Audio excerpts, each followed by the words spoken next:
Welcome to the where are we? The 8th round of the chess Olympiad. Today we have Sweden versus Bangladesh.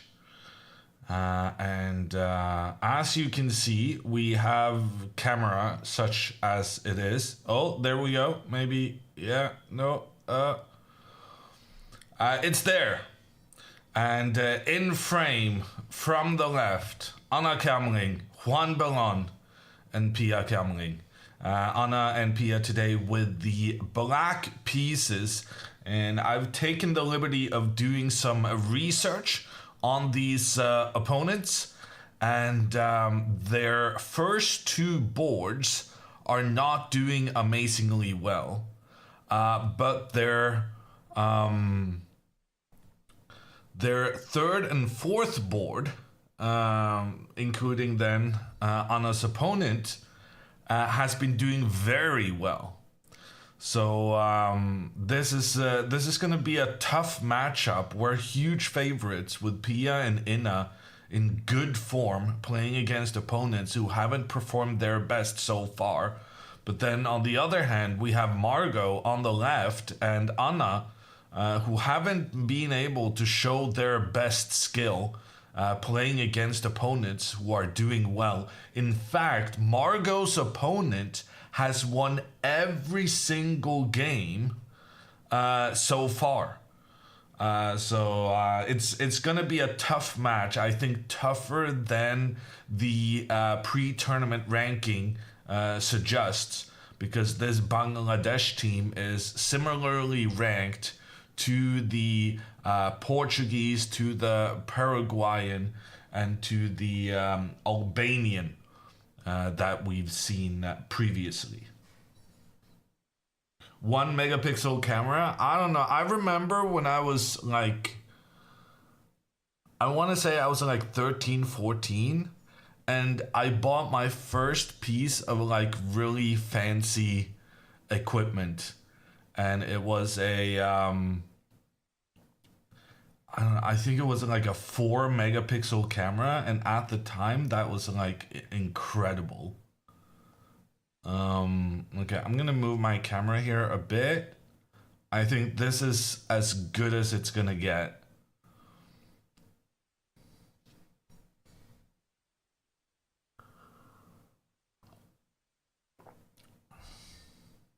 Was it black and white? Oh gosh. 2004 is not that long ago, people. Come on. Too bad we can't see Pia. I mean, we can do a full photo stream. At the very least before the moves start coming in.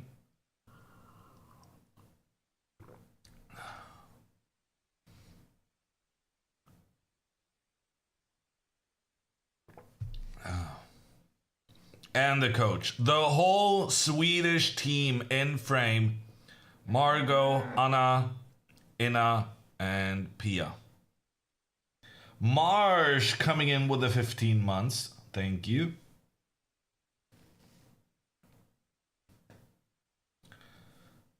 Wow. Sony camera that saved pictures to a floppy disk. That is crazy.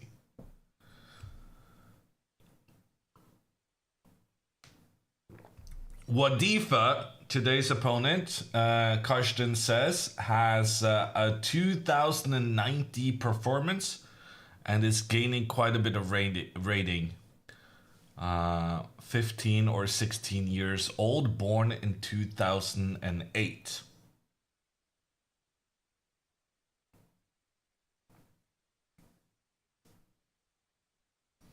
The coaches sit with the team while they play. How cute. Yeah. But it is an important rule that the coach has to sit on your side of the kind of table. And the coach is only allowed to walk behind the players. Because you're not kind of supposed to have eye contact with your players. This was a rule even before cheating accusations became popular. Scores not updated. I'm pretty sure it says Sweden versus Bangladesh 0-0. I think that's pretty good.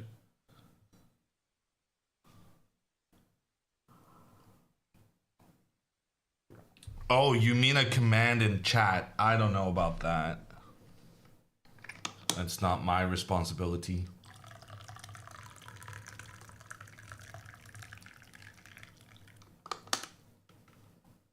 Gonna be 4-0 though? Really? You think 4-0? Just a reminder, Bangladesh has a player on board 4 who has won every single game so far. And Anna is playing black against an opponent who's having a very nice tournament. Okay, we're started. Goodbye, Inna. Goodbye, Pia. We're gonna need the board for this. Pawn to e4 played. Move's not popping up on the board, but I saw it on the video. Oh my god, Anna's taking my advice? This is incredible. Pawn to c5 from Anna. Her opponent moves the knight into the center. This is the Sicilian. This is what Anna has been playing already so many times this Olympiad. And then normally she goes pawn to e6, and after she got destroyed by the German women's grandmaster, I said, well, if you want to go into the Sveshnikov, why don't you just move the knight out first? And that is what she's done. The knight into the game. She said she's not doing this because she fears the bishop to b5 variations, but her opponent does not go for that. Instead, pawn to d4, the classic way of playing the Sicilian. An early trade sees white having one pawn very nicely placed in the middle, but in the long term, black has 2 pawns and could get a numerical superiority with the pawns there. Now knight to f6 attacks the pawn, and then white has played knight to c3 to protect the pawn, and here the move pawn to e5 is the Sveshnikov variation that Anna has played with success previously in the tournament, although last time Anna played it, she went pawn here, and then knight here, pawn here, bishop here. This became the Sveshnikov, but here she can just do the two steps, with the pawn immediately, which does give the opponent like one extra option. But it avoids some of the dangerous stuff that the German player utilized in that somewhat unsuccessful game. Okay, Anna leaning forward is not great for the layout. Okay, we're gonna move her a little bit. Anyway, pawn to e5 on the board. Anna's opponent was very quick with the opening moves. I'm surprised how quick Anna's opponent was, considering that Anna did play a different second move than she normally does. And now after this e5 move, her opponent is already thinking. Opponent shocked? Yeah, Anna doesn't vary her openings that much, but that means when she does, it comes as an even bigger surprise to the opponents.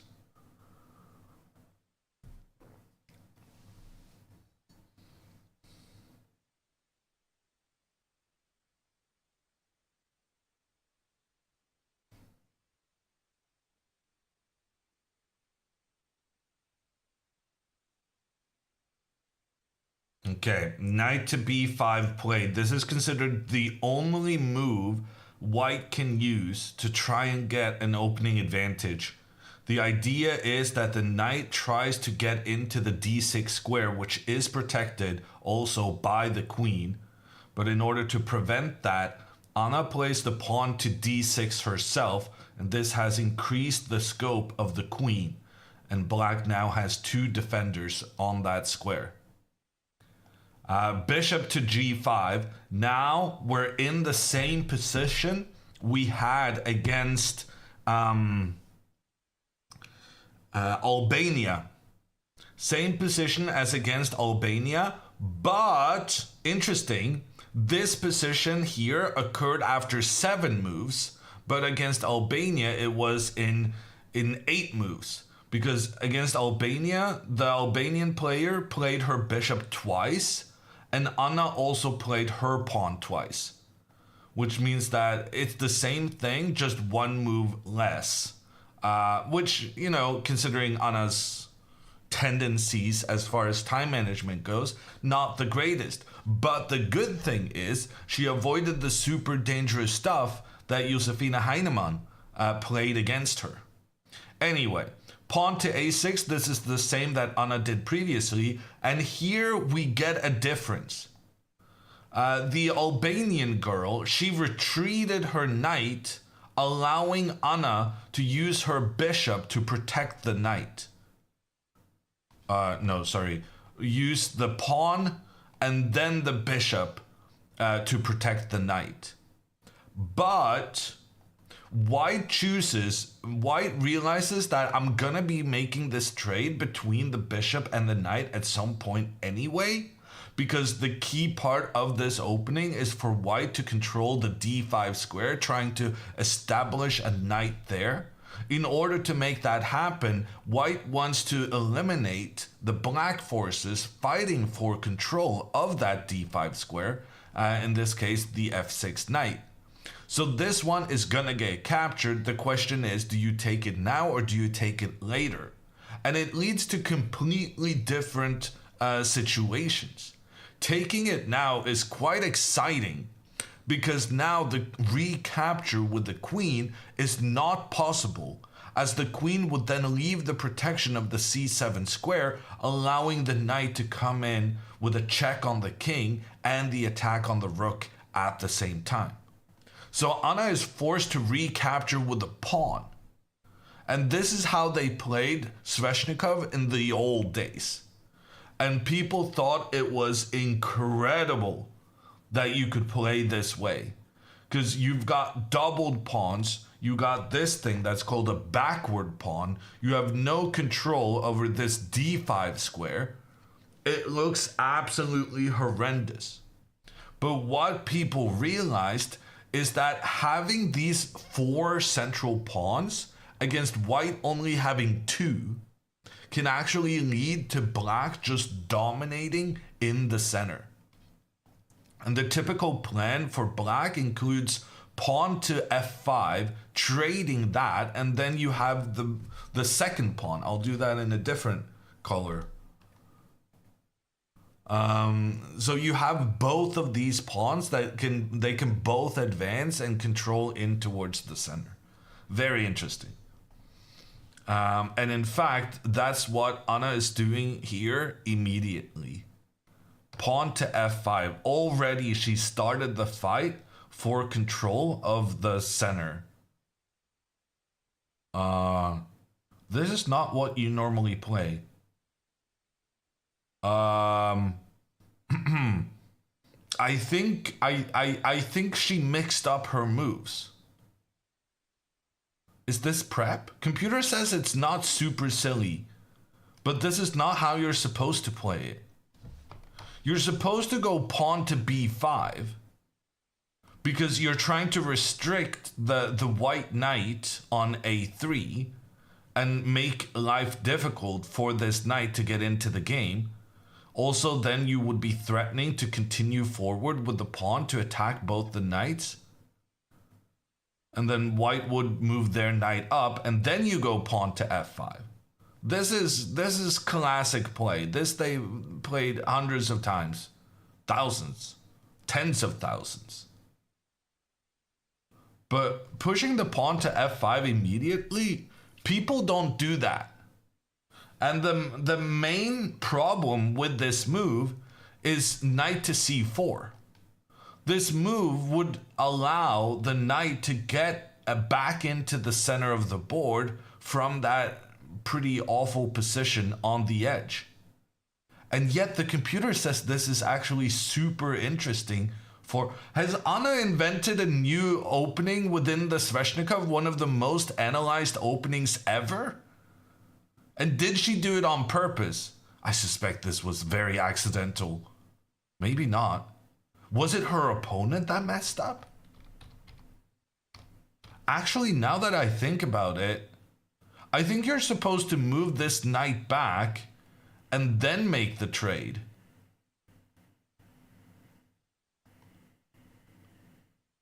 Okay, I clearly I'm not super familiar with this opening, and the order in which you execute your plans, they make a big difference.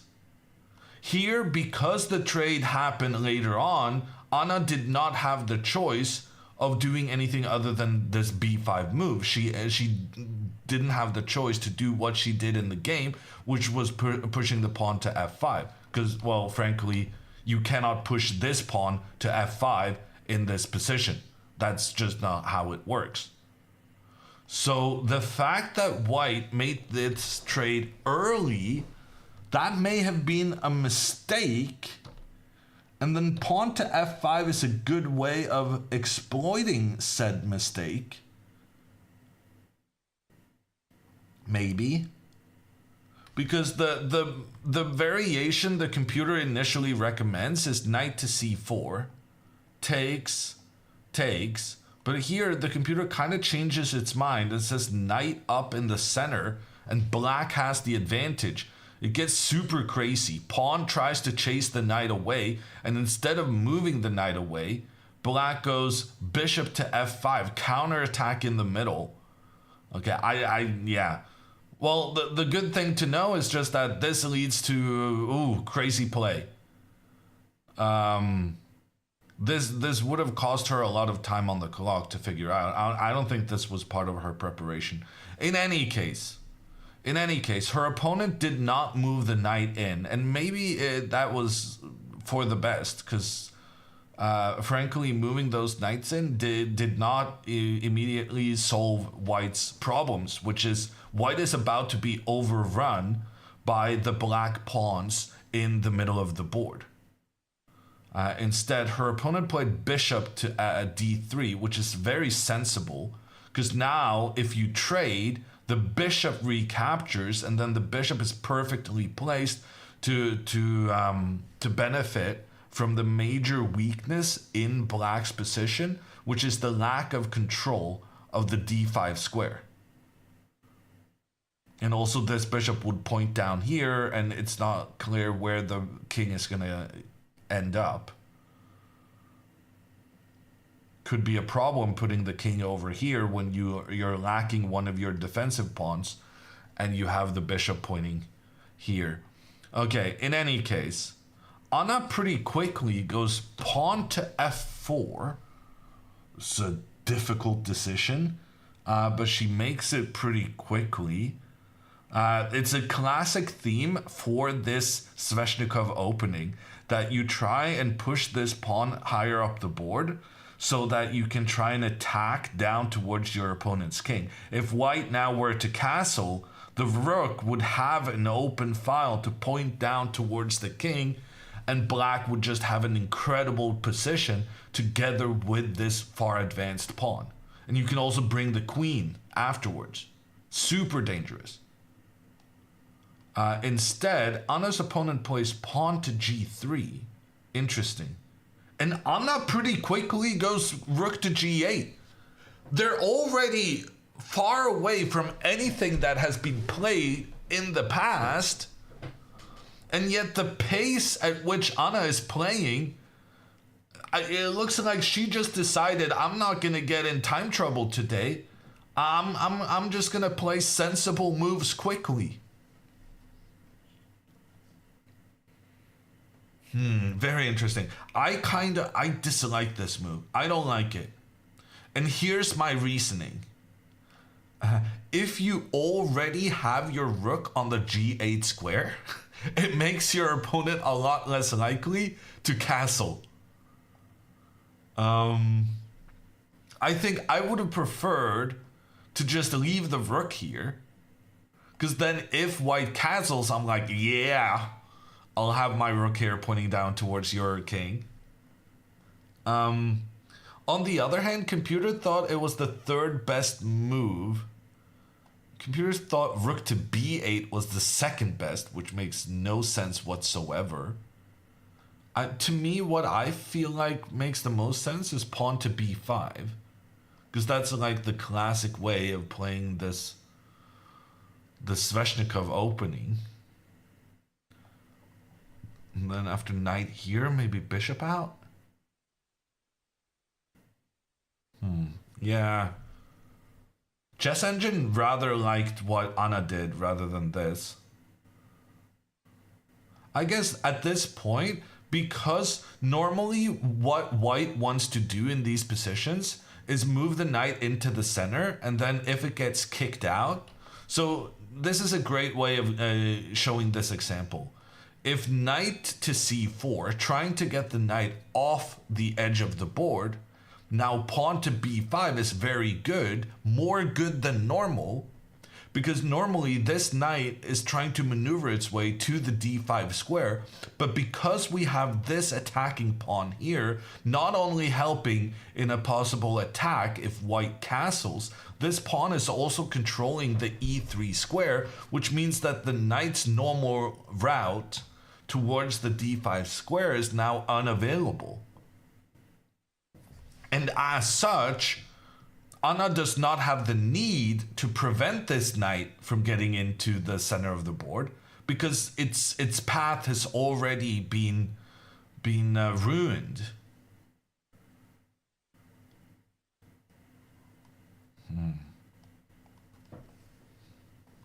Computer says knight to d5 is the only good move for white. And any other move, Anna has the advantage. And this is interesting. Anna's opponent could be tempted to make a trade between the pawns. Because then Anna will have 4 isolated pawns in the position. But making that trade would be a huge strategic blunder.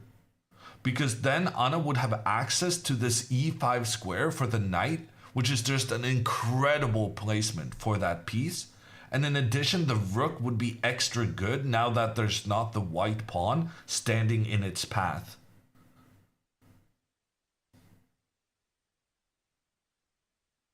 Oh, she already played. I'm not watching the video.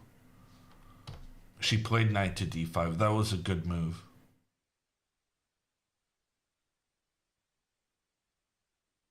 Okay, the main thing to avoid here, even though it's a typical move for the Sveshnikov is all about controlling this d5 square. And normally you use your bishop and your knight. You want to have these pieces challenging here. However, do not, oh my god, they're adjusting the cam because they saw we adjusted it on our stream. Oh, that's kind of cute.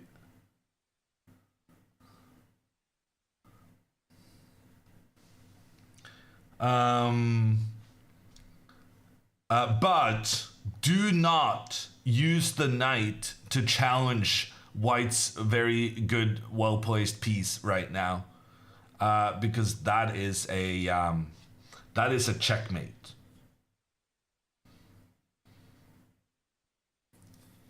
So that's the main thing to avoid. Typical plan for the position, but let's just not do it here.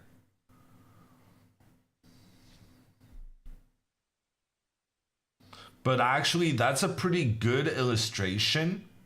It's from Fide. Yeah, the World Chess Federation is supplying the cameras.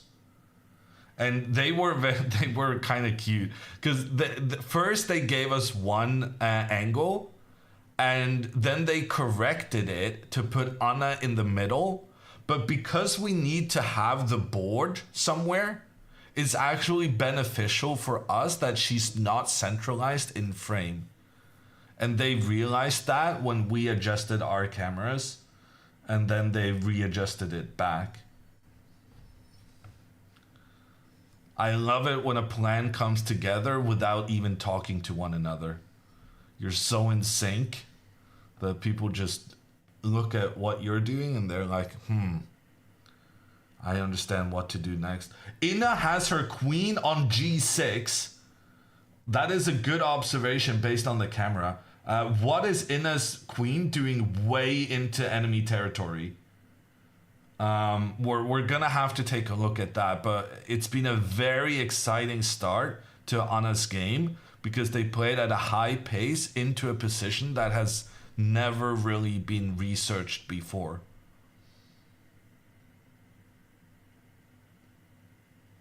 I don't know what she's gonna do next though. I'm not super fond of this move.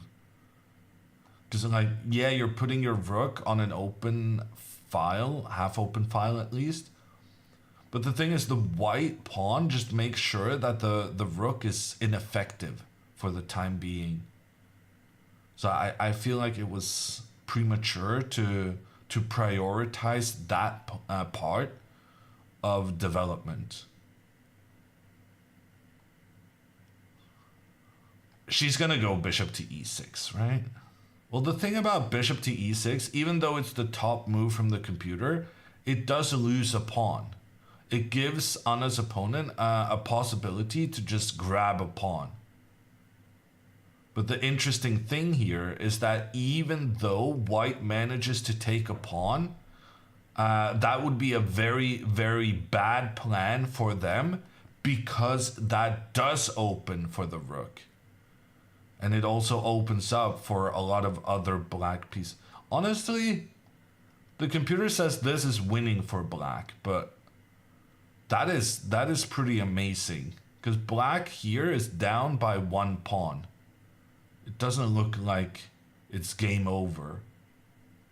But the reasoning, this is interesting. The reasoning is that Anna is able to go bishop here, controlling this square, and that means the king is unable to get out of the center.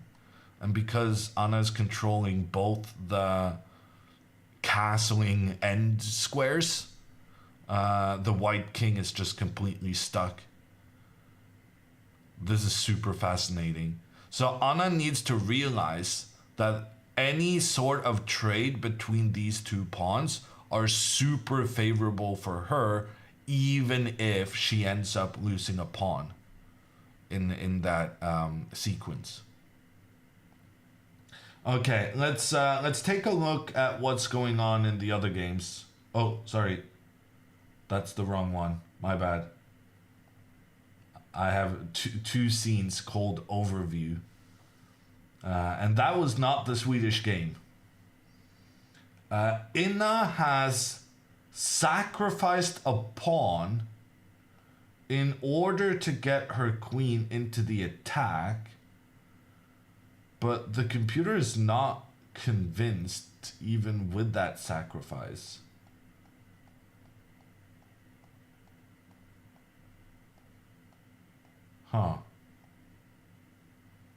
So Inna very aggressively starts attacking the opponent's bishop, uses her pawn to push the bishop around, tries to trap the bishop with the pawn coming one step forward. The bishop has nowhere to go. Her opponent prevents that plan, but then Inna sacrifices a pawn in the center of the board, goes for the trade between the bishops, and after this trade, she's been able to move her queen all the way in towards her opponent's position. I have no idea how to assess the situation. Inna is down a pawn, and also like black has so many more central pawns than what white does. But black has had to move their king. There's a concern about this bishop, which is just not getting into the game anytime soon. very, very difficult position to understand what's going on. Ina is certainly attacking, that's for sure. Oh, my bad. I haven't flipped the boards. Let's flip Pia's board. And then let's flip Anna's board as well.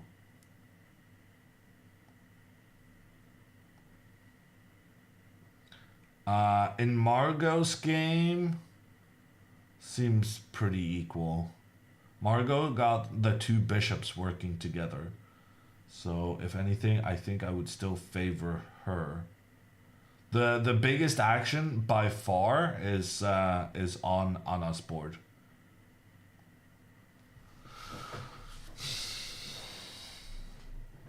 But now she started thinking. She played so quickly for some unusual moves early on. But here, this is the moment where she decides I cannot keep rushing. I gotta spend some time figuring out what are the important features of this position. I think that's fine. I think, frankly, the fact that we got into this situation without her pausing to think was a big surprise to me. Because when your opponent is mixing up the move orders, that feels like you need to readjust to the new circumstances. So I do feel like this rook move maybe was a bit rushed. And now she's going to take her time to figure this out. And the Sveshnikov is such a difficult opening. So in order to fully play this properly, you have to be willing to sacrifice stuff and play very bad pawn structures and that kind of thing. The dumbest thing Anna can do here is to agree to the draw, to the trade between these two pieces. Oh, sorry, I forgot the camera. I forgot we had the camera. The worst thing you can do is make the trade between these two pawns. Because if that happens, the white rook gets a nice open file against a pawn that is not very well defended. And you also lose out. Remember how we talked about this pawn was pretty important because it controlled the e3 square. So it prevented this knight from making its way further forward. And so making this trade is terrible because you open up for the rook, you allow the knight to keep moving into the middle and controlling very important squares. And you give up what was kind of your spearhead in the position. But other than this trade, any move is... Well, to be fair, this is an even worse move because it allows the checkmate, right? But beyond the trade and the knight back, any move here is reasonably sensible, I think. Bishop here, bishop here, bishop here, bishop here, bishop here, pawn here. Okay, I think we're gonna get one of these 6 moves. 5 moves. 6 moves. But the question is which one? I would maybe lean towards this bishop to g4 move. Because it always feels nice when you're attacking in towards one of the opponent's pieces. And if Anna can provoke her opponent into pushing the pawn forward, that feels beneficial for her because it loosens up the protection of the g3 pawn, which means that one might be captured on the next move. And in order to avoid that pressure, white is likely to respond by moving their bishop back. The problem is, if we then agree to a trade between the bishops, not only did we lose our bishop pair, the two bishops potentially working together, we also lost out on one of the few pieces that could try and chase white's well-placed knight in the center of the board out from the d5 square. And then maybe we would need to avoid this trade, but if we go back with the bishop, why didn't we just go with the bishop here to begin with? Because frankly, it might be beneficial for white to move their bishop back so that now the queen is controlling up the center of the board. So bishop to g4, that's one of those moves where you're trying to provoke your opponent to playing their pawn, but if they don't do that, it's just a bad move. Bishop to e6 is the computer's top choice, and I think it is the most sensible, but bishop to h6, which Anna just played, I was going to mention. I swear I was just about to mention it. Because this does protect the pawn. Since we're sitting here with the computer's thoughts, we know that the pawn didn't technically need protecting at this stage. But it feels good protecting stuff. And also, this is going to make it a lot harder for the white king to find any sort of safety.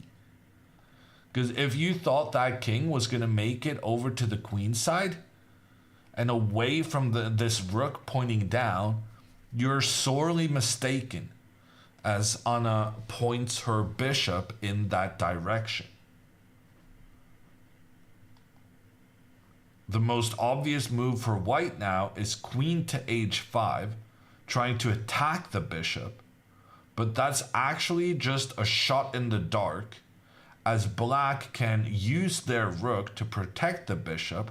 And not only that, on the next move, Anna can then follow up with her bishop attacking the queen, and the queen is hurting for squares it can move to.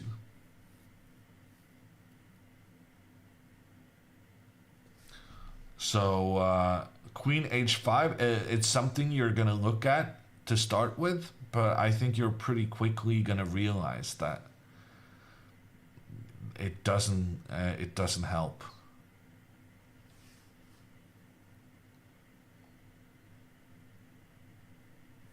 So now the only good move, according to Chess Engine, is knight to c4, which makes sense. Trying to get that knight off the edge of the board and in towards the middle is one of the staples of this Sveshnikov Sicilian opening. But because we're controlling the e3 square, so normally this knight always moves towards this square because it wants to control in towards the center. But Anna having taken this square under control makes it a whole different story. In fact, after knight here, the idea might be to push the knight into black's territory, using the two knights protecting each other while attacking the rook in the corner. That being said, if the rook just moves away, has white really accomplished that much? Very interesting that the computer is here suggesting that Anna can move her rook up and then just walk her king into the corner. And what is white doing in the meantime?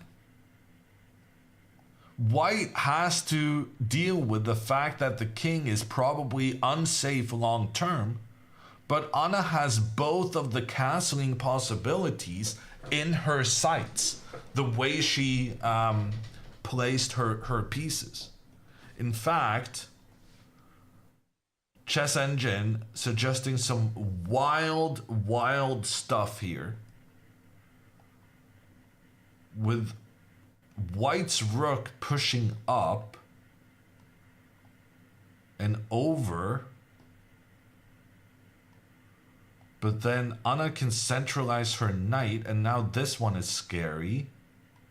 And if the bishop retreats, bam! Look at that. We talked about that earlier in the game. The fact that black has these doubled pawns. Normally, doubled pawns is a bad thing. But here, black can just completely overpower white in the center of the board with their pawn mass. And that is going to be the plan. The king can hide out here in the corner, and white's king is struggling. If white ever castles, well, you're just castling into the rook's path. Super, super interesting position. Pawn to c3 played. And I think the plans we just looked at still apply. White is trying to maneuver the knight off the edge of the board, but Anna can go with the bishop. She can go with the rook. And she'll move the king over. And it's very, very difficult to see what white is doing in the meantime. Once white has these pieces in the middle and the queen moved out, so say we get to this point. The next step of development is to get your king to safety, but you can't castle queenside. That's bad. And I mean, I guess you can castle kingside, but like, imagine even a scenario down the line where I just gotta move this queen away. Just imagine we move the queen over here and then another rook, both the rooks pointing in towards the white king, and the queen can come back, and maybe the queen can join the attack after. What I'm trying to say is, I'm really liking this rook up and hide the king plan. And I'm really not seeing... I think one thing is what black does, which is not entirely clear. But the key here is that white is going to run out of sensible things to do in the very near future. Because you cannot complete your development, you cannot get connection between the rooks without moving your king. But moving your king is... fraught with danger.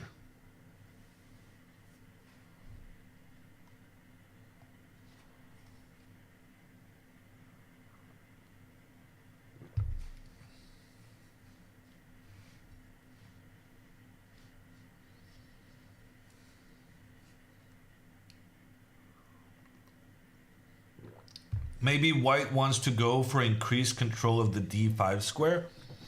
Interesting. So let's say Anna develops, and then the bishop moves around. We're still going to do our little plan here. And then the bishop moves to increase its control of the d5 square.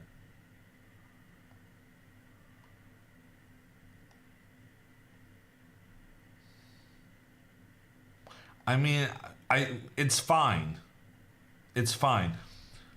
But the thing is, white still runs out of sensible things to do pretty soon after that.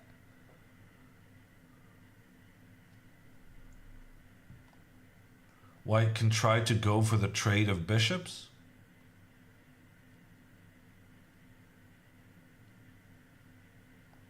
And Anna can maybe avoid. The thing is also, if the bishop moves trying to get to the d5 square, it also means that it's no longer protecting the pawn in the middle. But it is fascinating to see how advantageous the computer believes this to be for black.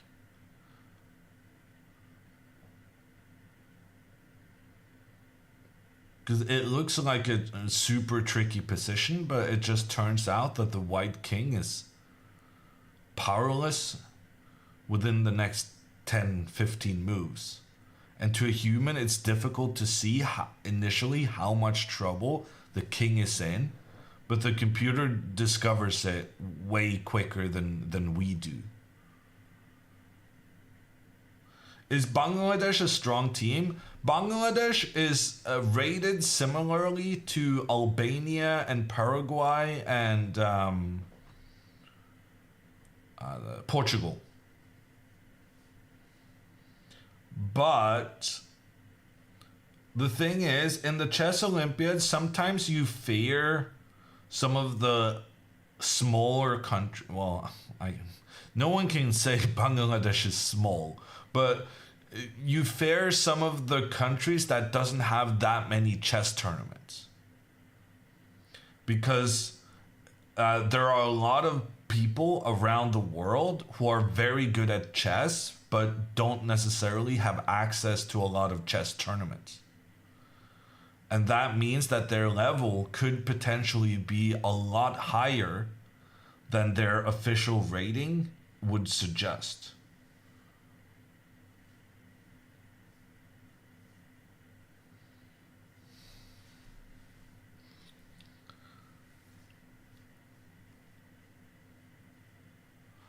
For instance, Anna's opponent today has had a very good tournament and is so far performing better than Anna. On board 4, their player has won every single game so far.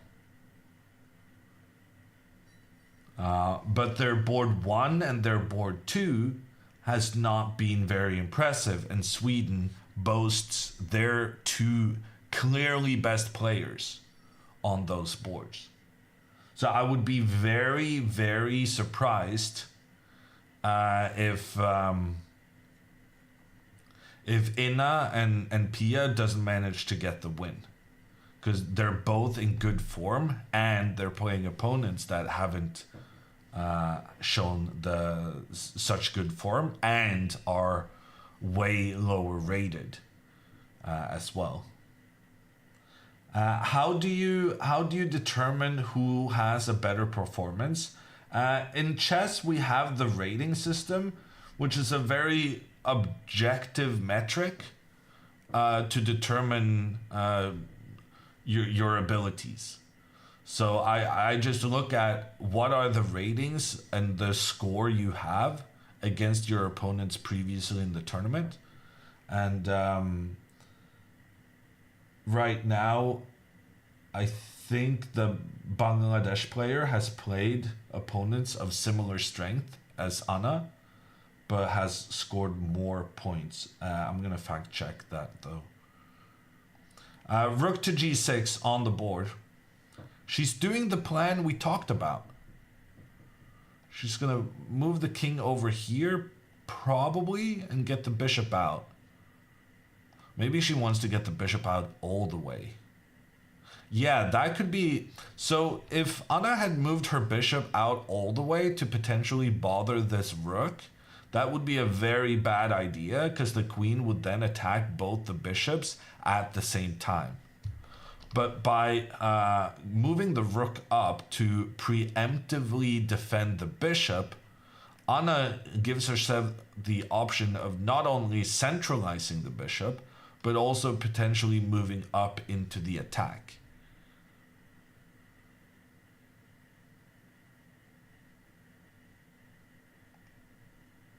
Margot's opponent is 80 years old. Margot's opponent, who has won every single game so far, is 80 years old. Oh my god, that's wild. Born in 1944. So far, she's on 4 points out of 4.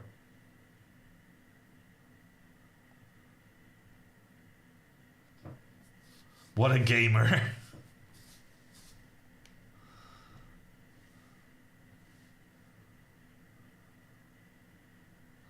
Okay. She a real one? Yeah. But also, she's normally you're scared about the young kids, but when you're playing an old woman who has won every single game so far, you're like, oh, you got some skills, huh? You got that experience.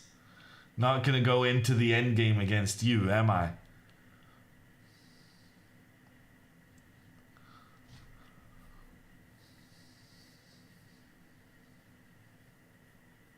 Is the Sveshnikov considered a difficult opening to learn? Yes. Well, I think so. Because it breaks a lot of general chess principles and has a massive focus on piece activity, which can be difficult to judge.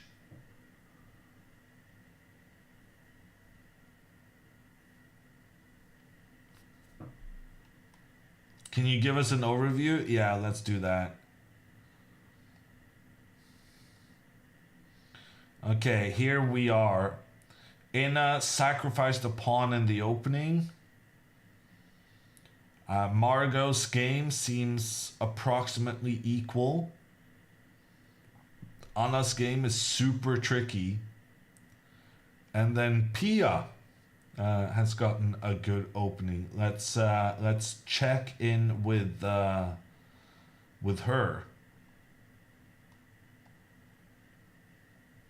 Just a quick. Oh, Anna's not at her board. Let's check in with Pia. The opening Anna had was so exciting that we haven't looked at anything in Pia's game just yet. But it was the Sicilian. Like mother, like daughter, or like daughter, like mother. Well, probably mother was the original. Pia sticks to her guns. But where Anna played knight to c6, Pia goes for the same variation that she's playing, well, most of the games that we've seen. But she's doing well with it. So why switch a winning strategy? Here, if you go with the knight forward, that would be the Taimanov. But Pia, she likes the Khan variation in the Sicilian. She's putting all her pawns on the light squares, which normally bodes pretty poorly for this light squared bishop. But look at the next move, pawn to b5, expanding on the queen side and also opening up for the bishop to have a great placement despite so many of black's pawns initially placing themselves on the light squares. Bishop out. The queen comes in early to attack the knight. The knight moves away from the middle, and then the queen moves again. I think this is some theory that I've seen before, but basically Pia said, I could move my queen out here, but I feel like your knight would be well placed in the center. So I'm first gonna move my queen to kick your knight back, and then I move my queen to the square. I actually wanted to have the queen. I just wanted to remove some of your pressure, your most advanced piece. Bishop to e3. White is being very sensible about getting the pieces into the game. Pia gets her bishop pointing down on the long diagonal. Castling, sensible. Knight out, good. Pawn to a3. Yeah, so here, if white does like a nothing move, then Pia now had the option of pushing her pawn forward, attacking the knight, and when the knight moves, the knight is unable to protect the pawn in the center of the board, allowing Pia to make that capture. Now, computer doesn't think this was a clever way for Pia to play because she's lagging way behind in getting her pieces into the game. So computer says this is a nice pawn sacrifice on white's behalf, but it is normal to fear losing one of your pawns against a grandmaster. And so Valija, she goes pawn to a3 to prevent that advance kicking the knight out of its position. Pia goes pawn to d6. We talked about this. This is my favorite thing, pointing out about the Sicilian, because frankly, I don't think it's being talked about enough.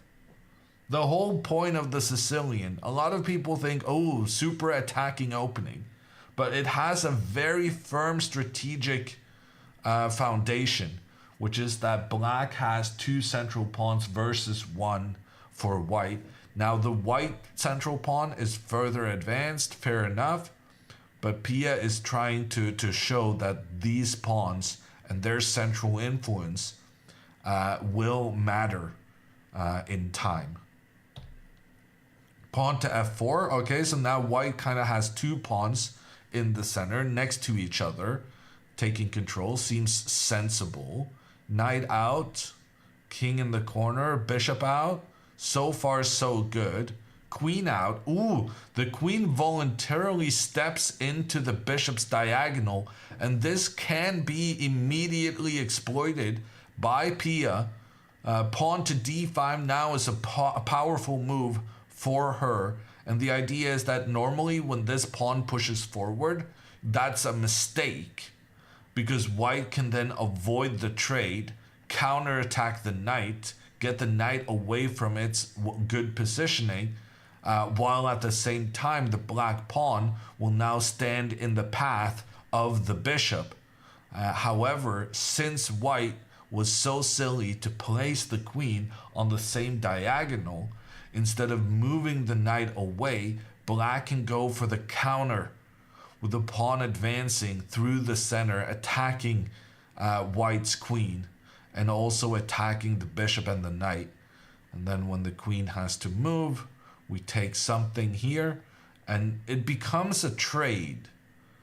Like, no player lost a pawn or anything like that in this, but white loses their 2 pawns that were standing next to each other and controlling everything, and black gets this amazing bishop pointing down towards the white king.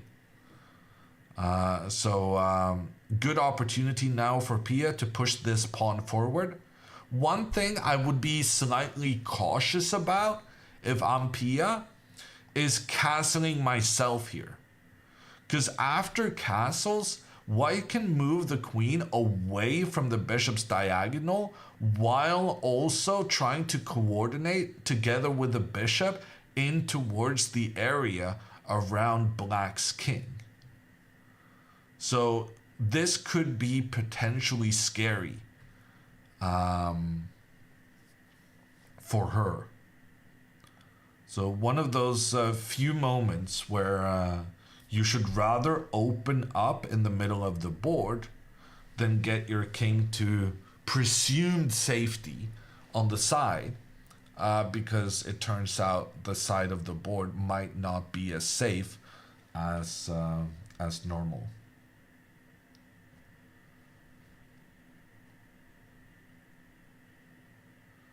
Okay. What determines who faces who?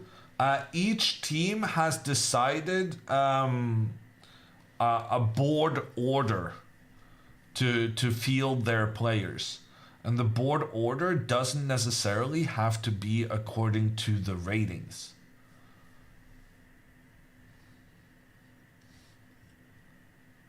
But it is not random in that board number 1 in Sweden for the Swedish team faces board number 1 for the Bangladeshi team. And you're not allowed to change your board order during the tournament. That decision has to be taken in advance.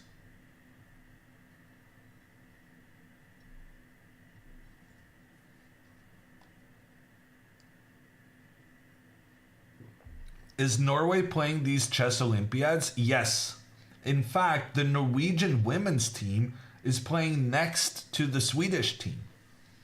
They have the same amount of team points, and they're ranked very similarly to one another. So, well, if I remove my own camera, Is the Norwegian team behind here? No, that's the Scottish team. I suspect the Norwegian team is on the right. Probably within Anna's vision right now. The Norwegian team in the open section is actually one of the best teams in the tournament. Because Magnus Carlsen is playing. They are facing Vietnam today.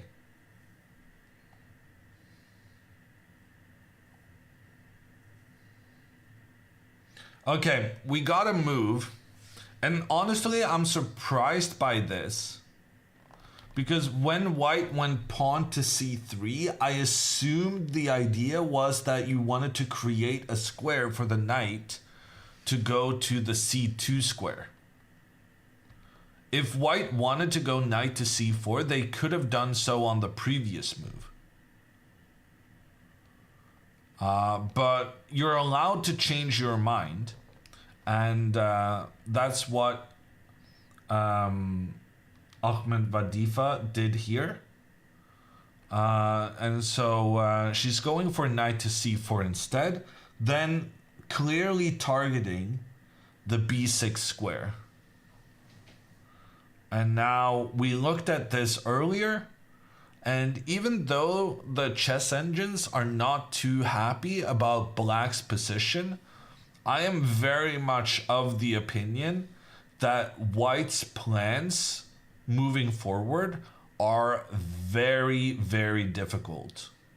While I do think Anna's plan, if she realizes it's clever to move the king into the corner, it's very nice to have 3 moves where you don't have to think. And you're just tucking away your king and waiting to see what the opponent is going to do in the meantime.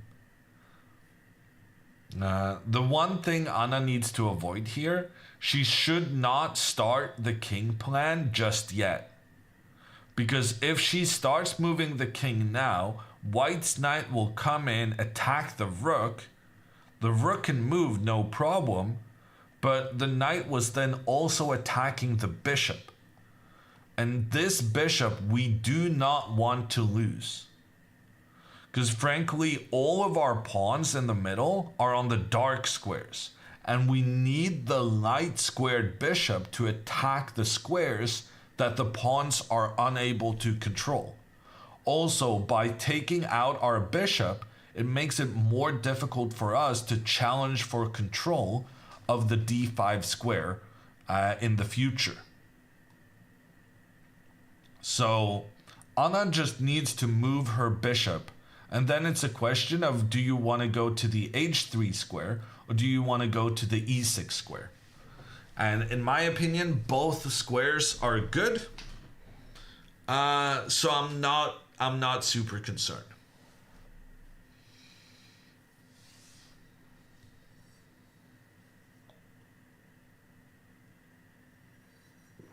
Is there a prize for the person with the most points? I think they stopped going by number of points. Back in the day they did, and now they changed it so that they weighed it. That you kind of... It's better to score points against good players. Because back in the day, some of the weaker teams would have like one really good player, and then they would win the point prize. So now it goes by what we call rating performance, which is a metric to include both how many points you get, but also the level of your opposition. I believe Pia has scored medals in these tournaments, both with the old system and the new one. So Pia is... because she's so much better than everyone else in the team, it often means that she can put up some amazing scores against weaker opposition.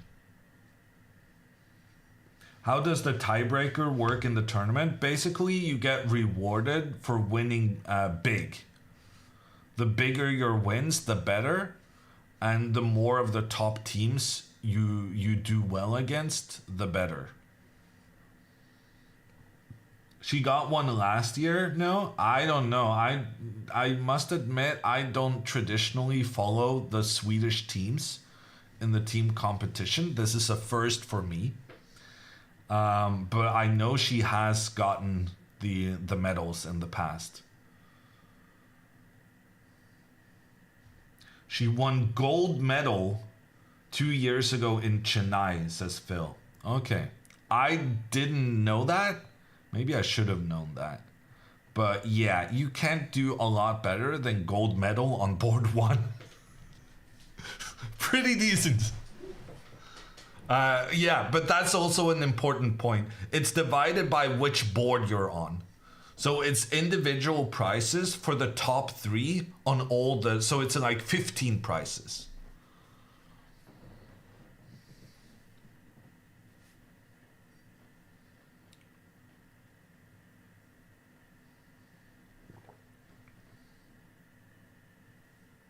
How many golds does Magnus have for board one? Zero, I'm pretty sure. I actually have a silver medal on board one. That was actually my best tournament ever. Silver medal on board one, European Team Championship, 2008.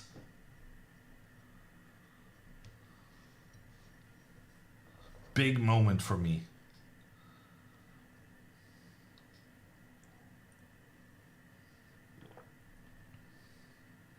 Hammer and the Norwegian team would make the team better. Maybe a couple of years ago. Now I'm not sure.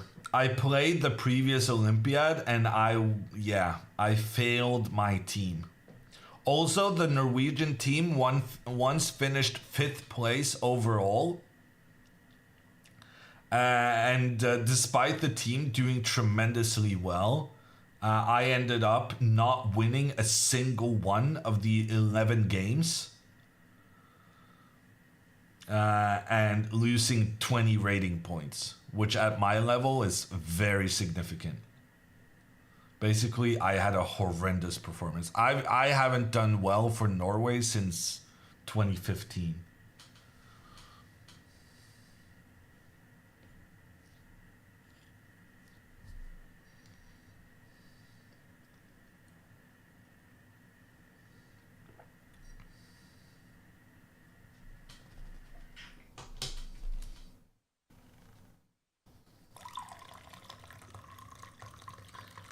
I'll try to remember that, Danny, but I honestly can't make any promises considering how many chatters we have.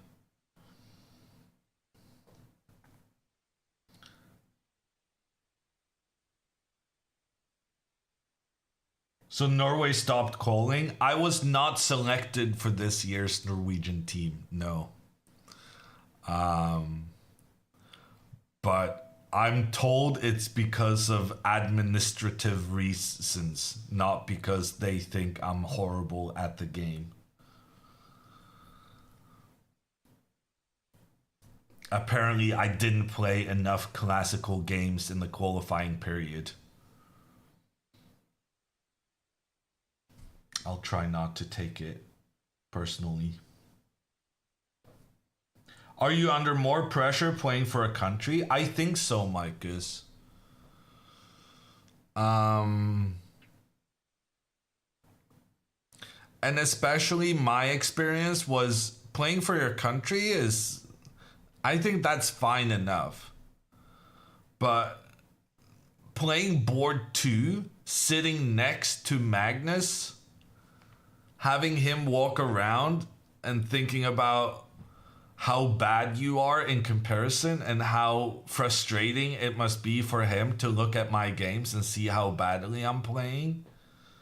I don't know.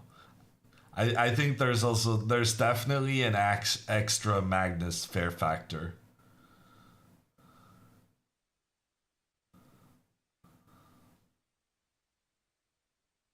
Would Norway be better if Magnus played all the boards as a simul? Yes, without a doubt.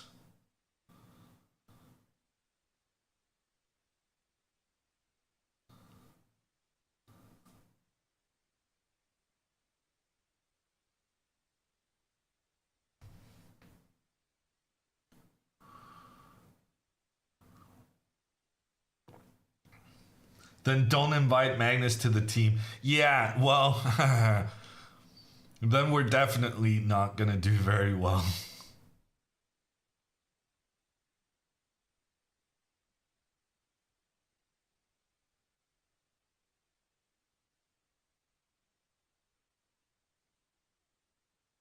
Well, it's not Magnus's fault that he wants to watch how the team is doing.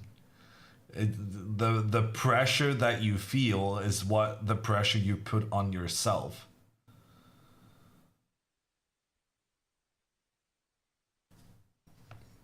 When you have the best player in the world on your team, you don't want to let him down, regardless of whether he has expressed that feeling himself, which he hasn't. I think Magnus plays for Norway knowing full well that the rest of us are complete idiots in comparison.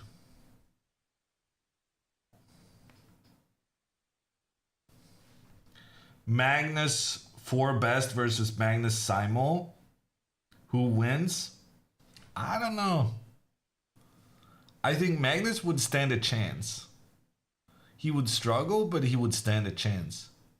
You have to keep in mind also that the US team has not done very well in the Olympiad, despite always being the number one ranked team. So the US do lose against. I think they have lost against worse teams than Norway as well. Although the one time playing against US that I remember, I played white against Hikaru and I played such a terrible game. I got absolutely crushed.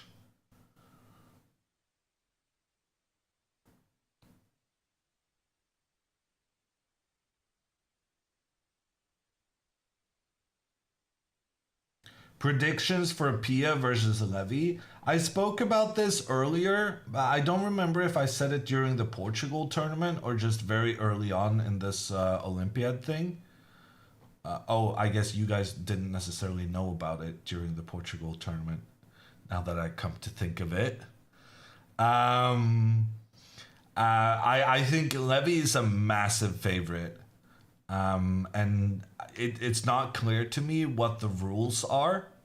But with so many blitz games, if the blitz games are weighted equally to the classical games, I think Levy is going to put up a very, very good score. Levy is excellent at blitz.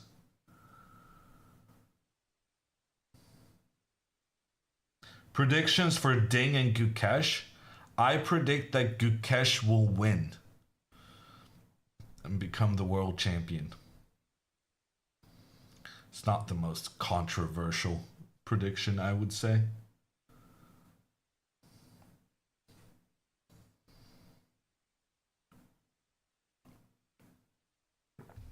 Are you supporting Gukesh? No.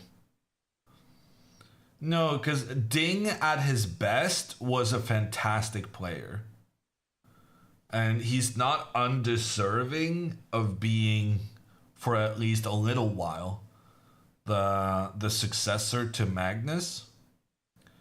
But the thing right now with Magnus giving up the throne, there's like 10 players who all are good enough to become world champion. But because there's not like one clear best player, the title becomes kind of like it lessens the title somehow, which is maybe hard to say, but that's how I feel. And because it lessens the title, I think I don't want Gukesh to win because then he would be a record breaking player without being clearly the best, just being one of 10 or maybe even more. So Gukesh winning the match, I think is likely. I think he's a fantastic player. But I do feel like him setting the record, becoming the youngest world champion, beating Kasparov, I feel like it's kind of accidental. Um, I'm gonna get so much hate from the Indian chess fans, but um, I don't know if what I'm saying makes sense. He's a deserving champion. The guy who wins the qualifier and then goes on to win the match, of course you deserve it. Um, but it at the same time it feels like he wins it very very young, at a point where there was he can become dominant, but I guess what I'm saying is it's good if he breaks the record and then becomes the force in chess for the next 15 years. But the way I see it right now, it's not clear to me that Gukesh is going to be much better than all the others in a Magnus sense of the way. And then if Gukesh then goes on to lose his title to Fabi next, and then, Fabi loses the title to Abdusaturov after that, it's just going to be this string of many players who were not exceptionally better than the others. And it becomes, oh God, I gotta stop talking. Gukesh is amazing, but I'm not even sure he's the best Indian player. Yeah, that's kind of the issue, right? No one is clearly better than the others. And so then getting the record setting title becomes weirder to my mind. Is Gukesh too old to make it big in chess? What are you talking about? The guy is what, 18? And he's gonna win the world championship match? Of course he's not too old. Nepo, no words about him. Okay, yeah, honestly I forgot about Nepo. But his ability to perform in the candidates tournament has been unreal. And then the rest of the tournaments, he's not very impressive.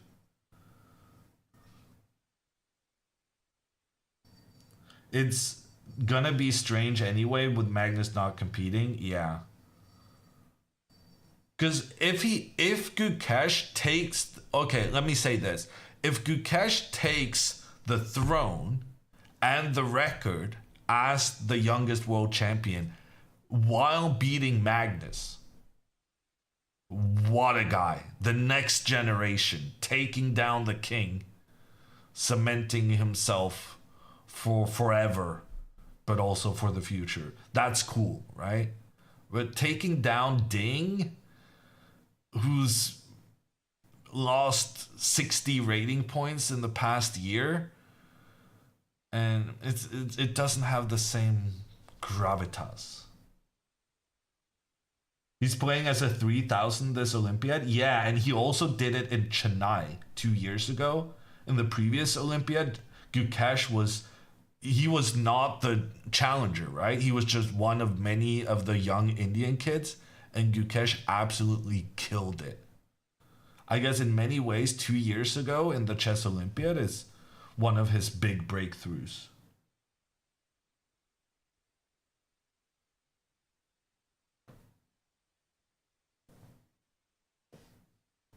What if Gukesh wins, Magnus comes back to challenge him and loses? Yeah, no, I mean, Gukesh can. I mean, if Gukesh becomes the next big thing, then it's great that he also got the world championship record. as the youngest. But if he ends up being just one of many in the next 10 years,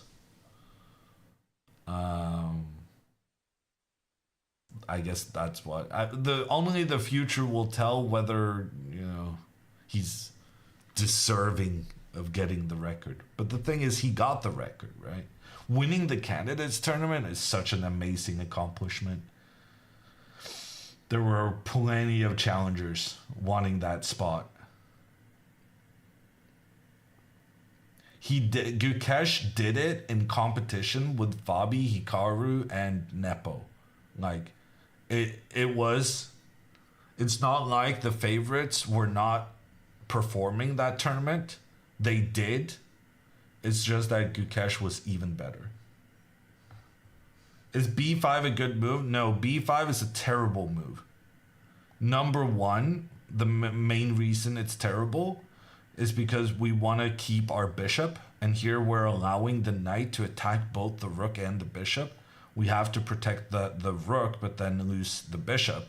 So this I talked about earlier. It's very important that Anna move the bishop now so that the bishop doesn't get captured. But in addition, pawn to b5 is a terrible move for another reason, which is that it gives white an easy target to attack with their pawn. And if we continue our plan of hiding the king into the corner, we've made it so easy for white to open up for their rook along the edge of the board. Whereas if Anna plays the right way, or the way that we've been discussing, with the bishop out, the rook just moves when it's attacked, and then her next three moves are going to be hiding the king in the corner, and there's basically nothing white can do constructively in the meantime to improve their position. This would be the way to go.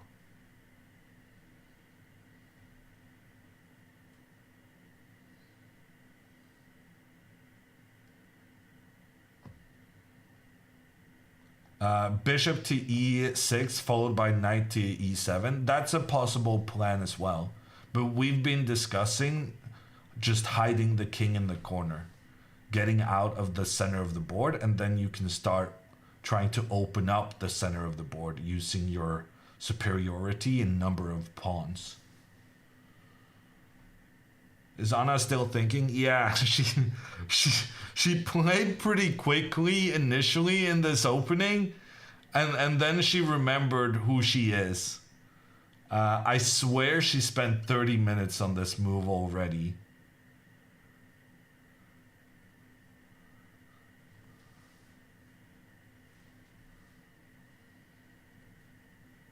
But as long as she moves the bishop, I like her position, despite the computer disliking it.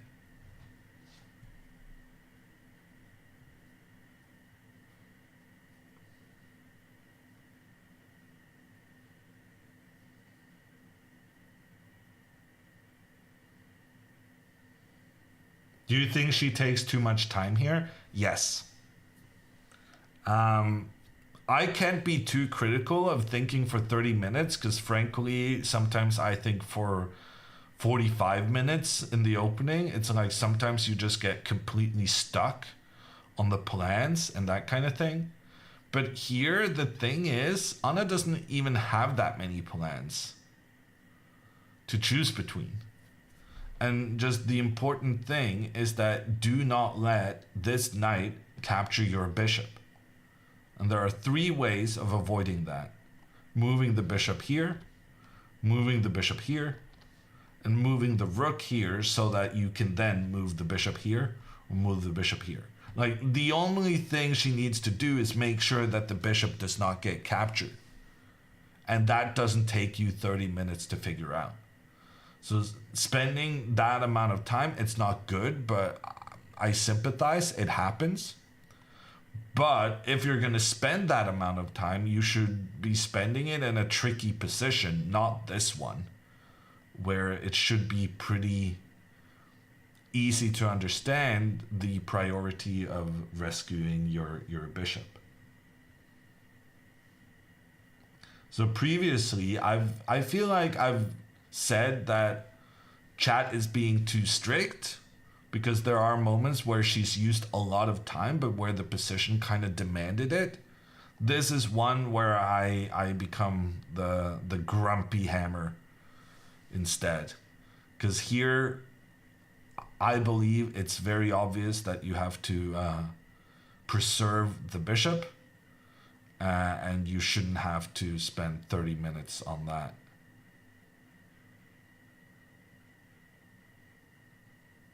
I guess maybe she's thinking about this knight move to challenge.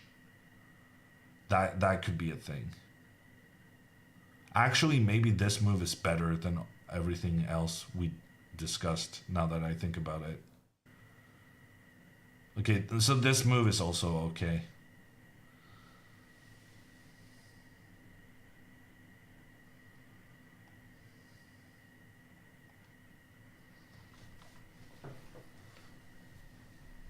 But the point of this move... Actually, no, this is not okay, because then the knight still comes to attack your rook and you lose your bishop.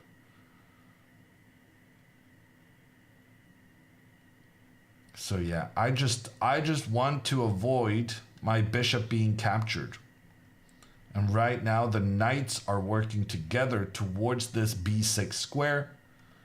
And if it gets there, it's going to attack both the bishop and the rook. And while I do want to preserve the bishop, losing the rook is even worse. Okay, she's about to make a move. Never mind.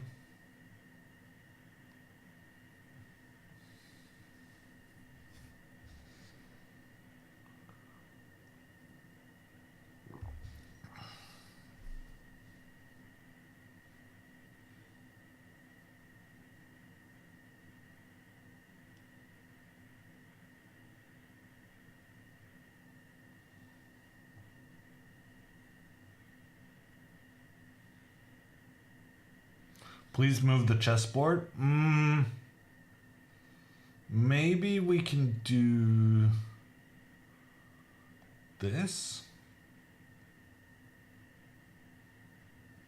Poor Margot. This might be better.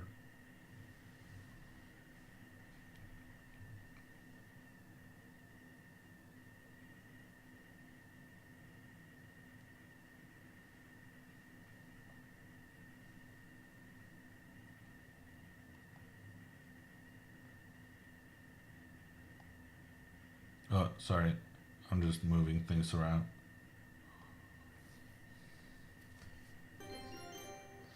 Ooh, Big 10 gifted from a username I cannot pronounce. Let's go.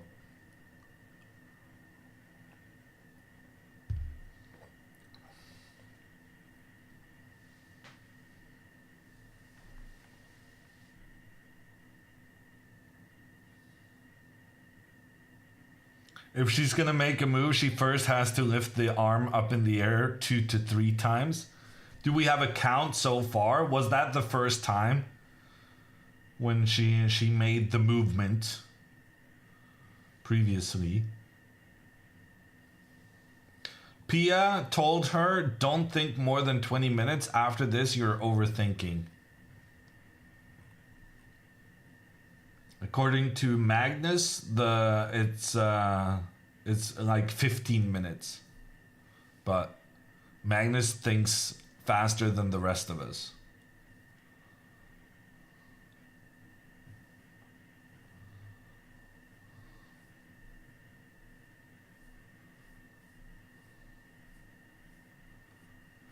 She told her that a year ago.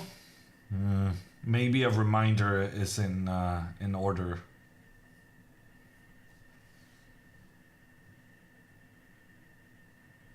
Why not bishop to g4? I guess you can do that, but the thing is, we don't want to trade our bishop.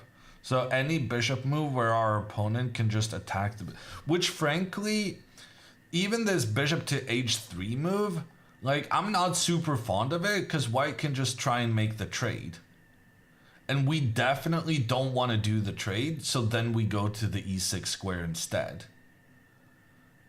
But now you can make the argument that you managed to provoke white into moving their bishop to a worse square.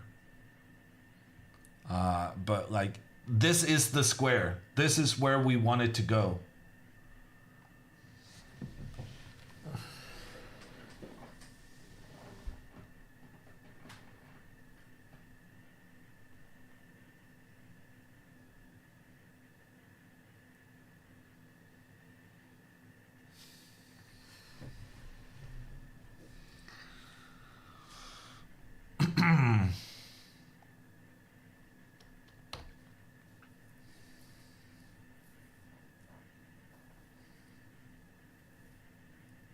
She did the thing you said was not the thing to do. That's a very generous description of what I said, Kuda.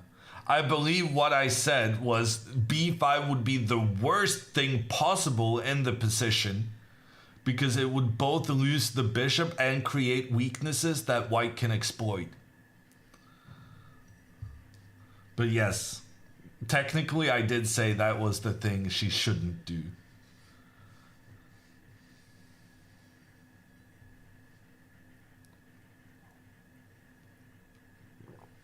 Yeah, no, that is a very concerning move. My optimism of in the position has been officially revoked. We have these pawns on the dark squares in the center, so we have good dark squared control. What we are lacking is light squared control. We don't have good control of this f5 square or the h5 square. We don't have pawns that can attack there. Speaking of places the pawns cannot attack, the d5 square is also a weakness. And what do all of these squares have in common? They are light squares. And for that reason, keeping our light squared bishop in order to have control of some of these squares was a major priority.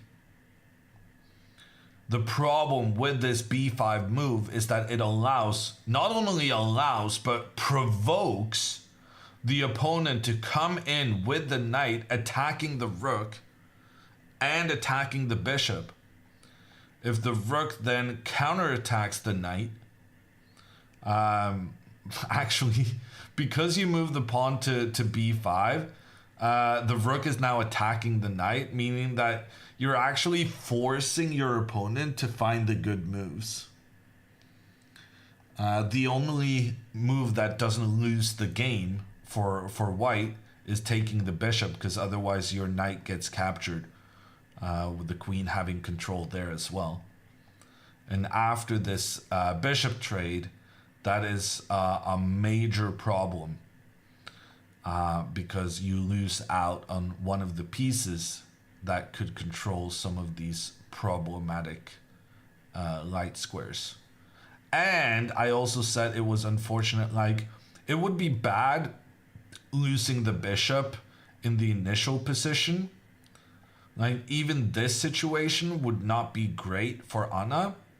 But the fact that she pushes the pawn two steps forward is actually a major problem in and of itself. And the reason for that is white is struggling to castle. That has been the crowning achievement of Anna's play in the opening. Because Anna had her rook pointing down towards the g1 square and the bishop pointing towards the c1 square, it means that the king's ability to castle has been completely interrupted. What is one of the main things about castling your king? It's an effective way of getting your rooks into the game. So not only is the king stuck in the center, white also has a problem of getting the rooks into the game. However, with this pawn push to b5, Anna has created a nice way for the white rook to make a trade between the pawns on the side of the board and suddenly the rook is involved in the game without even having to leave its initial starting position. So this is some of the reasons why b5, this pawn move, was not the one we were looking for.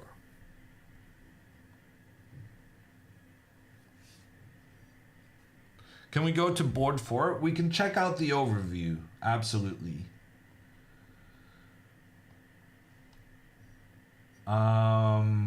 Ina is still down a pawn, but her opponent's king is traveling still.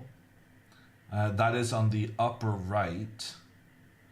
On the bottom right, we have Margot playing against 80-year-old 80-year-old Rani Hamid. And Rani so far has played 4 games and won 4 games. So that's tough opposition for Margot. But the position does seem to be in Margot's favor very slightly at the moment. And then we haven't taken a look at Pia's game in a while. And Pia has castled her king. The move since we were here last, the white queen moved into the diagonal of the bishop, a decision we criticized.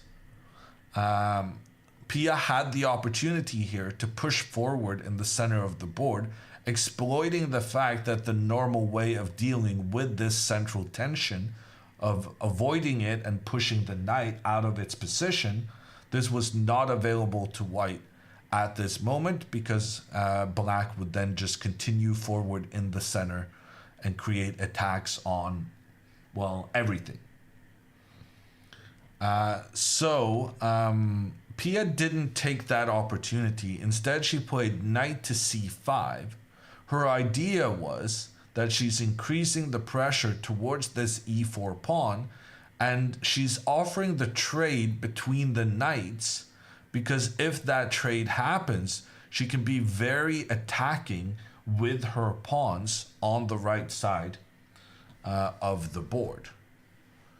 White, however, avoids the trade, allowing Pia to either take the knight or the bishop, but she chooses neither because she believes her knight is well placed here, putting some pressure in towards the center of the board, and so she just keeps the tension going, with it being still unclear what black is going to do in the future, which keeps white on their toes.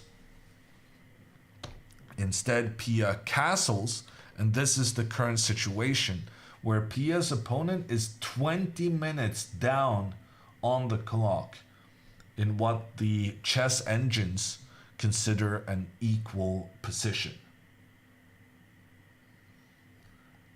Moving back to the overview, we can take a quick look at Ina's game on board 2, which remains very, very tricky.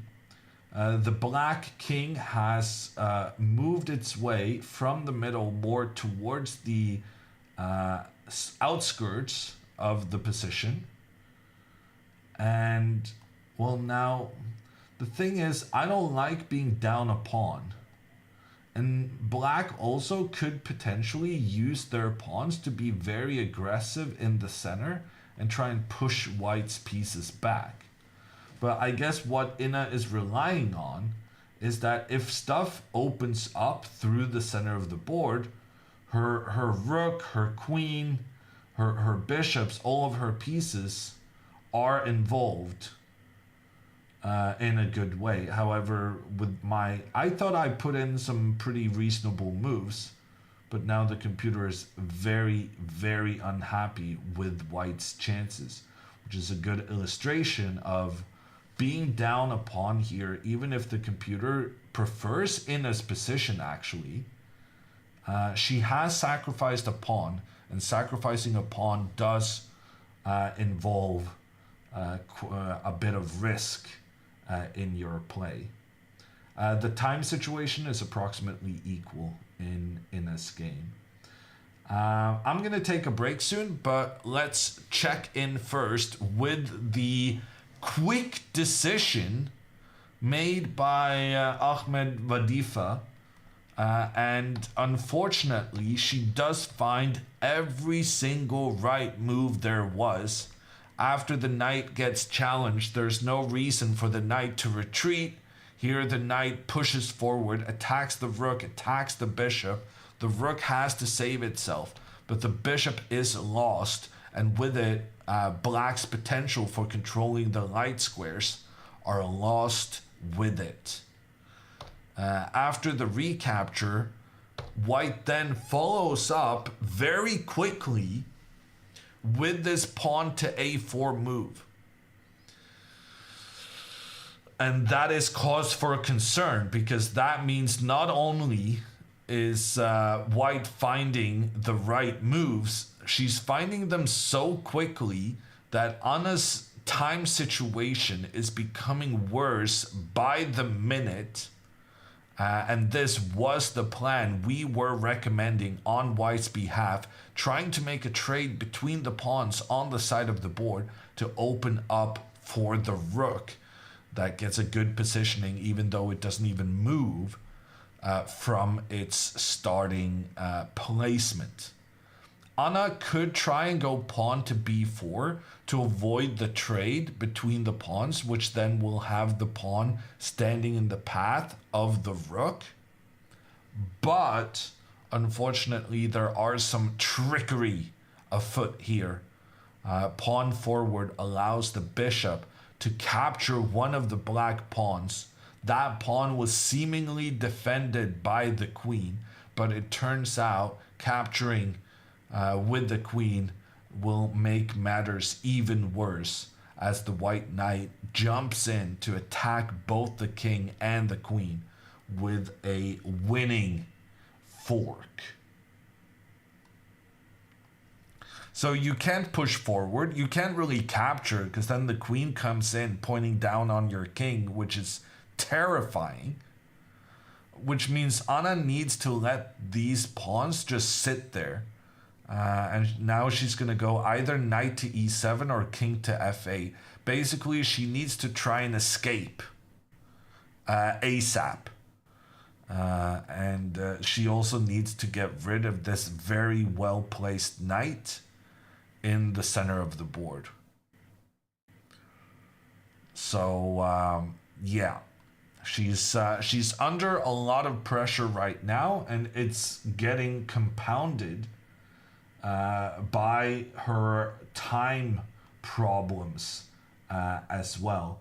I'm gonna take a quick break, and when I'm back, I'm hoping we've seen a move from Anna, and I'm hoping the move is king to f8. Just try and run away with the king, avoiding all sorts of queen attack, bishop attack on the diagonal, also avoiding the potential knight coming in for the fork.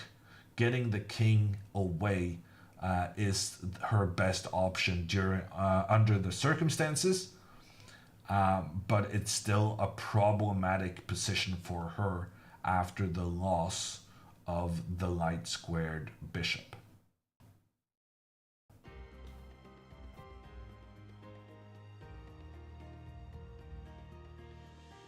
Camera, please. Yeah, sorry. Let's not do the break on this one. Then I'm not going to have any background music for you, but you'll live.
Very unfortunate break timing there.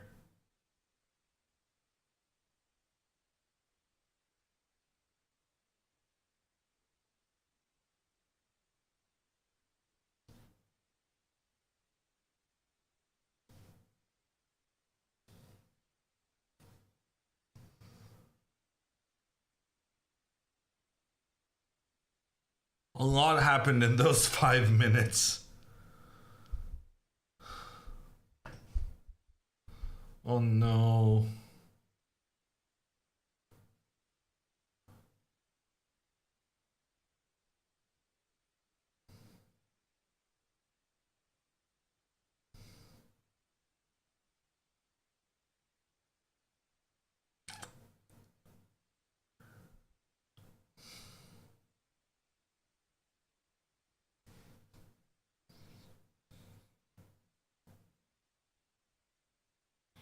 Your thoughts? Well, I mean, we did analyze this.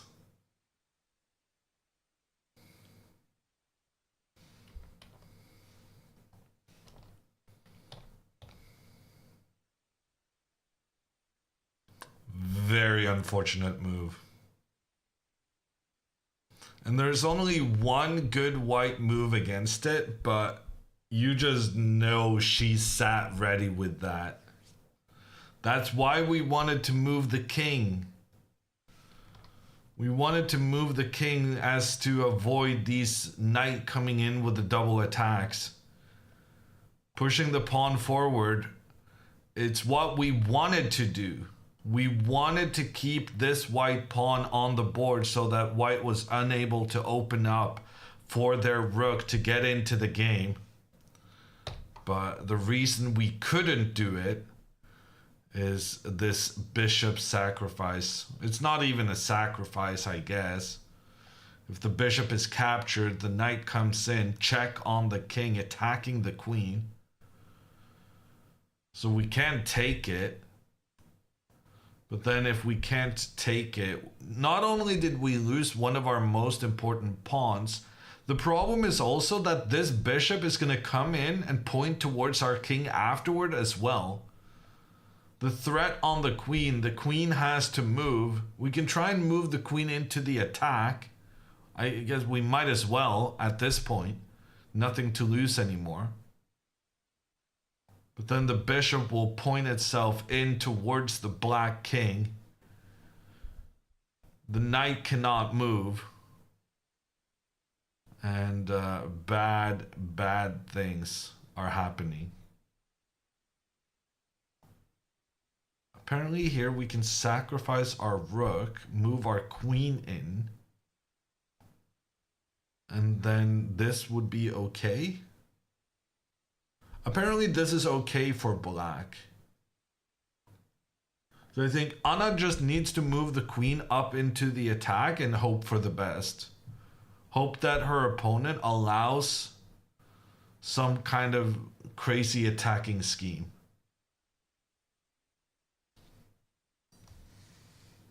Do we think this is going to be a relatively short game? Well, it's looking like it right now. This development was not good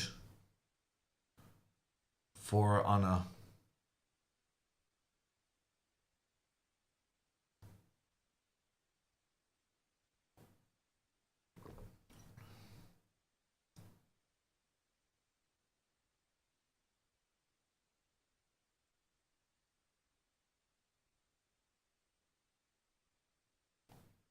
Queen g4, counterattack the queen. Well, a queen trade now would just be the end of the game.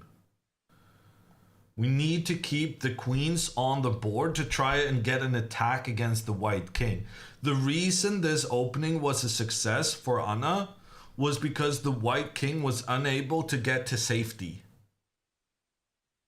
So we need to keep the queen on the board and we need to get the queen closer to the white king. What Anna does is right here. She tries to infiltrate to the g2 square, but her opponent replies pretty much instantly. Bishop all the way back, attacking the queen, making sure that the queen cannot create any trouble here. And Anna has to go all the way back. Draw? I suspect Anna's opponent is not interested in a draw right now.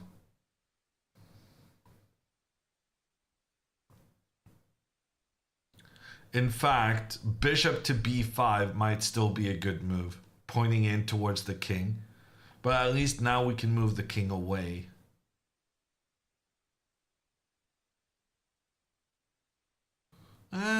There's some hope still, I think. It's looking very, very bad, but the fact that White's king has no easy shelter at any point in the game, it is going to give some counter chances.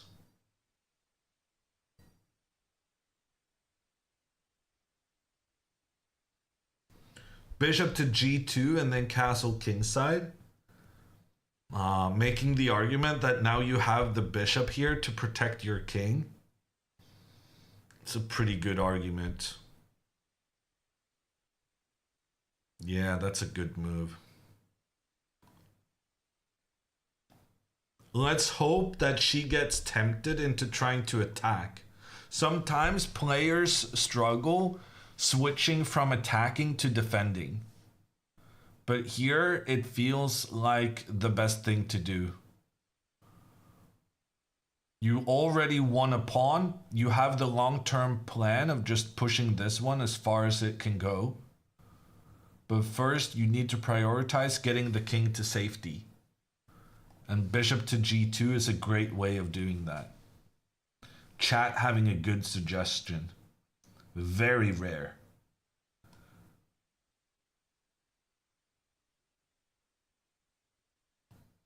About 40-minute time difference. The time difference doesn't really matter at this point. The time difference doesn't matter when it's the player with the terrible position that's low on time. If it's the player with the good position low on time, then the time matters, right? Because then they might blunder it away. But right now, the problems in the position are bigger than the problems on the clock for Anna.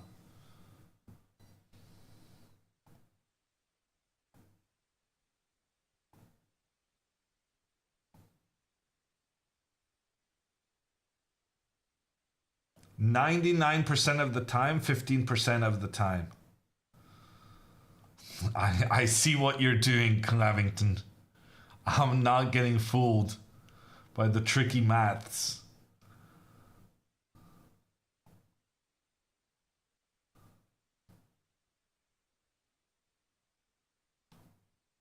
Okay, let's take a look at the overview. We need some better news. Inna has the advantage according to the computer, and I have to rely on the computer here because Inna's position is still kind of crazy. She remains down a pawn, but she has the bishop pointing in towards two of Black's pieces. And she can also have her rook pointing down on the black queen. Yes, I believe Inna will win this position. It feels like she has a lot of pressure on her opponent right now. And she also has the chess engines agreeing that white is better. So both objectively, but the eye test also confirms that this looks dangerous. So I'm feeling good about Inna winning the game. What is going on in Margot's game? That is board 4 on the bottom right. There has been a trade. And that's when you gotta pay attention to how the trades happen. I think Margot can just recapture here with the queen, right? And then she's protecting the rook. And then look at this knight on d5. I guess too soon to talk about the strength of such a knight when we know the current predicament that Anna is in. but there's some kind of karmic justice to the fact that the white knight on d5 is taking Anna down in her game, but it may help Margot getting a win against a player who thus far in the tournament had won all their games. So feels good for Margot, feels good for Inna, which means the team might do well still in this match. Let's check in with Pia's game. Not a lot of moves happening here. In the last hour and a half, we've only had 4 moves in Pia's game. Pia spent 12 minutes on this, then 13 minutes on this, 5 minutes on castling, 19 minutes on bishop forward. And I suspect Pia has been spending quite a lot of time on this move as well. Slow progress, no clear advantage for either side in this game. The most notable thing is the time usage. Approximately equal position, but a position which feels like it's the kind of position that Pia plays reasonably often. So it should be a kind of position where Pia knows what to do and how to outplay a lower rated opponent. So I do think Sweden is looking okay in this match still. But for Anna's sake, getting 2 losses in a row would feel rough. So if she can get some swindle here and exploit the fact that her opponent's king is in a long-term precarious positioning, that would be good.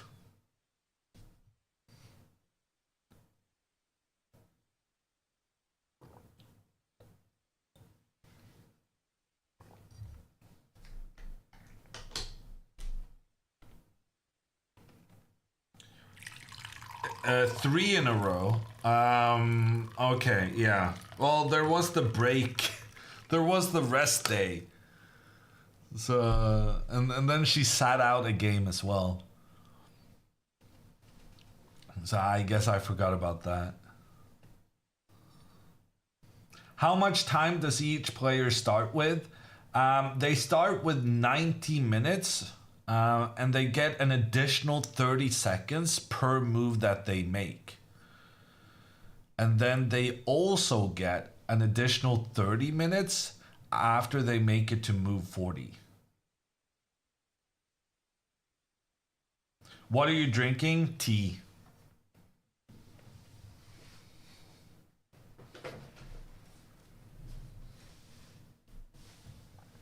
I think Anna can create some confusion. I think so too, as long as white is tempted to continue attacking. There was a suggestion in chat with bishop to g2 and then castling. Just having more pieces on this side of the board, which would make castling to that side a lot safer. If bishop to g2, I think it's pretty much over. But if bishop to b5, which the computer believes to be the best move, but just because the chess engine says it's the best, doesn't mean that it's the best from a human perspective. Because this continues the attack down towards the black king, but at the same time, it doesn't prioritize defending the white king, which Anna could potentially exploit in the future.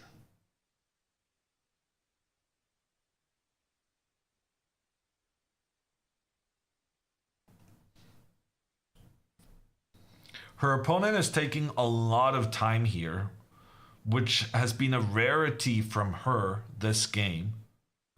Unfortunately, despite her pretty quick pace, the Bangladeshi has she found all the right moves in the critical phase, which is what I said about Anna's opponent yesterday also, I suppose. Anna's making some mistakes, but her opponent is also doing a really good job of exploiting them when they happen. What if Anna plays knight to e7 to offer a knight trade? Yeah. So if white chooses to go for the defensive strategy, we can try and make some trades. But then we lose the pawn. So probably we should trade the pawns first and then try and make some trades. This is not too shabby. Here she can even win back one of the pawns. The problem in such a position is that this rook is completely offside. It's unable to get over to the other side because of the pawn in the middle standing in its path. And here white has a pretty straightforward plan. Just push that pawn as far as it can go, and then white wins the game. So even if Anna gets the pawn back, now one of the issues here is not just that she's down a pawn, it's also that white's pawn has a very clear path, since the black pawn that was standing in the way has been eliminated from the board.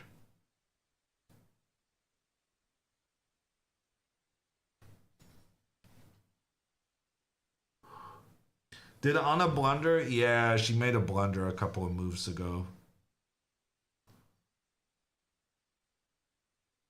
She's in big trouble right now.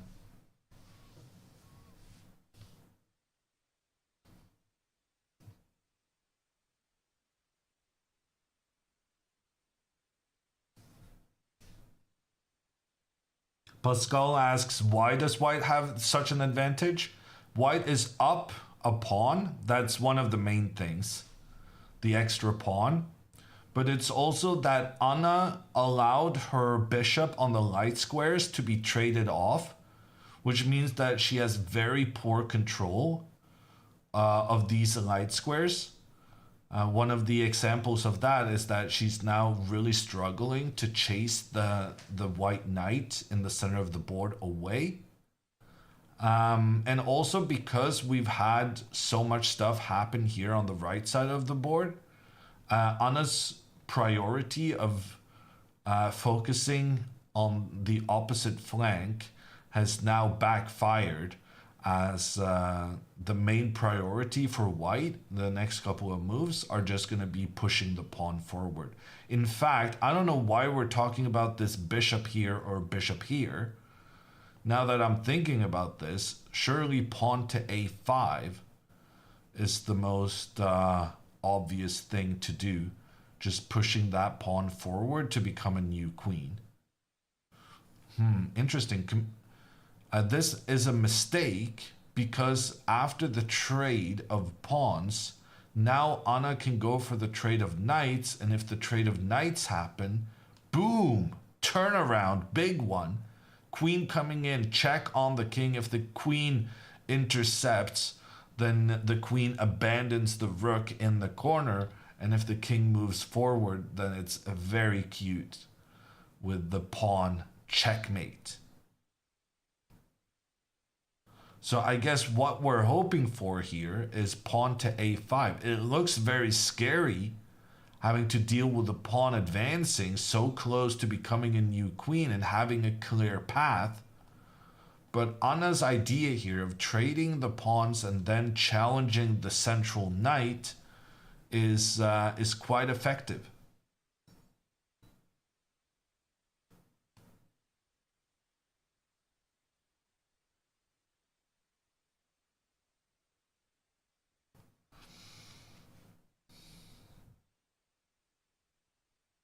It seems like we're gonna have a bit of a wait. Anna spending so much time means that her opponent has a lot of surplus to figure out the right winning plan here.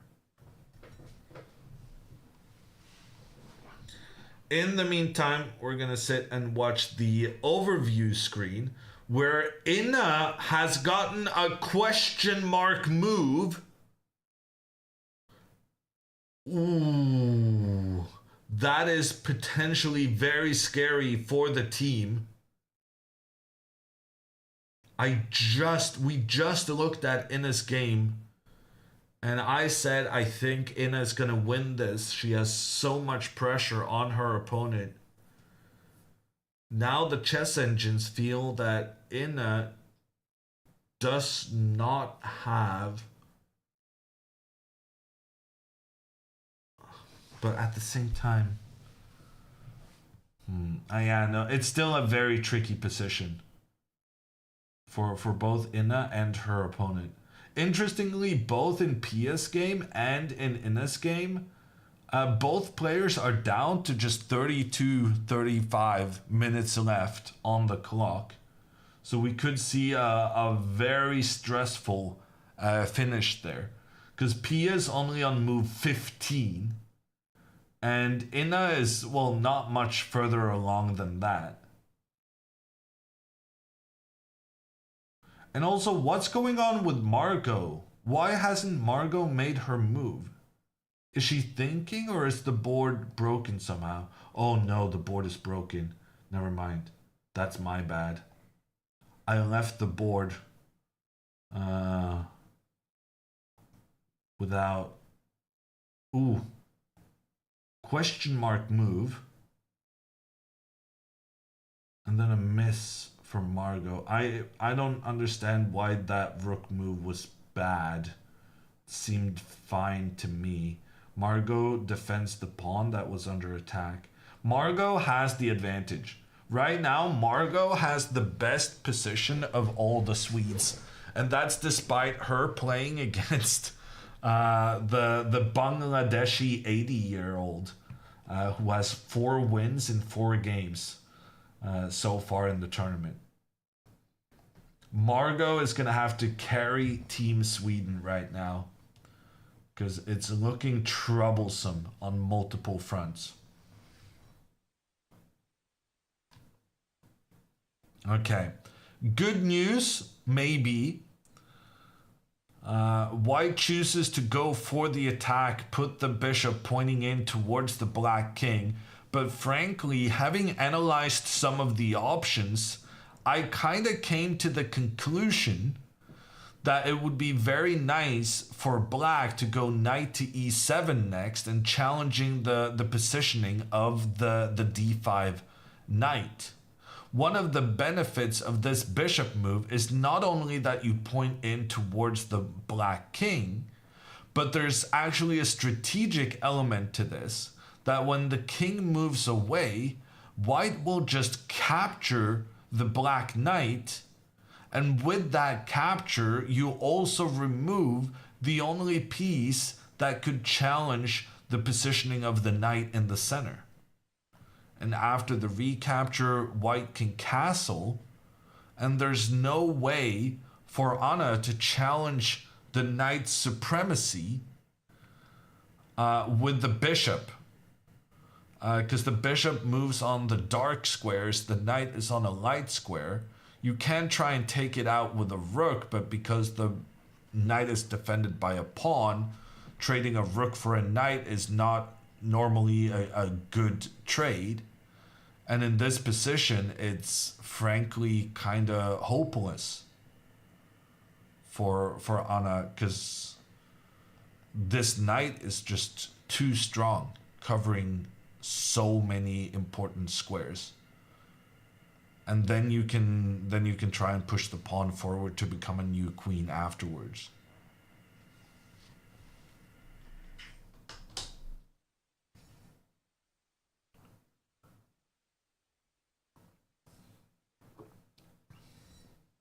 Isn't that Lavinia on board too? No, that's Inna.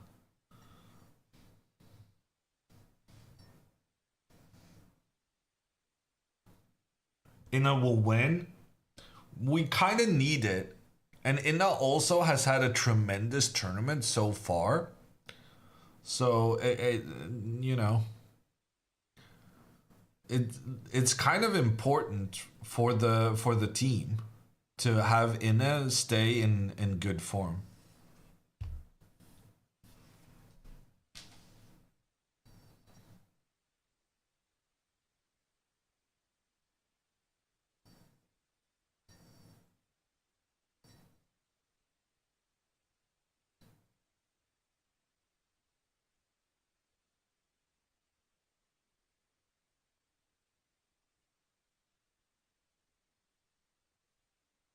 What's Inna's individual score so far?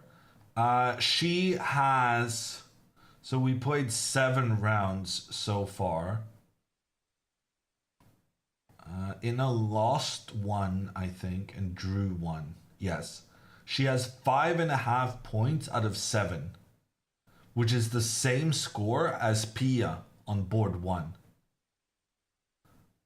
So they're carrying the team so far. Inna has a rating performance of 2,300. She needs to have a rating performance of 2,400 to get a women's grandmaster norm. So she's not quite there yet. She's still gonna need to beat someone good. In general, Inna needs the team to win so that they can face somewhat stronger opposition.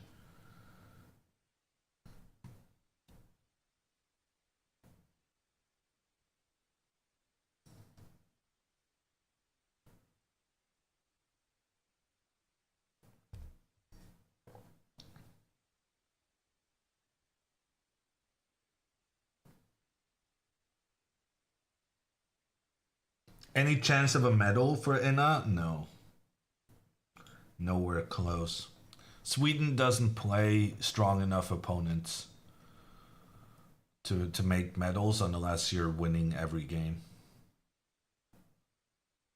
I suppose both her and Pia can just win the rest of the games, but that seems like a bit of a challenge.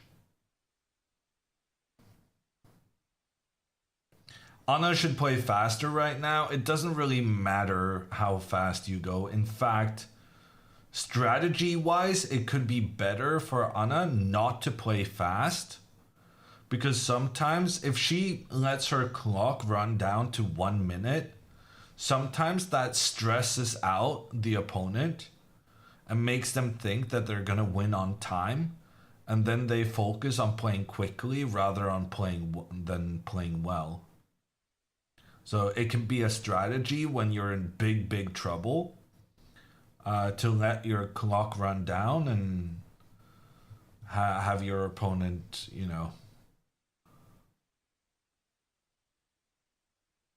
question their priorities.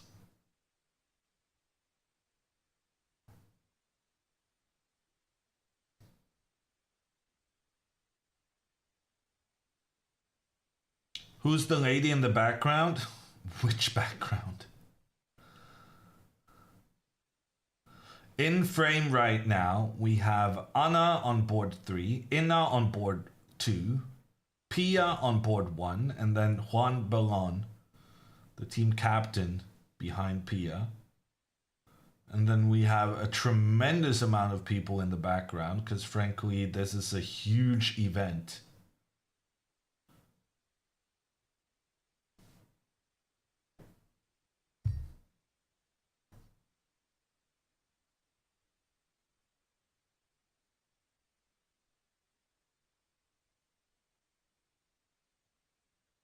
Do you have any advice for playing over the board after only having played online for 4 years? Um, I mean, I would recommend maybe buying a chess clock and getting into the yeah, no, the over the board chess does have quite a few challenges that doesn't exist online. So there's a certain art to moving the physical pieces. And if you do this, there's like a certain beginner's way of removing a piece and putting your own. You should practice smoothly. So the trick is, I don't have any chess pieces by my computer, but if you want to seem like a pro, you should practice smoothly when you make your captures, especially when you capture a pawn. You take your knight or your pawn or whatever in your hand and you move it to capture, and then you trap the piece you're about to capture behind your own piece, and then you pick them up with these two fingers here. So you have your own piece here. It comes in forward, pushes their piece back, then you pick up their piece behind here, and then you do it in a smooth motion. If you're bad at chess, I would practice doing that to look like a pro. If you're good, then I would maybe just not learn how to capture the pieces in a cool way, because then everyone's going to think you're terrible, and then you're going to shock everyone with your online chess skills. But if you're bad online, I would basically I would do the poker thing, right? Try to appear the opposite of what you really are. If you're bad at chess online and elsewhere, capture pieces like a pro to instill fear.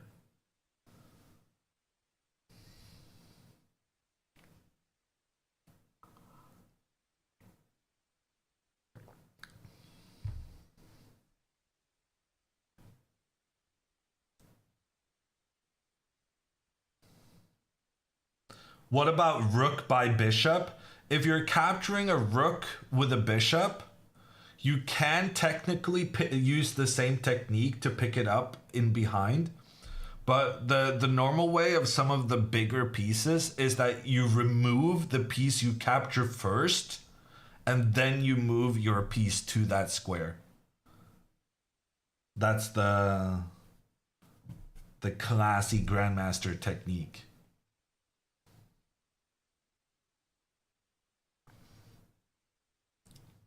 Because then doing it in one movement can be a bit trickier with some of the bigger pieces.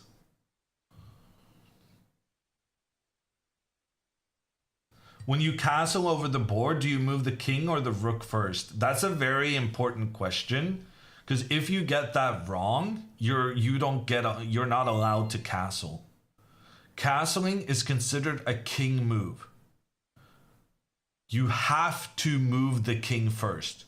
If you move the rook first and try to move the king over afterwards, your opponent is within their right to point out that that is not allowed and that you have to move your rook instead of moving your king. Very, very important. Castling is a king move. Move the king first. How to capture the king? You don't capture the king in chess. The king is the only piece on the board that cannot be captured. It can only be checkmated.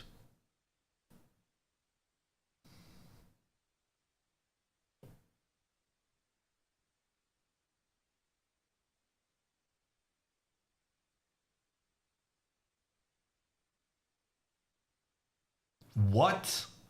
It is true. In chess, the king is the piece that it doesn't matter, like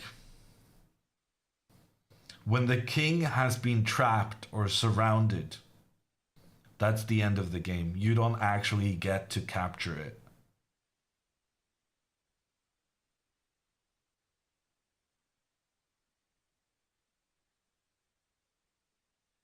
What's the correct way to pronounce en passant? Uh, Probably better asking a Frenchman. I suspect we're getting another double question mark here. Uh,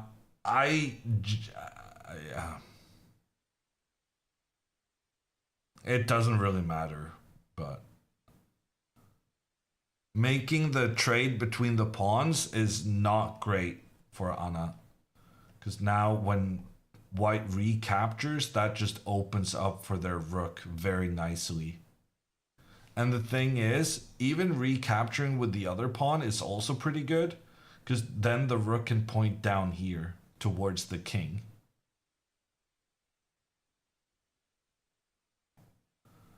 So yeah, any recapture here is very bad news.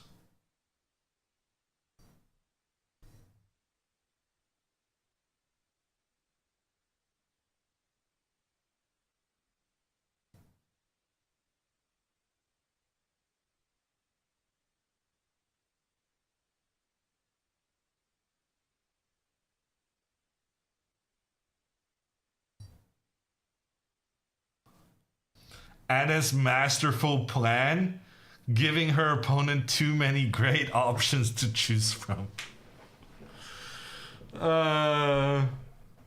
You're not too far off, I think.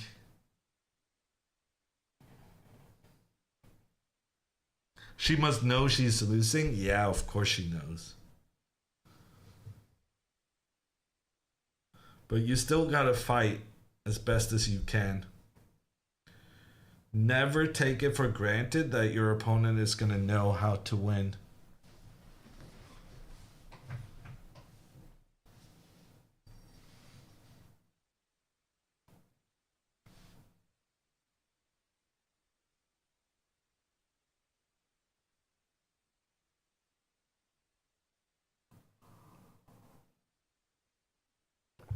I don't know if I misspoke earlier, MC, but it's Inna.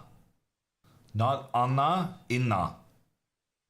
They're sitting next to each other and they have somewhat similar names. But Inna is the one on 5.5 out of 7.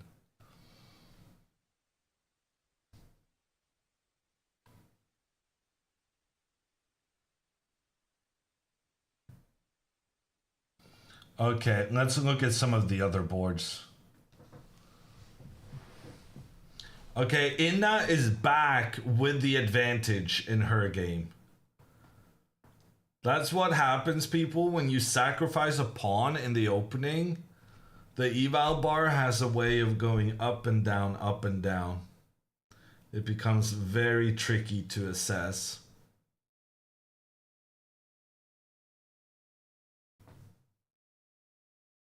We're gonna get some drama today. Because Pia and her opponent, they're both down to 26 minutes. And to be honest, they haven't gotten very far in their game yet.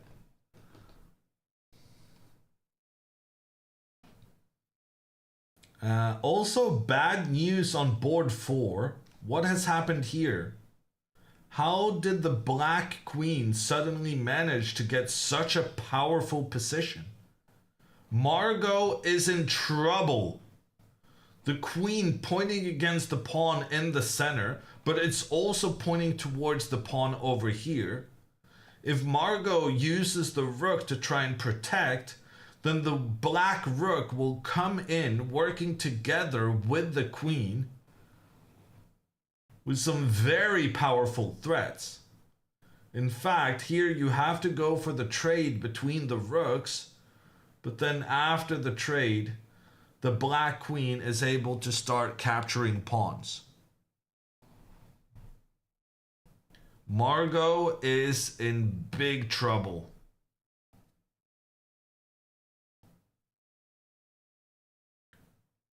And with Anna being in big trouble as well, and Pia's and Inna's games are pretty unresolved,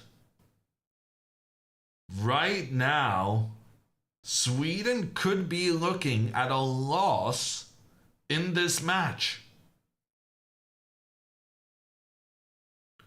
We gotta get Pia and Inna winning their games, and we need Margot to put up a great defense And Margot has started that task excellently, getting an exclam, a good move on her previous one here. The queen indirectly protects the pawn in the middle and also protects the pawn on the right side. In the meantime, moves are coming in fast in Anna's game. So we had the trade between the pawns, which opened up for white's rook to point down against the black position. Now we saw another pawn trade. Anna is just making sure that her pawn is not lost, just like that. And after the recapture, she has escaped from this diagonal with the white bishop pointing in. The king moves away, and now on the next move, Anna will play the move knight to e7 and challenge the dominating knight in the center. In fact, I believe white now should trade their good bishop for the knight, and the benefit of that trade is that it will then become impossible for black to challenge the placement of the good knight in the center of the board. Also, actually, as an added benefit, it means that the black queen cannot as easily get into an attacking position over here. So maybe here white can even castle, because you don't have to worry about the queen infiltration.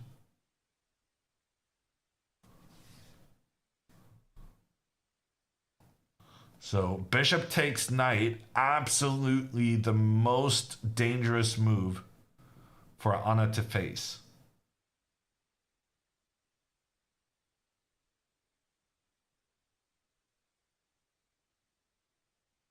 How do you know Anna? Well, the thing is, I've known Pia for a very long time. Because she's been a professional chess player while I was trying to, play chess almost full time growing up. And Pia would always or very often take Anna with her to the tournaments.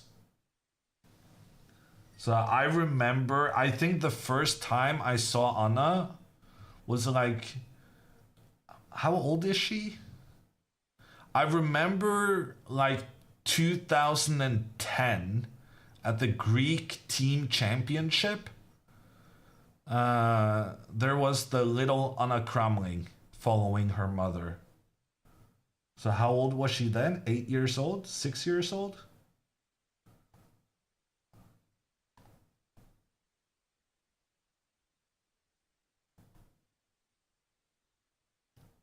So Anna has been around for a while. Not just as a chess player, also like a daughter companion.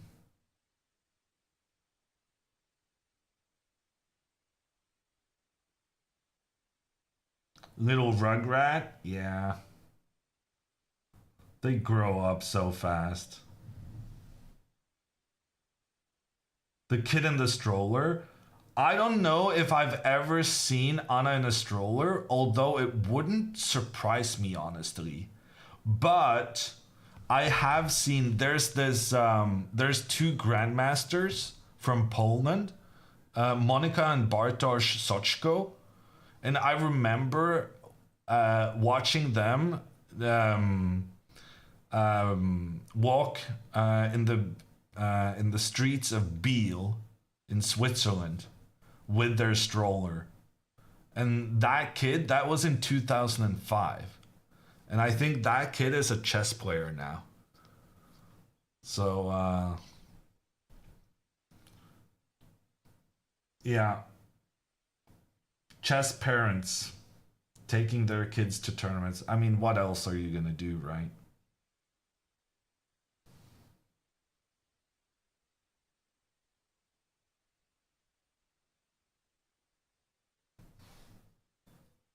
Why are cameras allowed in some games but not others? all the cameras are from the organizer. So no personal cameras are allowed.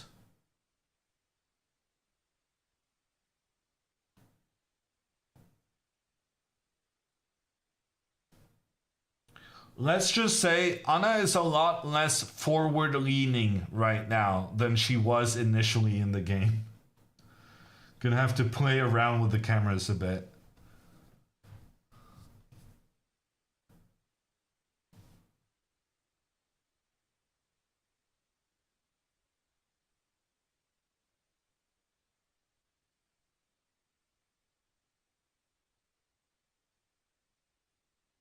That kid is a chess player. He's the one who played Nemo a few months ago in Poland. I don't know.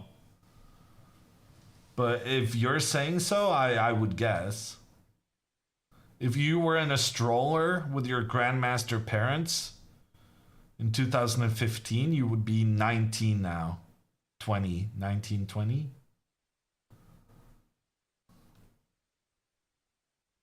Can you explain why her position is losing?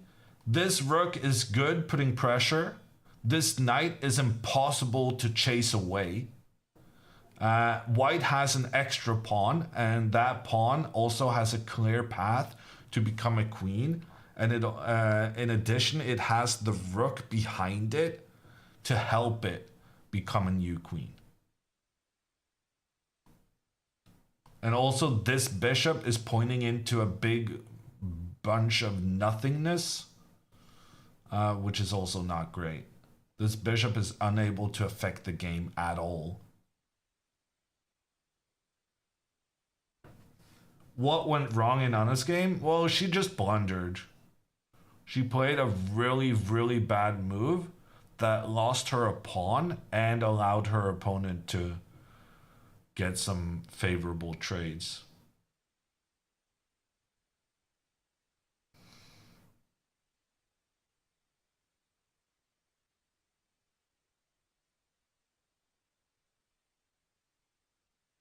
She depends on her opponent making mistakes now. Yes. Unfortunately.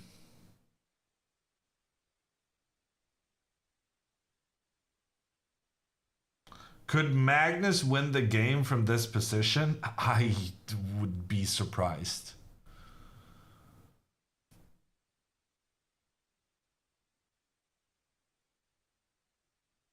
Hammer, can you fix for Sweden to play against England? I would love to watch Bodhana play. That could happen actually. The Norwegian team, who are ranked very similarly to the Swedish team, they played England. Although Bodhana sat out for that game.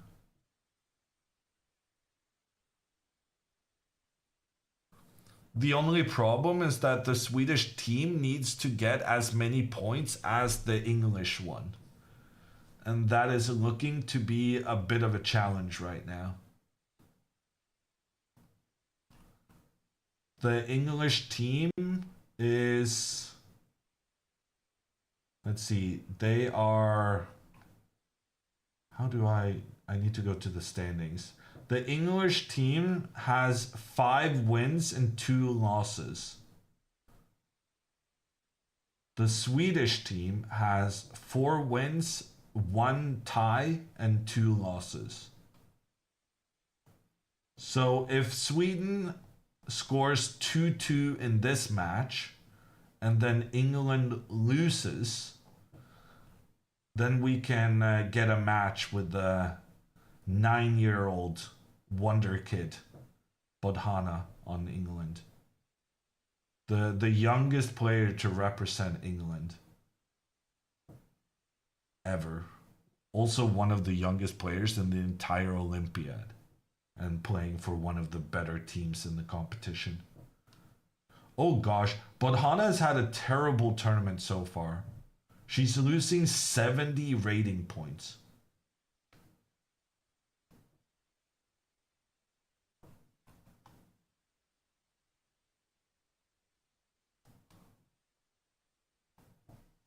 Can teammates chat? No. When you're playing a game, you're not allowed to talk to anyone. Okay, that is bad news. Good strategic decision from white here. Making the trade of the bishop versus the knight, and as a consequence of that trade, we can no longer move our knight to try and chase white's best placed piece off the board. And now castling, I think, is just a good move. Castling here, and there's not much to do. Then the white king would be pretty safe. And actually, castling here illustrates why it might have been better for white to recapture with the other pawn. Because the king needed to get into safety anyway. And if we had had this situation with the white pawn on the side instead, then it would have been an opening for the rook to point down towards the black king. But this is good enough to just get your king safe, and it's very difficult for Anna to get a good attack, even if white doesn't have a lot of defensive pieces on that side.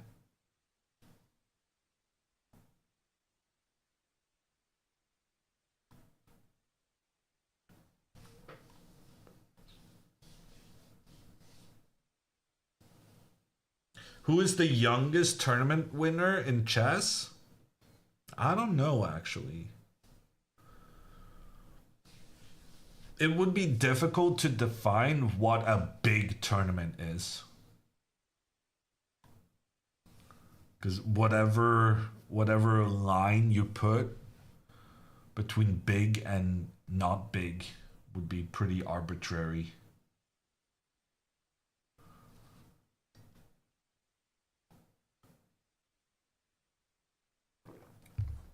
Are there any good plays where you never castle? I mean, there are, but they're a lot more rare than when you do castle.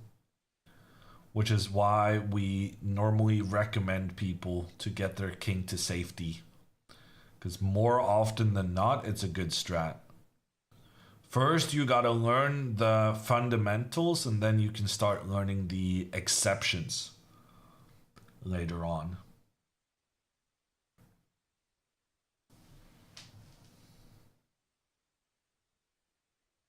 She didn't castle? Yeah. Well, according to the chess engines, this move was better than castling. But I feel like as long as white has the king in the middle of the board, there should be some chances. I'm curious about the move pawn to f5 now. The idea is that if the pawn is captured, then you're not protecting your knight. And even though white attacks the black rook, we also attack the white rook as we capture in the center.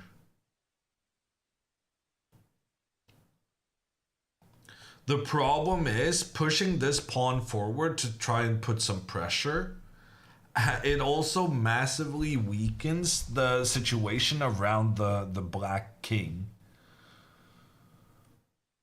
But at this point, you know, Anna is in big trouble anyway. So a move that puts that has some pressure creates some awkwardness for white.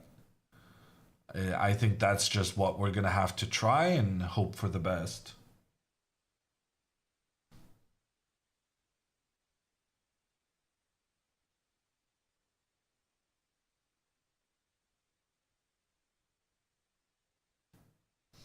Okay, I'm depressed about the situation on the board right now. Let's go check in on the overview to see how the others are doing. Inna remains down a pawn, and frankly, I don't see how she's winning the pawn back. But the computer's liking her situation. Margot has another exclam move on the board. So Margot is defending very well on the bottom right. That being said, what does happen if the queen just captures the pawn in the middle of the board? I think Margot is planning to move her rook to attack the black rook. And the black rook has very limited options of where to go because you also need to keep the queen protected. If the rook moves to keep the queen, okay, that's bad. If the rook moves to keep the queen protected, then Margot can make the trade and then push her rook into enemy territory, staring down the black bishop and the black king. So Margot is trying to make life difficult for her opponent. I just realized Margot is down to 4 minutes on the clock while her opponent has 42 minutes. Margot is in proper trouble on board 4, but she's finding a couple of exclam moves to try and save herself. Anna does play the desperate pawn to f5, which increases the pressure in towards white's center. It massively weakens the king, but at this point you just gotta look at the good things, not the bad things. There's so many bad things about Anna's position. One more is not gonna change much, but on the other hand, trying to put some pressure, trying to give the opponent some difficult choices, that's the best chance of survival.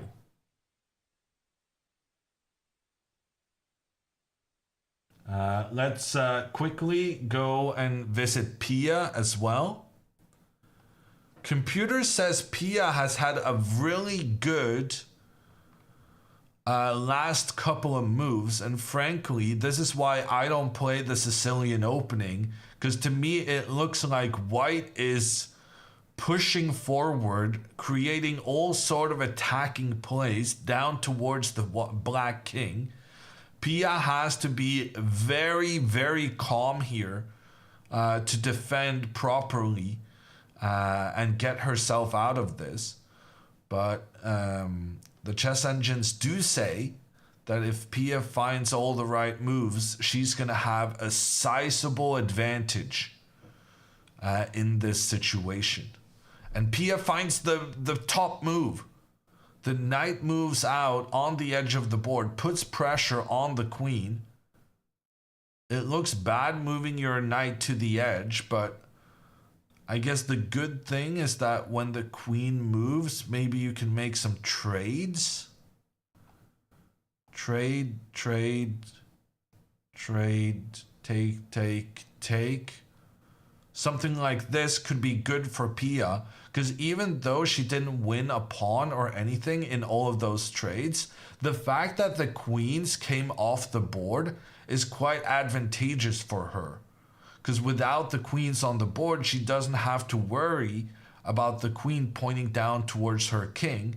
And in the meantime, Pia has the two bishops working together, which can zigzag their pressure on multiple fronts. And there's also the knight that actually comes in attacking the bishop. And in this example variation, the bishop is almost trapped. And when it does move, it abandons the protection of one of the knights. So very good development in Pia's game. And it does look as though...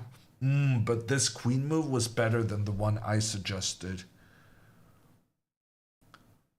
Tricky position for Pia still, but she should have good chances to win.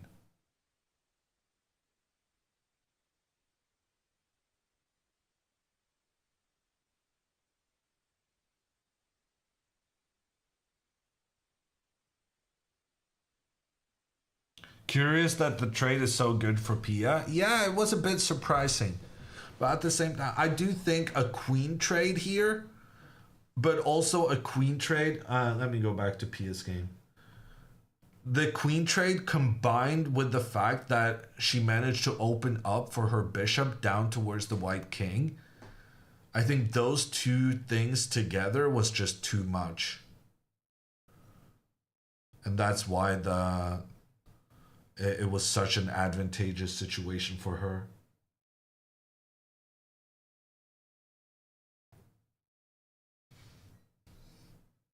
Ooh, a question mark move from Margot. And Margot is down to just 3 minutes on the clock. Ina's game is going to decide so much. To me, it looks like Ina doesn't really have too much for the pawn she sacrificed.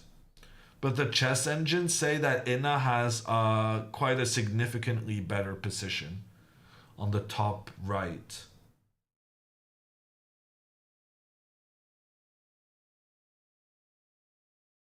Anna is down a pawn and has an unsafe king and bad bishop versus good knight chicken. There's like 3 different reasons why she's in trouble.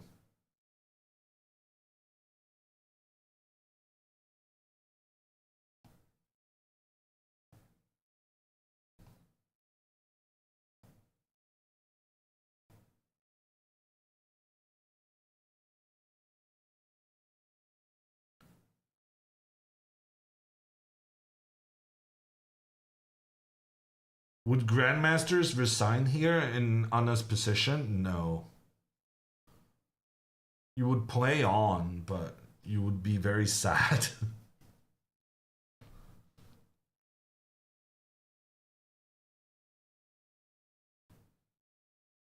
How come Anna's dad is allowed to sit right next to the table? He's the team captain. And it's not next to the table. It's like a captain's chair, half a meter away from the boards.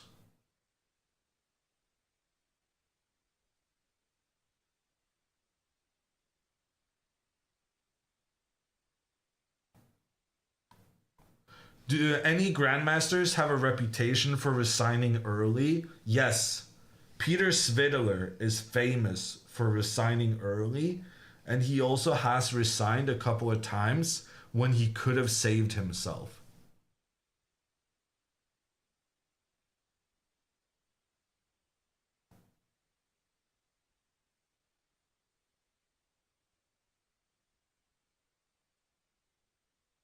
What is the role of the captain during a game? Frankly, not much.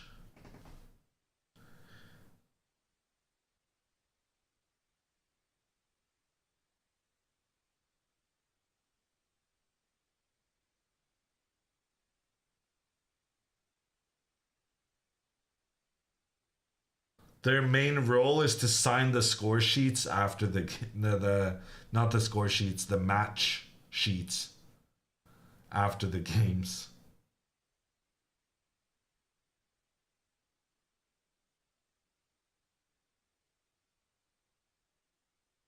In theory, the captain is supposed to be able to be an advocate on behalf of the team if there's some kind of a conflict, but I don't think that's a good thing.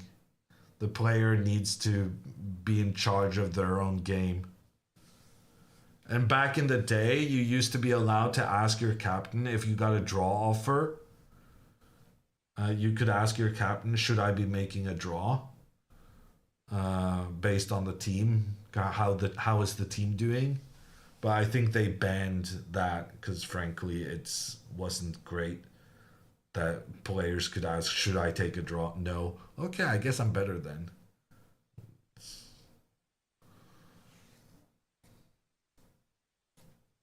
I think the team captain role is should be become obsolete.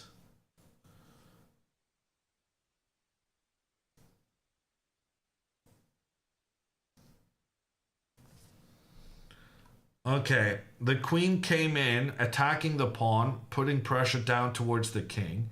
Anna plays pawn to f4. Good move. The point with this move is simply to challenge the white pawn And if the white pawn captures the black one, then white no longer has the option of castling kingside.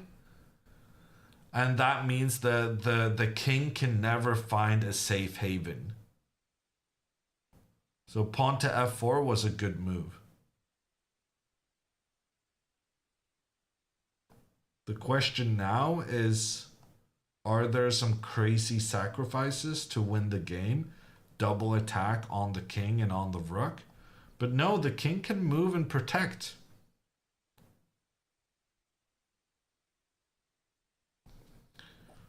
Anna's doing the best she can at making difficult decisions for her opponent.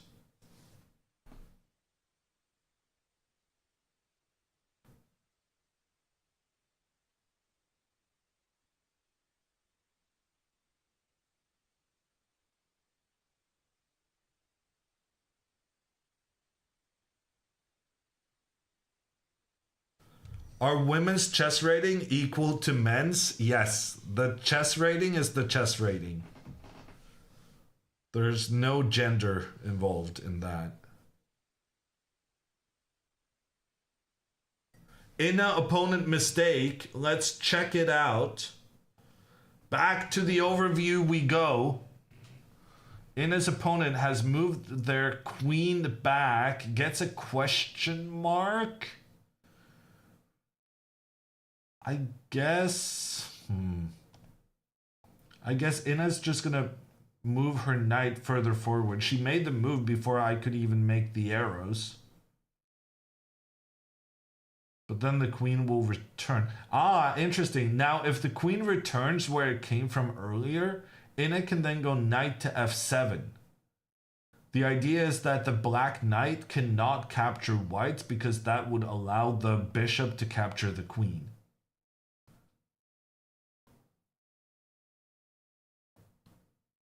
But Ina's move get the miss classification, even though it was the most obvious thing to do. Margot gets another question mark.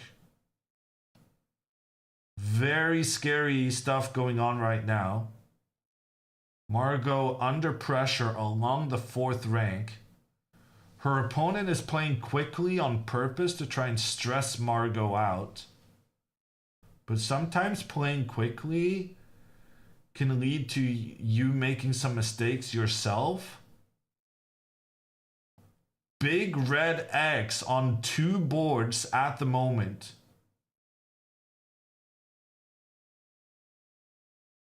Margot's opponent is trying to exploit the fact that Margot only has 1 minute remaining, but because she's more focused on the time rather than the position, she does make some mistakes herself. What do X's mean? I don't fully understand myself.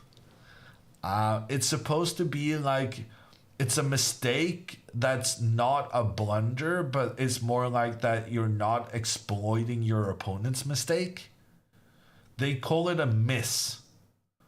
So they differentiate it from a blunder in saying that you're doing well anyway, but you had a chance to just decide the game outright.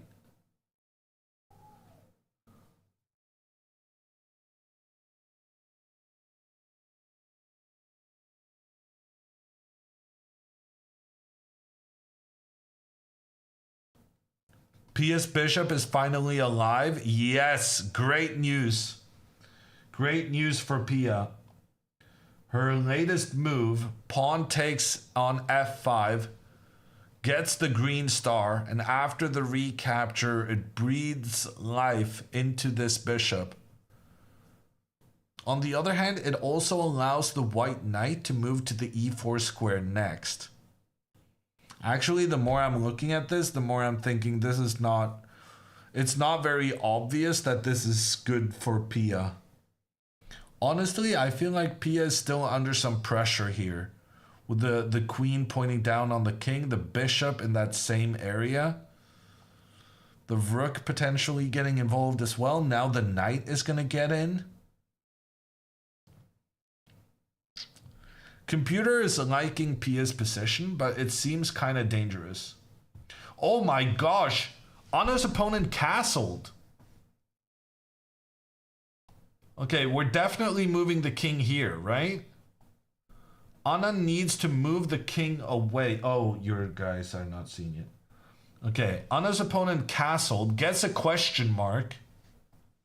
Now Anna can try and eliminate one of these white pawns so that there's only one pawn remaining to defend the king. My first instinct is that the king has to move away to make space for the rook to come over and point down towards the queen. Ooh, but then the knight can move in, attack both the rook and the queen. Yeah, we need this rook pointing down towards the king. Sometimes sacrificing a rook for such a powerful knight would be clever, but in this case, we need the rook to put pressure. So Anna is struggling with the fact that it's difficult for her to get the king away from the pressure White's queen exerts. I'm curious, at some point White is going to start pushing this pawn along the side of the board, and when that happens, we're going to be in big trouble. Okay, Anna is trying to eliminate the most scary thing about White's position, the pawn on a4. The problem is the pawn can just advance. And if Anna tries to surround it with her queen, then once again this powerful knight can do some trickery. Ooh, interesting. The trickery with the knight is a mistake, because the queen returns, allowing the rook to be captured in the corner. But since the queen is pointing down towards the white king, here Anna comes with rook takes pawn. The white pawn cannot recapture because it would put the king in check. And that means the rook is coming in to attack both the queen and the king. Frankly, even this feels like it should be winning for White. But computer says otherwise. Like, White has 2 rooks for the queen and there's a pawn 3 steps away.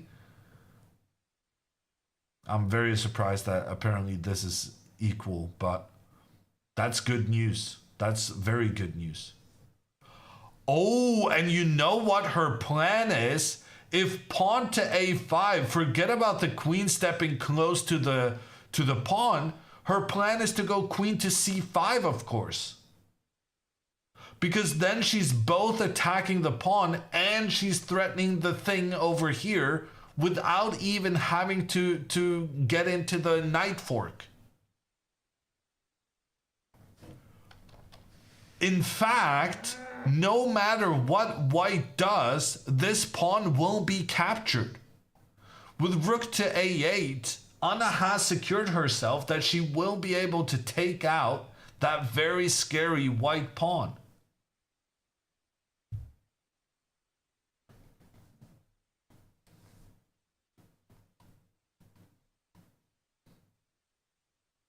Okay, this is the best position Anna has had for an hour. And her opponent is getting lower on time. There was like a 1 hour difference between them at some point. It's down to just less than 20 minutes.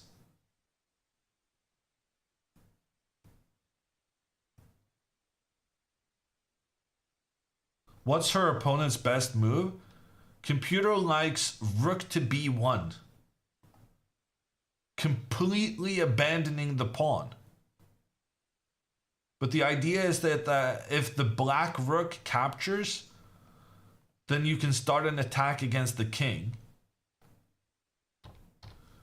And if the black queen captures, then the queen leaves the b7 square, allowing the rook to come in. But this is not super obvious.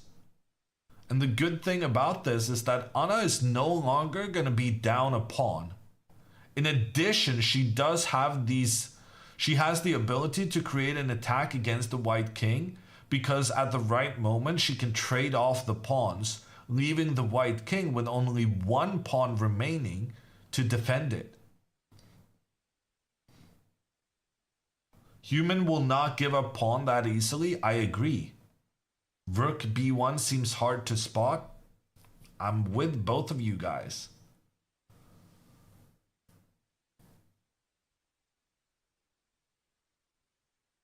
I think she's going to go pawn to a5, but then after queen c5, it's a disaster.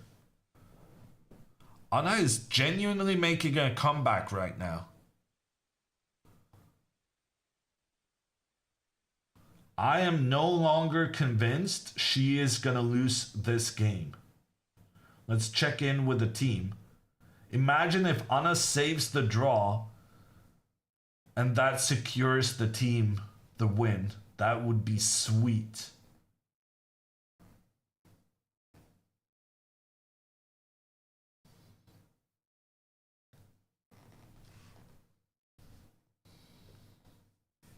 Oh, damn it. Her opponent finds a very good move. Realizes that the pawn is lost. And now if the pawn is captured, the rook can come in and attack. But maybe we can escape? Is this obvious? The knight coming towards this square? And then the rook can sacrifice itself against the pawn, setting up then the queen attacking both the king and the rook.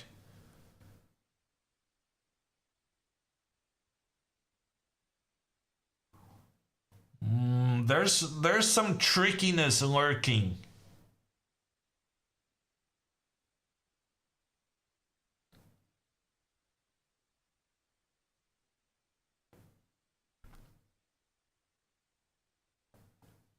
That's a little much to calculate. I mean, you're not going to find it from this position, right? But just the fact that the possibility exists down the line means that you might, stumble upon it.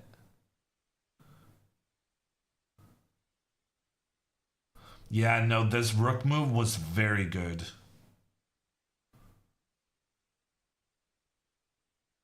I think Anna just has to take the pawn and hope to survive. Take the pawn and pray, essentially.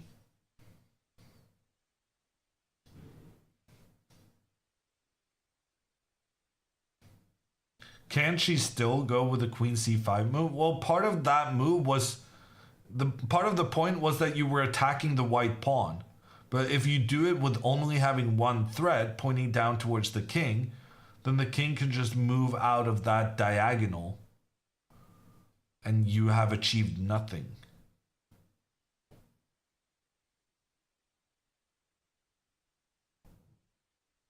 When you have a bad position, just take the pawn and hope for the best. I think that's the classic way of addressing such issues.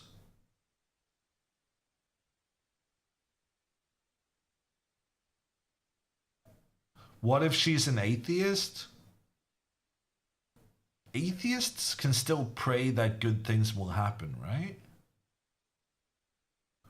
You're not praying to a deity, but you're praying for good fortune.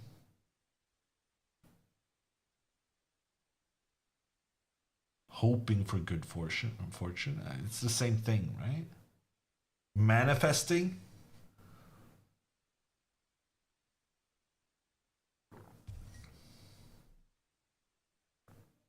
Atheists don't pray, G, but Twitch chatters do.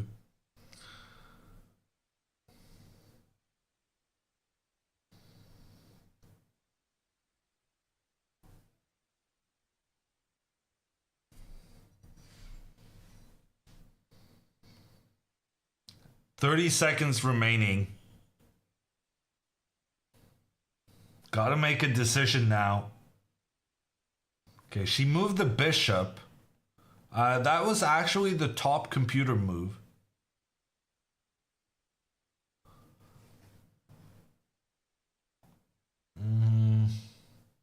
I kind of don't like it though.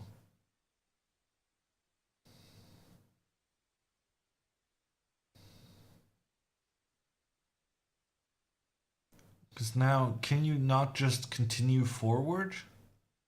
And the rook can also push the queen out of its position. Yeah, I'm not a huge fan. Ah, but maybe the reason I'm not a huge fan is because I'm not fully realizing what's going on. If white now tries to push their pawn forward, I think Anna is planning this bishop to h4 move. She's aiming to just point everything against these white pawns, and then you sacrifice. And you know, maybe it's not going to work out, but you at least you tried.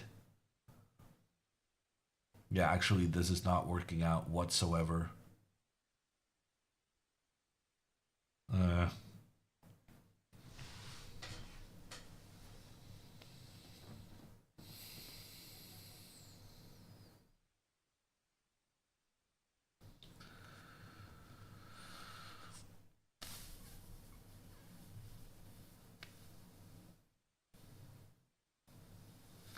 So what's the move, pray? Apparently hope is the move.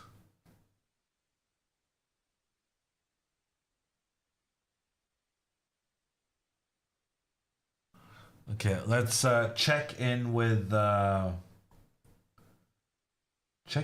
Pia. Because they just moved back and forth. Pia tried to move her rook up. I guess she wanted 2 rooks to put pressure. But after the bishop came in to attack the rook just had to move back. And then the bishop returned to the center of the board. Back and forth, count 1. You only need 2 back and forths for it to end up in a draw.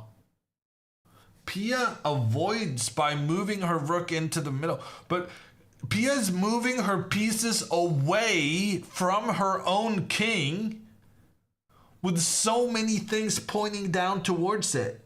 This is making me very stressed out.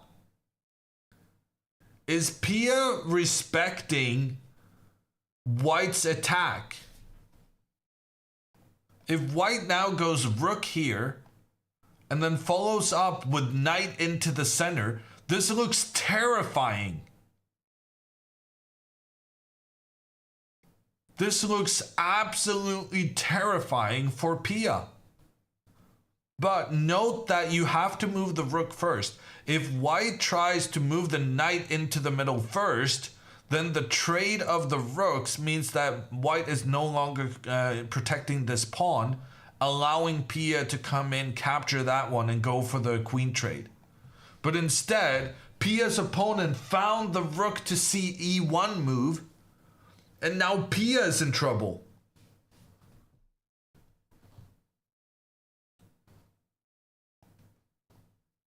And what is happening in Inna's game? Computer now says that Inna's game is equal, despite the fact that Inna is down by 3 pawns. How is Inna down 3 pawns?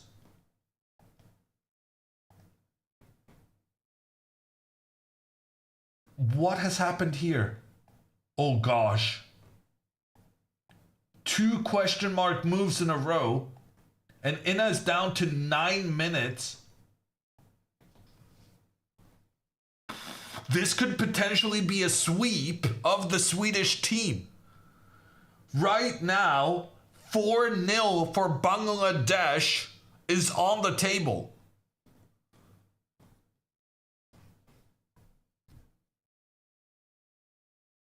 And Pia just moved her rook again. She's admitting her own mistake. She moved the rook into the middle, and then she moves the rook back. But still, knight to e4 is a powerful move, after which the computer believes the best move for black is rook to f8. If that doesn't illustrate what is going wrong here, I don't know what does.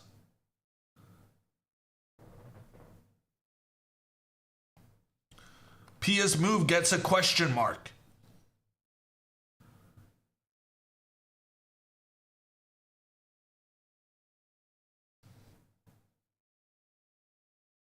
The drama is at its maximum. Time trouble on all boards. Oh, this is good. Rook to e2, mistake by the opponent as well. The opponent had a perfect opportunity to bring more pieces into the attack by moving the knight into the center. But Pia's opponent does not take that opportunity. And now I believe Pia, with the move bishop to f6, will win this game. Bishop here, attacks here, attacks everywhere. Bishop to f6 wins the game for Pia after me just declaring all the trouble she's in. Her opponent gets a question. That is a double question mark move from white. And bishop here will put this game in Pia's favor because of all the pressure in the open files, in the diagonals, and so on.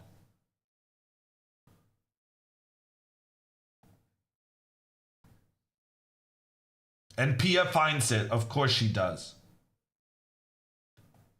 Okay, it's gonna be...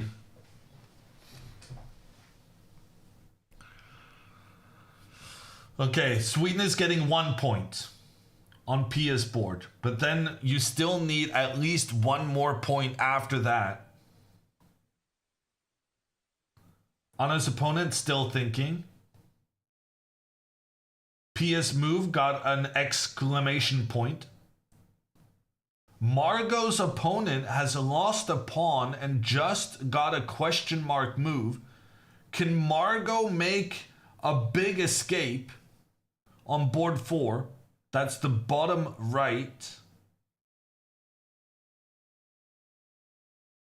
Margot just ran out of time. And that's okay because they made it to move 40. Okay, Margot made it to move 40. That means she's gotten an additional 30 minutes to her clock to try and see if she can salvage this situation where she's down a pawn.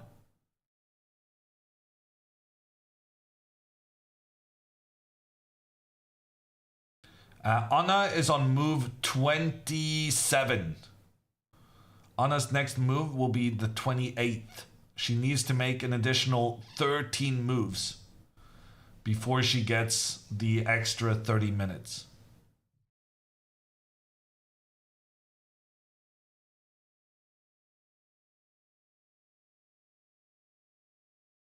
Pia's opponent goes for the rook trade. That seems very sensible. I don't know why the computer is saying this is winning for Pia. The advantage of the rook trade is that Pia's going to have to take back with her rook, but then there's no more pressure on the knight. Ooh, computer says there's a brilliant move for Pia where she captures with the queen instead of the rook to preserve the pressure on the knight.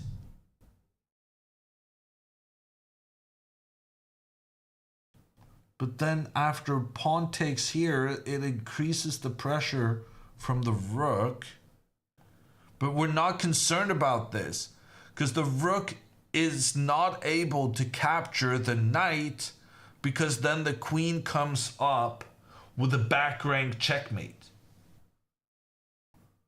Ooh, big calculations needed. Pia is better no matter which piece she chooses. But she is instantly winning if she goes for the queen recapture. which is not too easy to find because she has wanted to have her queen point towards her opponent's queen for such a long time.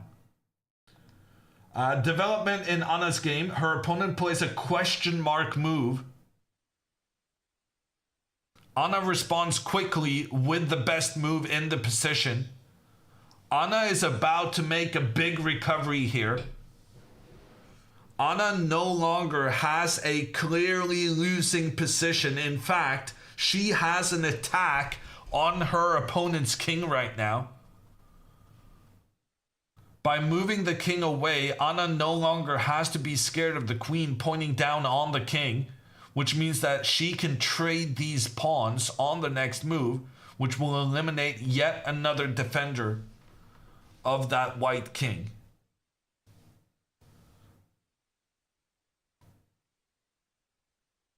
And let's not forget that Anna, at the opportune moment, can just capture this scary pawn on the other side.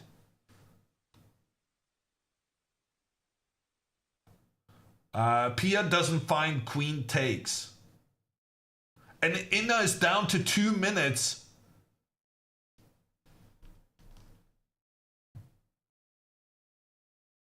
The drama is unfolding right now. Question mark for Pia.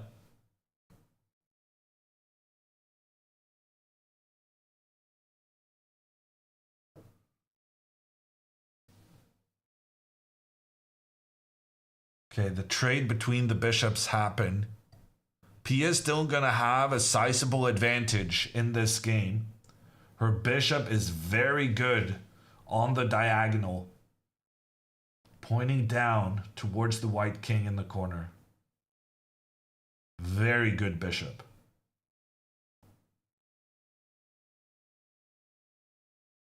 Inna moves her knight into the center of the board. Seems like by far the most obvious thing to do.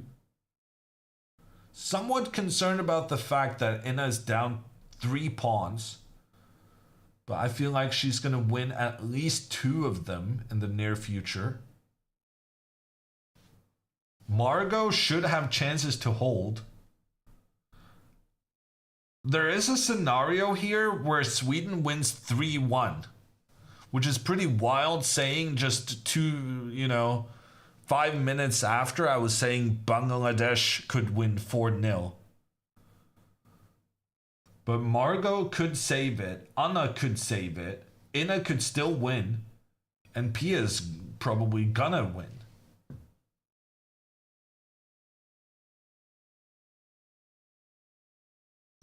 Can you explain why the bishop for Pia is so good? It can't really do anything. Well, sometimes bishops are bad because they're not attacking anything. But in this case, Pia's bishop is pointing straight at the king. So this is not one of those empty diagonals where nothing is happening. It's straight at the opposing king, which could create some checkmating threats in the near future.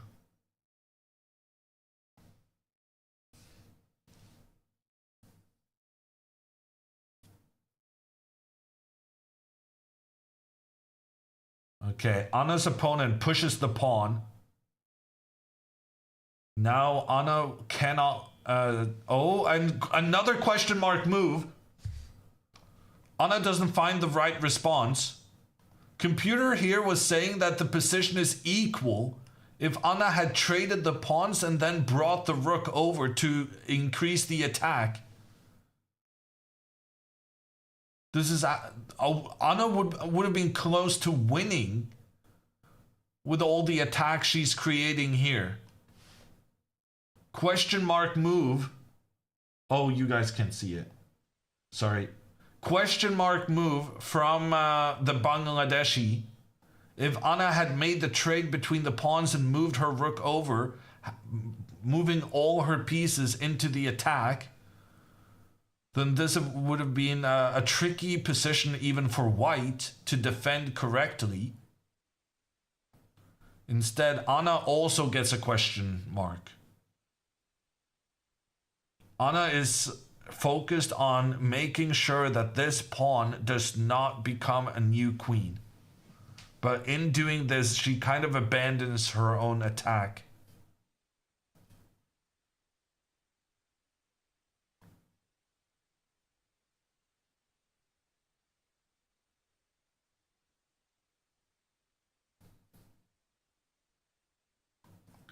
Another question mark move, this time Pia's opponent.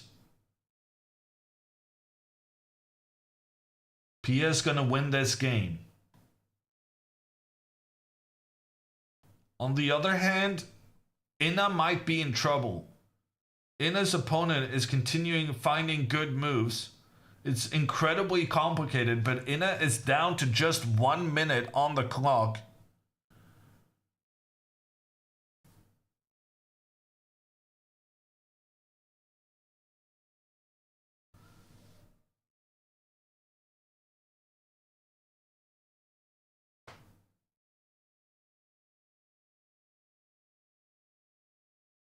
Pia offered a queen trade, yes, but that's a fine decision.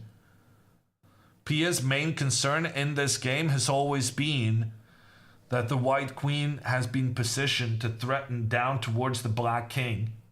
A queen trade would take care of that problematic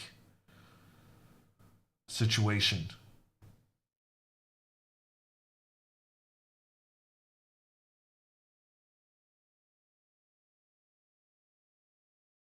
Ooh, Inna makes a mistake.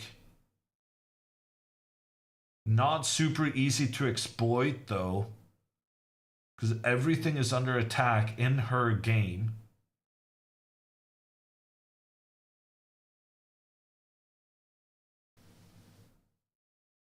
If Inna loses, then Sweden needs either Anna or Margot. Well, if Inna loses, then Anna needs to win, or both her and Margot needs to save bad positions.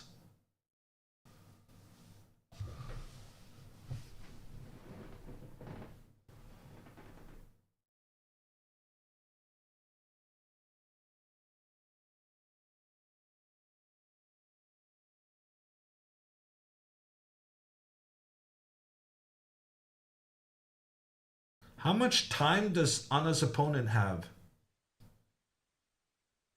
She's down to just 5 minutes now. Anna could potentially win this game, although it would have been easier if she had brought more pieces into the attack on the previous move instead of being so fixated on getting rid of this white pawn.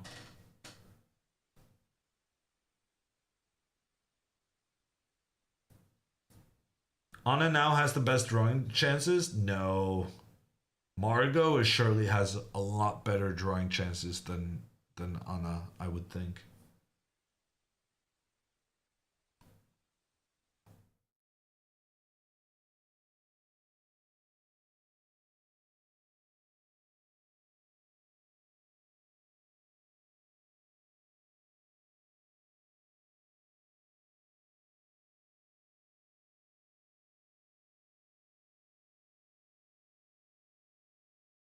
Margot is spending all the time she got.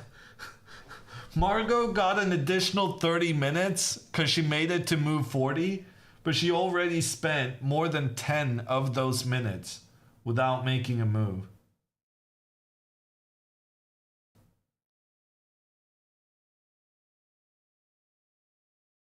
Okay, Inna's queen is under attack right now. Pia's gonna win her game.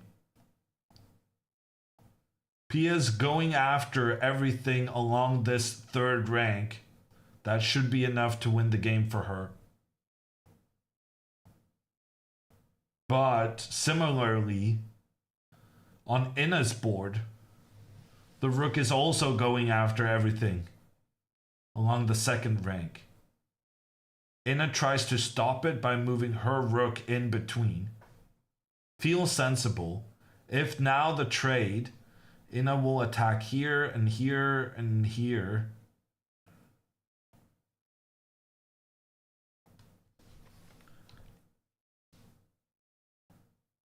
Instead, rook moves over.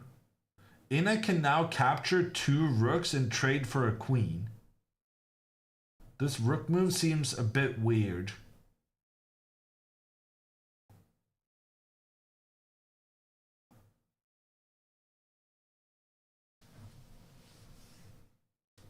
What's your prediction? It changes every minute.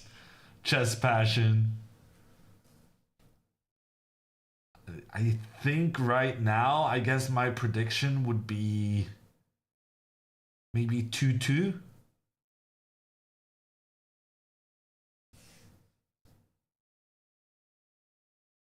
Maybe 2.5 Sweden. It so much depends on what's going on at Ina's game. I'm kind of assuming Ina is not gonna lose. Double question mark! Double question mark! That is... And she just gave it away.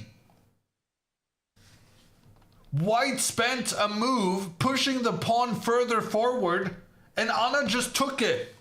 And I missed her reaction. Feels bad.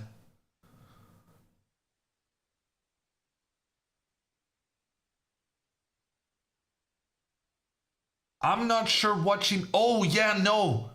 This is the idea. Anna took it. The idea for white was to attack both the queen and the rook, but then Anna can continue capturing stuff. The queen gets captured, the rook gets captured, but then the bishop gets captured. Oh no. Okay, Chess Engine says this was a huge mistake.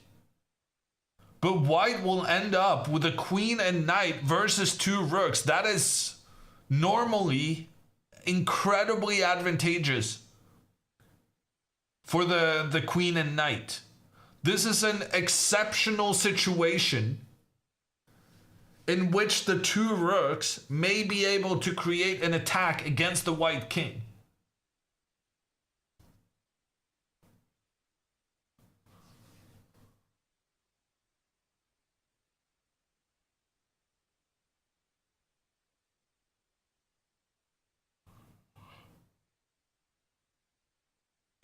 Surely knight to b4 will be played. I can't imagine white going for anything other than that. That was her plan.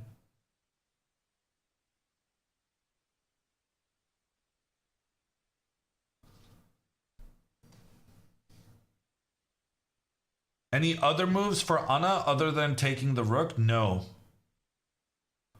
Both of these are under attack. You have to give up your queen.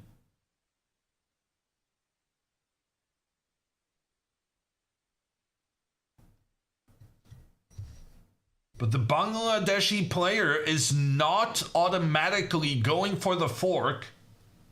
She realizes something is up.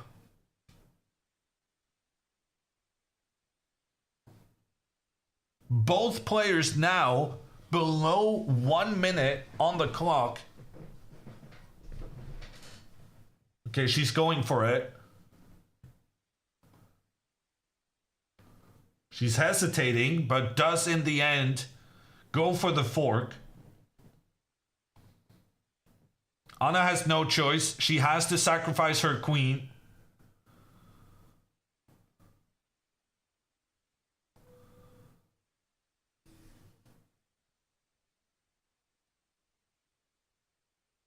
The knight comes in, captures the queen, gonna capture the bishop next. I'm paying attention to Anna's body language. She doesn't seem super disappointed about losing the bishop. According to the chess engines, this is a draw, but to a human eye, it looks difficult. A knight and a queen are usually much, much better than 2 rooks.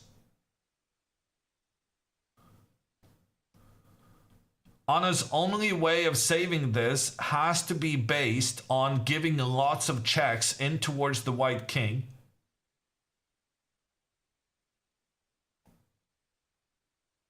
Okay, I think I understand why it's a draw. Rook takes, knight takes here. You can trade the pawns. You have to trade the pawns. She's not going after the pawn, is she? She's moving the rook back. I don't like that.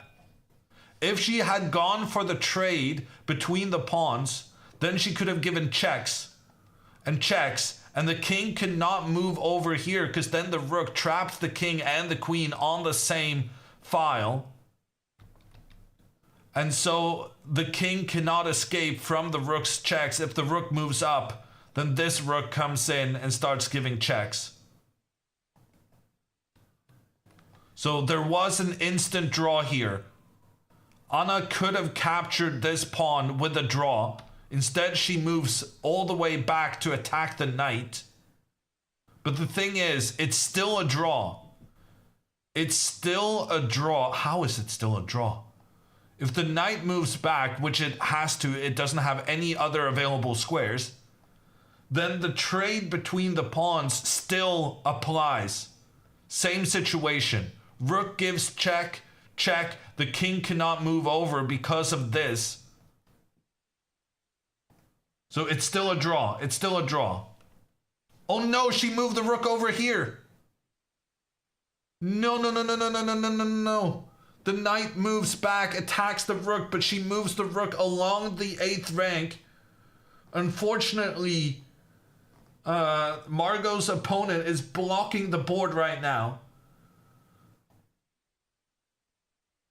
Oh, there she goes back. But unfortunately, this is over now.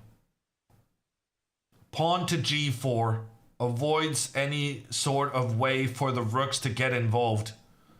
And that's the win for white. And pawn to g4 is played. Game over.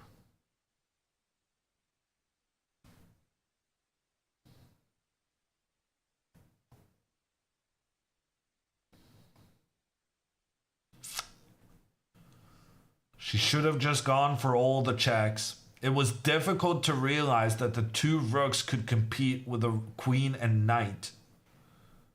But she had that one opportunity. One moment. And will you capture it? She did not. Drama in the other games. Inna has also lost her queen. And now Inna is also losing her rooks back. Inna is gonna be in a position where she's down 2 pawns. So Inna is losing, Anna is losing, Pia is winning. But this means unless Anna somehow manages to recover yet again, this is gonna be a win for Bangladesh. Ooh, but Anna's making a very scary trap. Very tricky trap here. And Anna's opponent is still low on time. After rook to g5, her plan is to go pawn to h5 and checkmate along the edge of the board. Her opponent jumps with the knight, pawn to h5. You have to play it. But the issue here is that even though you're trying to set up a very nice checkmate with the 2 rooks on the edge of the board, unfortunately white manages to get their knight into defense just in time. In this position, there's only one move for white to save the win, but pawn to h6, protected by the knight, that keeps everything under control. Okay, Anna tries her best, does go for this pawn to h5 move, trying to get that pawn to capture the black one, which will open up for the rook and keep the king stuck on the edge of the board.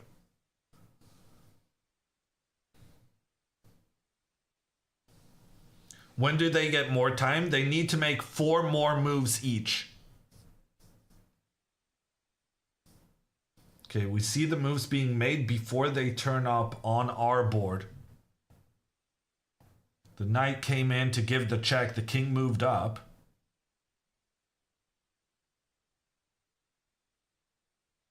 In fact, it would probably be better for white to just ignore these 2 pawns. Because if you instead just move your queen, if the pawn captures here, then you don't have your rook pointing down. And if your rook captures, then the pawn... Actually, that's brilliant.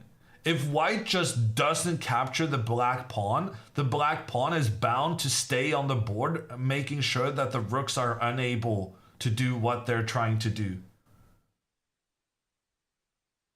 But the pawn was captured, and instead of going for the immediate checkmate, Anna is trying to be tricky with pawn to d5. Good attempt. Very good attempt. She's trying to undermine the pawn on e4. And that pawn is the only one protecting the knight. And if the knight moves, there's potential for checkmate. There's potential for checkmate. And she's hovering over the knight. The knight is moving. The knight moves to h4. Now Anna can make a recovery. Computer says this is a bold game again. Rook can come over and attack down towards the white king. She could save the draw here, and that could potentially save a match point for Sweden.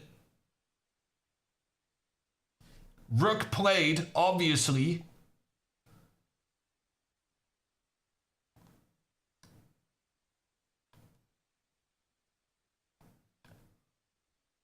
Difficult, very difficult decision for the white player.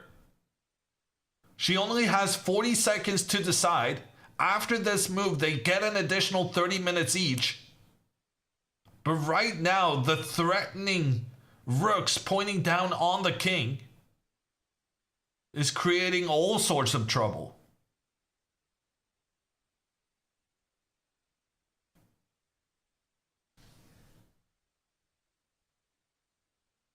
A move was made. I can't see which because of our camera and angle, somewhat unfortunate.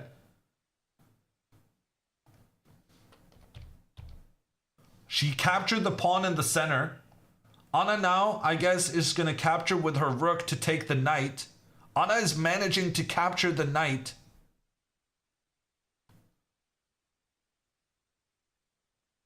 This knight can no longer escape. Anna will have 2 rooks in trade for a queen and a pawn. Maybe even winnable? Or is that too much? White should move the king away now to try and escape.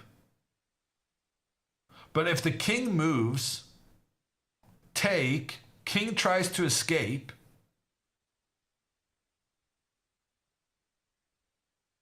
Yeah, I don't know. Because it's also super dangerous with these 2 pawns trying to make their way up the board to become new queens. I think this is still very dangerous for Anna. Ooh, but she has king to f5. King to f5, and she's trying to get new queens as well. This is winning for white. No, sorry, this is winning for Anna, for black. Apparently in this position, queen to d3 is the only drawing move. But that one's a difficult one to find. Okay, Anna leaves the board. They made it to move 40. They got 30 extra minutes. And all 3 results are on the table. This could be a win for white with the 2 pawns trying to make their way to become new queens. But it could be a win for black as well. The black rooks are well coordinated, and the king together with the pawns can try and push the queen back. We got ourselves a bold game.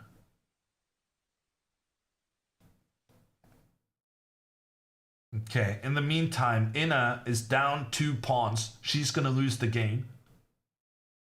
Pia is up 2 pawns. She's going to win the game. Margot is down 1 pawn, but offering... No, Margot has... No, wait. What has happened in Margot's game? I think, honestly, Margot is going to save the draw. And that means if Anna wins it, she's going to win the match for Sweden.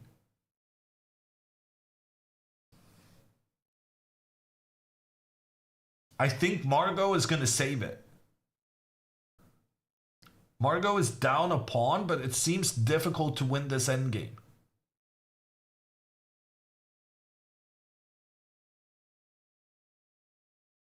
And that means Anna's game is going to decide everything. Computer says advantage white in Anna's game, but at the same time, the Bangladeshi player has to be a bit shell-shocked about what happened in that time scramble. If we go back a little bit, it was a huge mistake to capture this black pawn. If she had just not captured it, Anna would have been unable to open both of these files for her rooks. Pawn capture, then this pawn would be blocking the rook's ability to influence an attack against the white king. So even though pawn takes pawn was technically the best move according to the computer, it made the position a lot scarier. And then pawn to d5 was a fantastic move to try and confuse the opponent from Anna, and it worked beautifully. Her opponent blundered, and bam, back in the game.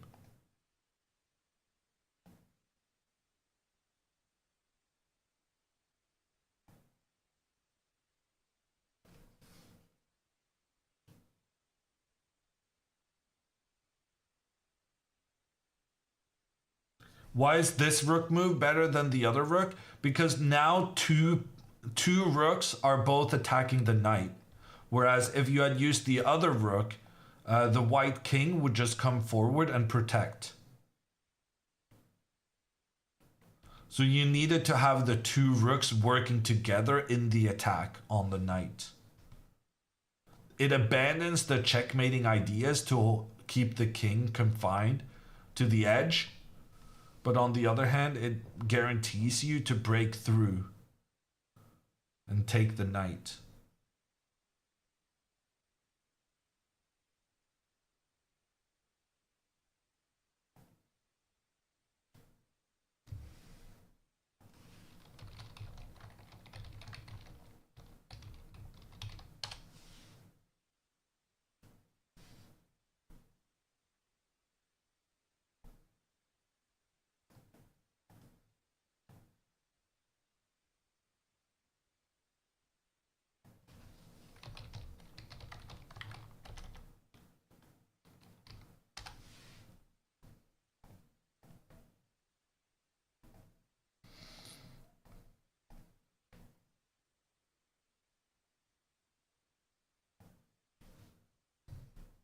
Okay. With the time scramble over, things have calmed down quite significantly. I'm gonna take a break. But this is the current situation. Inna is down 2 pawns. She's gonna lose. Pia is up 2 pawns. She's gonna win. Margot, I think, is gonna save herself in this endgame. And if she does, then Anna's game decides everything. Margot's opponent, her move got a question mark. Computer now considers Margot's position as equal. Maybe Margot can even win this. Margot should now bring her king into the center of the board to this f3 square. I think that's a good place to have the king. Pia has won. GG's. Pia wins 1-0.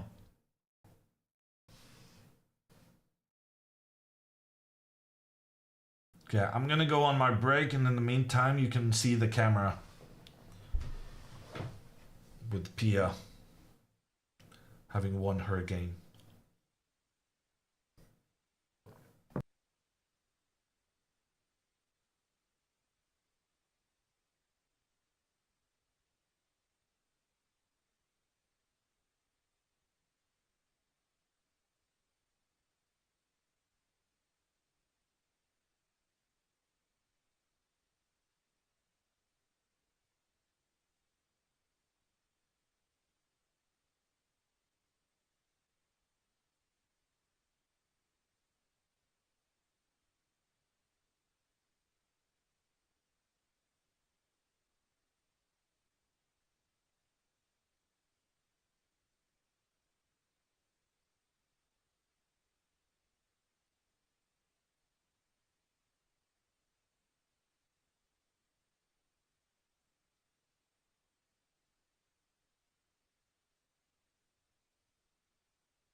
Okay, here we go. Pawn to d6. That was the best move. I think part of the reason why this was the best move is because now if Anna tries to capture the knight and then move the king up like we saw earlier, then one of the benefits of this move, it's not so much that you're trying to get a new queen. It's also the fact that you now have access to this d5 square. And you can use that square to give checks on the black king. Should it try to contribute. Okay, Anna takes the knight. The king moves over.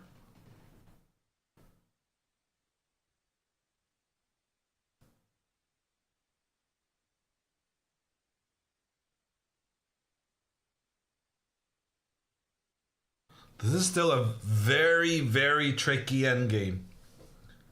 I think mostly Anna is in trouble. I think it's a lot easier to play as white than as black. Because it's a lot easier to coordinate one piece, the queen, than making the two rooks work together well. Two is more difficult to coordinate than one. Just ask any parent.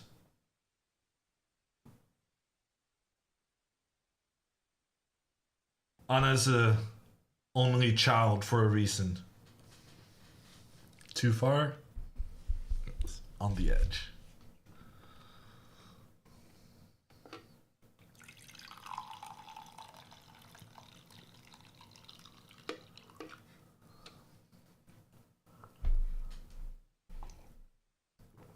To be fair, in that analogy, Anna is the queen. So I think it's okay.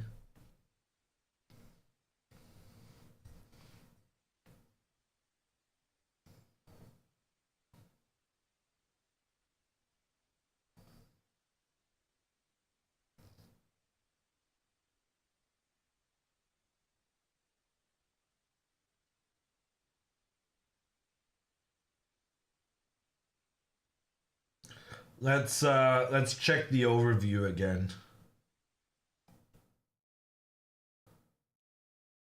If Margot could potentially win, then Anna would only need to save a draw for Sweden to win the match.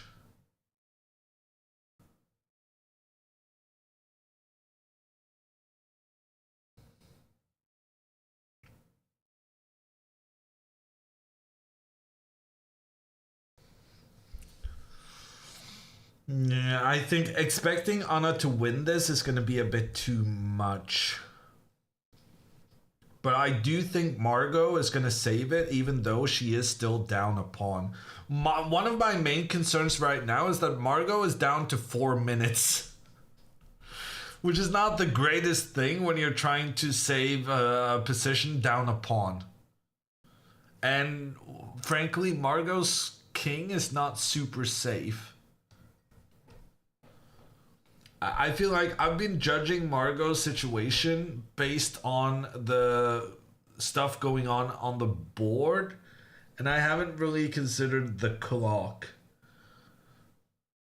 The 80-year-old is sitting there with 50 minutes on the clock, and the 20-year-old is down to 3 minutes 50 at this point.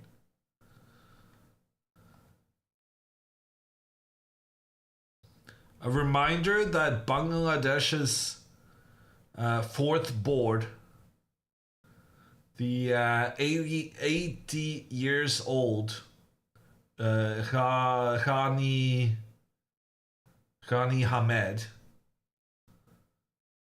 has won all of her games in this chess Olympiad so far.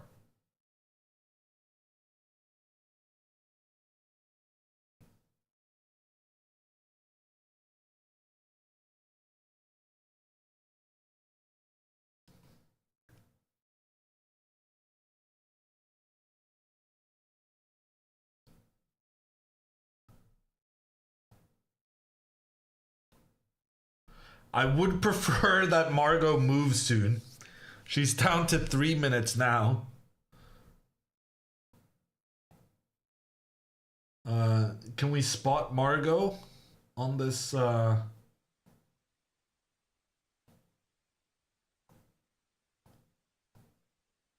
no.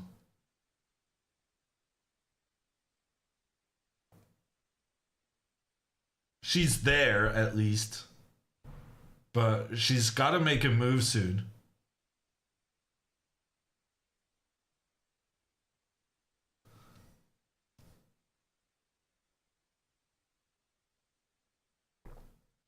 You can see her every like 15 seconds. She's glancing over on the clock.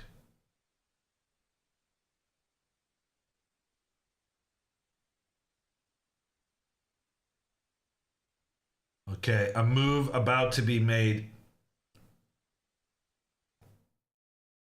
Let's jump into the overview to figure out which one. Anna's still thinking, but she's got plenty of time now.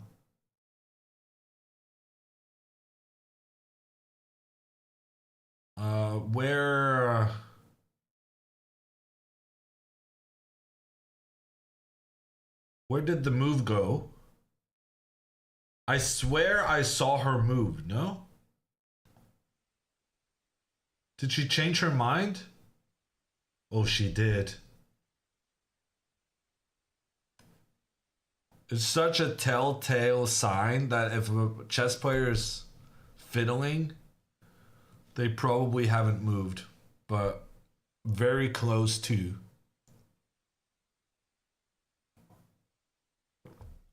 Okay, Margot is down to 1 minute now. I don't think she has moved yet.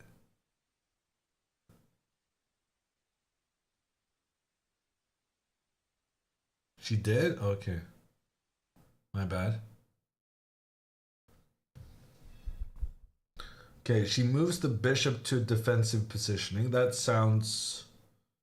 looks good. Sounds good.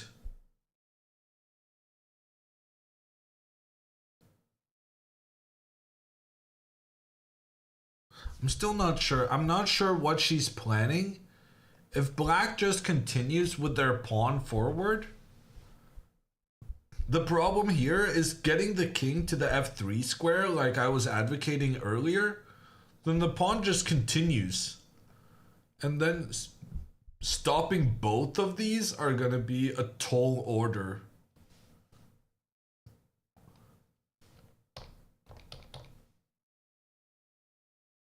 So if pawn moves forward, maybe the king has to... yeah, no. Because here the problem is, once you do this, you allow for the trade between the queens. Under very favorable circumstances, because here the bishop can help the pawn become a new queen.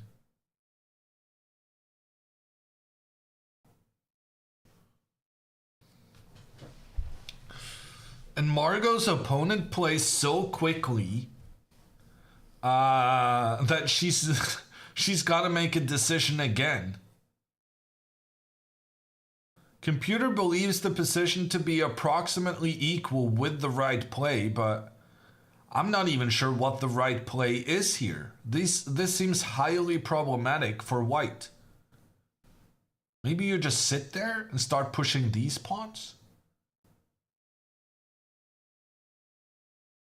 Maybe you move the king here? No, that can't.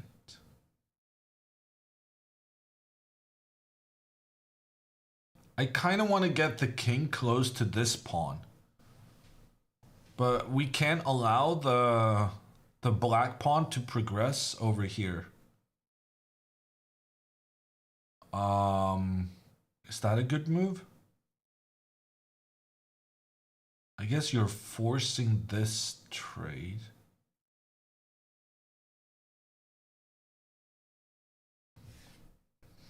Okay, so Margot is threatening to capture this pawn, but the pawn just continued its journey. I guess now we recapture. But then the queen can come into the center. I'm not liking this. The white king officially has no more pawns defending it. And Margot is going to have a lot of trouble making her decisions now. Because now she's going to have to play at her opponent's pace. There's no more keeping your own pace for Margot.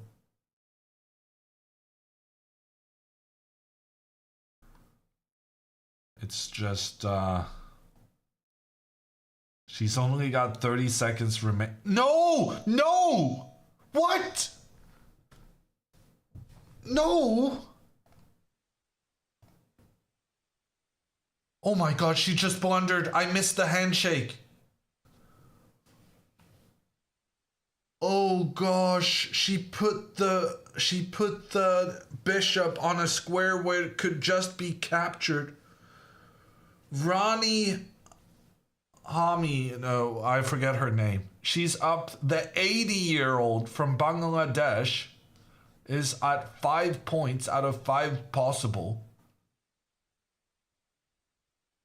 Margot, low on time. Sorry, this is not the right one. Margot, low on time, just blunders her bishop. And it's, well, officially it's 1-1. But what has just happened is that Anna needs to win her game for Sweden to get any points out of this.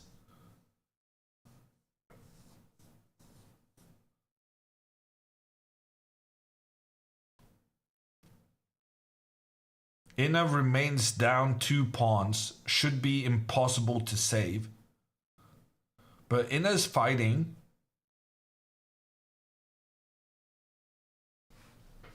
Most is gonna be decided though in Anna's game.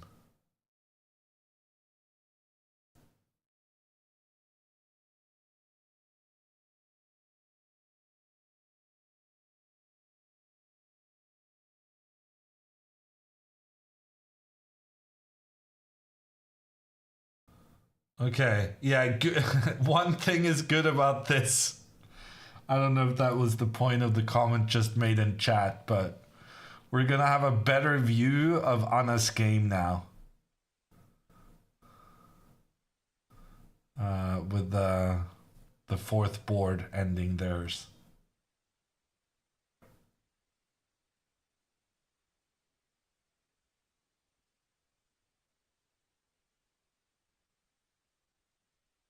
Can you as a player check other games' results to understand you have to risk for a win? Yes. And you're allowed, like you're seeing on the video here, they're sitting next to each other. So you can just walk over and see how your teammates are doing.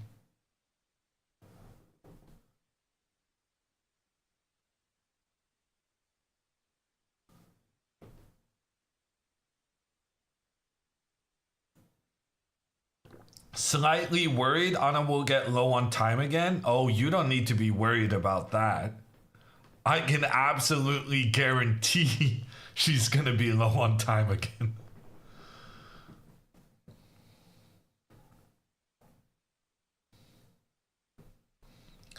It's very difficult to coordinate the rooks and make sure that they're always protecting each other while at the same time creating problems for the opponent's king. And that kind of coordination is very time consuming.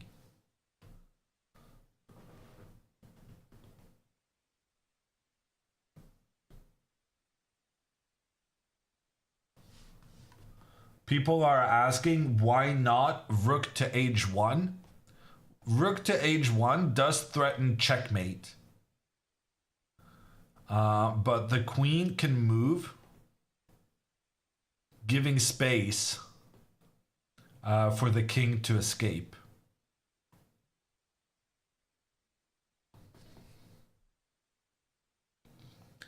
And then computer says this move is a draw because you're threatening checkmate with the pawn. But it's kind of scary allowing your opponent to have a pawn one step away from becoming a new queen.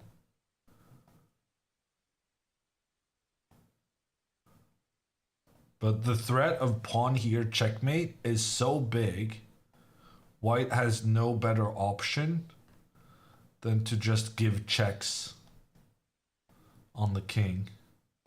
But note that if Anna goes to the left, then she loses. Because then the queen is able to capture all of this stuff. Okay. Then the queen is able to check in a way where it's going to be able to capture 2 rooks and trade for a queen. And win with the extra pawn. It's a very, very difficult position for Anna.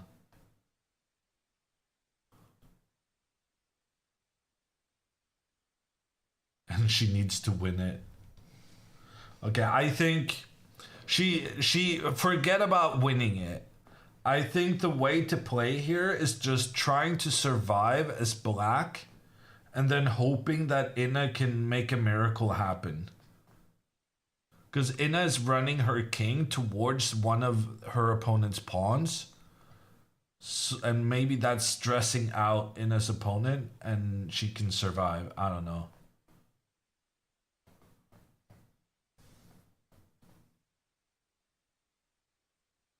Because realistically, black is never going to be able to win this, considering how exposed the king is. If the king had better shelter, she could go for the win. But this queen is just going to be able to give checks relentlessly.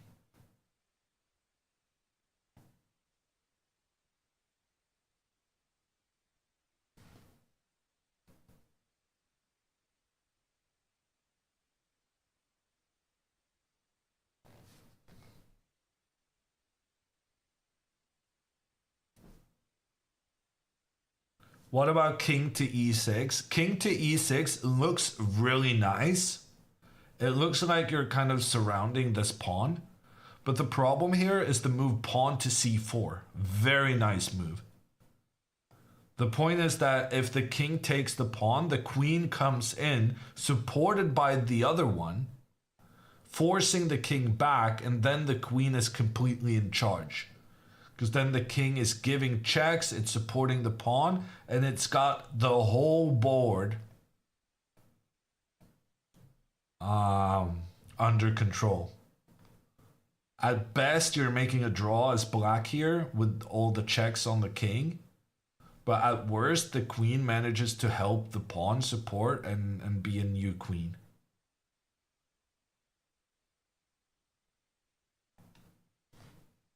But yeah, Anna needs to make a decision.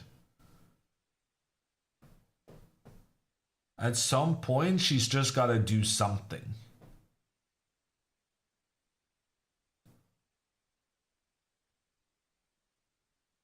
Who won for Sweden? Pia won. What a shocker.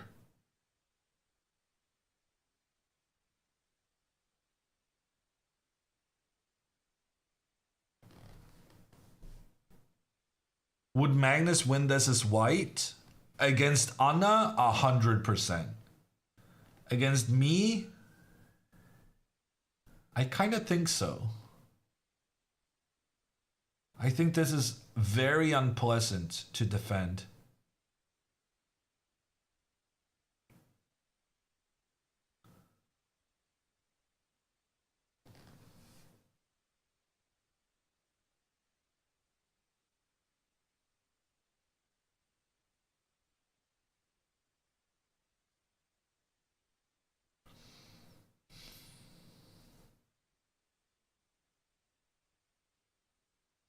How about rook to h2 and loudly stating checkmate?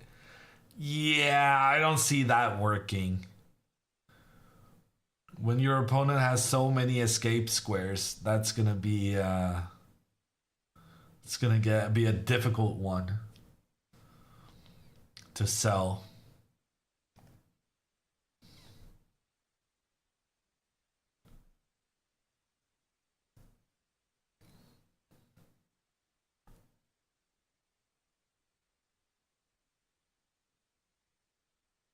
That's why rook h1 first. Yeah. So rook h1 is, I think, a very, very good idea because it's very human to just go continue the attack.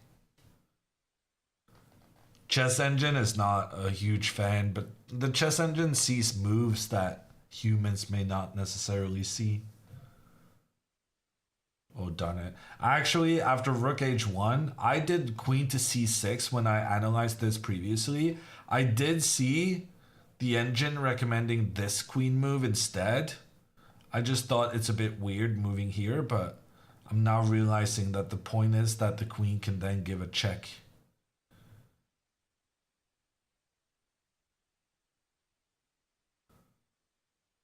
And if we try and chase the queen, then the pawn just promotes.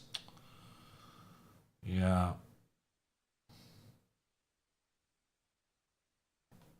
No, I think this is a very difficult position for Anna, but she's making things a lot worse by not giving herself any time to think when the critical moment happens.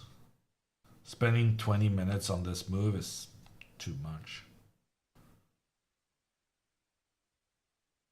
How difficult is it to know when to go for a draw?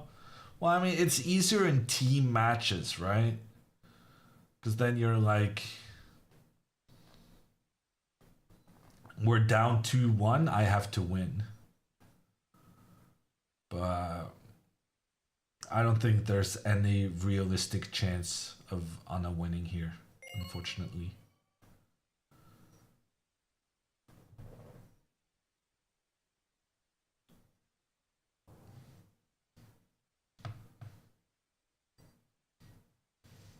Give Anna 20 minutes on the clock, she'll take 20 minutes to move. Yeah. Maybe Anna would do better if they just said, you get 3 minutes per move, let's go. Instead of giving her the option of spending 50 minutes on one move so that you have to spend 0 seconds on 10 moves.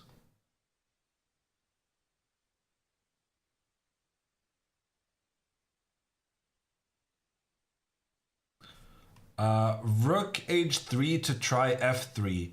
Why have we not spoken about this yet? Oh yeah, now I realize. So if rook h3, you're threatening the queen. If the queen moves, that's checkmate. The pawn comes in, the king tries to escape, but that's game over. Checkmate on the board. The problem is, anytime you move this rook adjacent to both the king and the queen will sacrifice itself back. You'll have this circumstance with just the king and pawns remaining, which is interesting because you can rush over here and capture this guy. The problem is, in this situation, it turns out that white has a winning position. Because while black tries to stay close to their pawn, white creates a situation where they're controlling all the squares around the pawn, forcing the king away, and then we get this classic king in front of pawn, and you win the pawn endgame.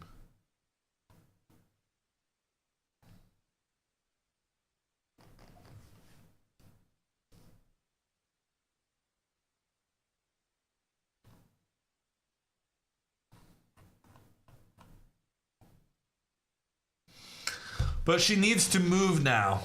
She's gonna have some really difficult decisions down the line in which her king is in the open and the queen is giving lots of checks somehow. And for those important moments, she needs to have more time. She's not gonna survive with against the queen on an open board. With just seconds on the clock. It's very difficult to understand what the right move is here. But the worst thing you can do is just freeze and not make a decision at all.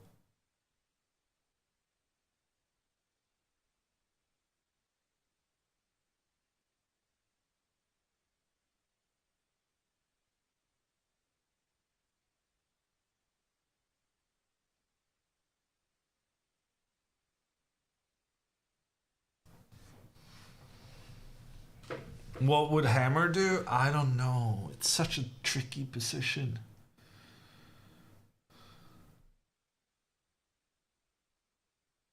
I really don't know what I would do. Computer is saying this is a draw.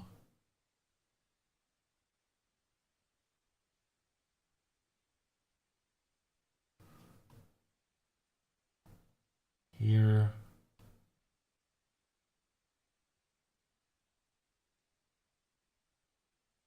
Rook h3. Yeah, so you go here, you lure the queen away, then you can go rook h3. We talked about why it didn't work earlier, but now it works. And then you're threatening checkmate with a pawn. If the king tries to escape... Oh, this is still tricky.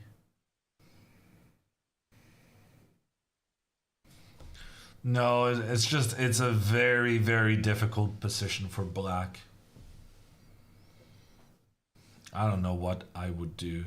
I would be uncomfortable.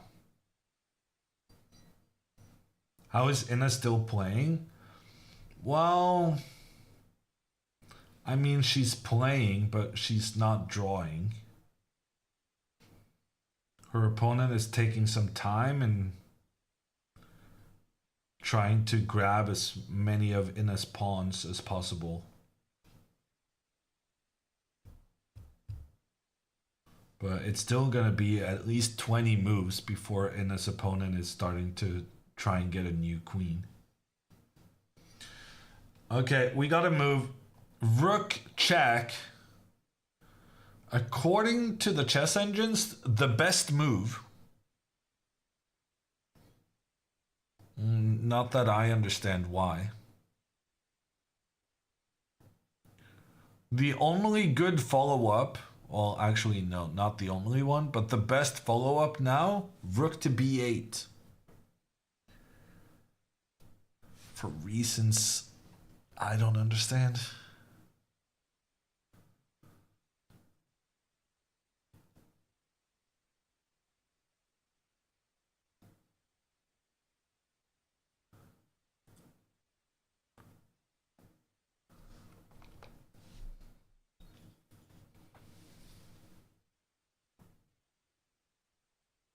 Threat is mate? No.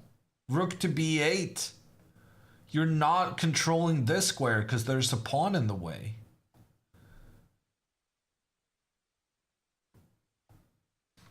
What did she do? She moved the king over. That was one of the best choices. Good move. Now the question is, does white go pawn to c4 or queen to c6?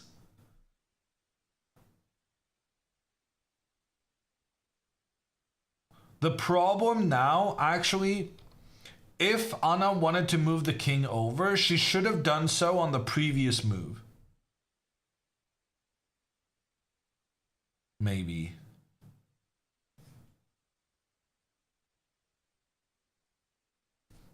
Because if she had moved over now, then her rook would still be protecting this pawn, so that after c4 takes check here something, now her pawn would be defended. The problem is, if she had moved the king over immediately, she was probably scared of queen to c6, because then the white king may potentially continue forward through the center of the board.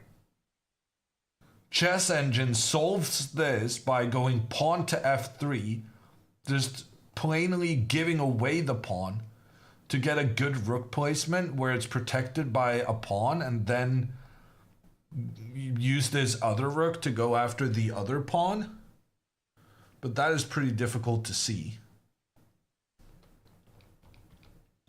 Okay, queen c6 played, not pawn to c4. That is very good news. Rook to d8. Anna's going after the pawn.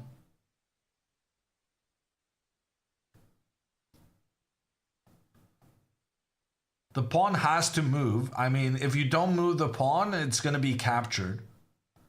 So it has to move. King will stay close. Queen will give a check to attack both the pawn in the center and the king. And if king takes here, then queen takes. And you have this one to be worried about as well. But if Anna just keeps her king, protecting this one, while still threatening to capture the other one with the rook, then this is just an instant draw. Okay, good news. Anna's gonna make a draw here.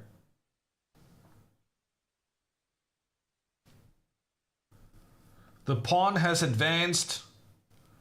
Check from the queen. But Anna keeps her king close to the pawn. White has nothing better than to give checks on the king because she has to avoid losing her d-pawn to the black rook. Time well spent this time. Yes, Aegon. Praise where praise is deserved. She spent a gazillion minutes there after the time control. But she has successfully found a plan to secure the draw.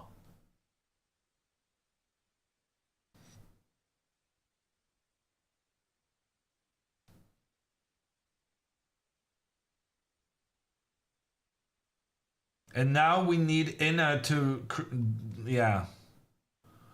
We also need an Inna miracle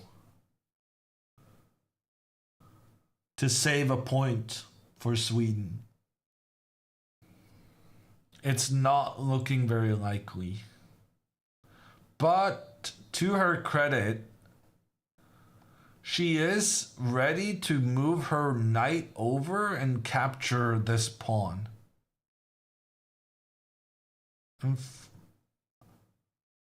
I don't immediately see how black is saving that. Ah, this is clever. The knight gives a check, the king moves back, the knight continues over to this side. And now if the knight moves over to attack the pawn just continues forward, allowing itself to be captured, but then the knight gives a check on the king and recaptures the pawn. Inna's doing a good job of creating problems, but two more pawns, even if all the pawns are on the same part of the board, and even though black doesn't have that many pawns left, this is enough to win.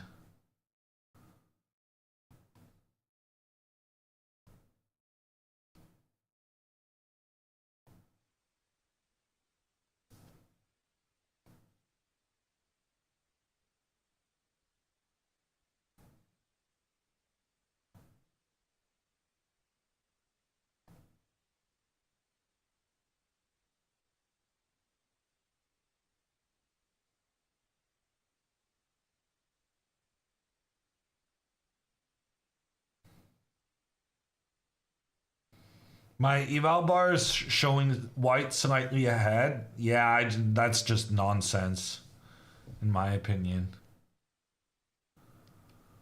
Queen to e4, unexpected move.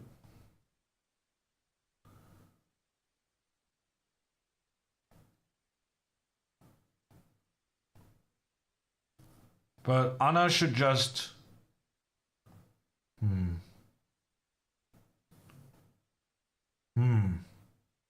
Very tricky move.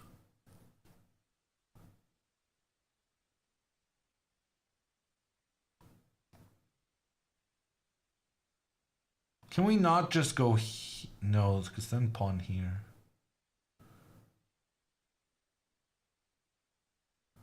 Why can we not just go here? King here, queen here. Rook back. Queen check. And then queen check here. Provoking us to push the pawn forward. But then we end up in a situation where white manages to take both the pawns. Yeah, we would rather avoid this situation. This could be very unpleasant. Actually, queen to e4 is a very good move. Very good move. And Anna is down to just 3 minutes and 30 seconds.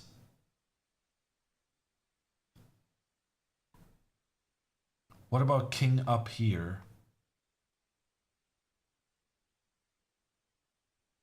Pawn here? Check? Oh my god, this is wild. The rook is actually trapped on the edge of the board. You're just giving up the pawn completely, but then suddenly changing your priorities, going after the rook instead. That is incredible. Okay, there's no way she's going to see that. I think go king here, and then it's going to be a draw like this, right?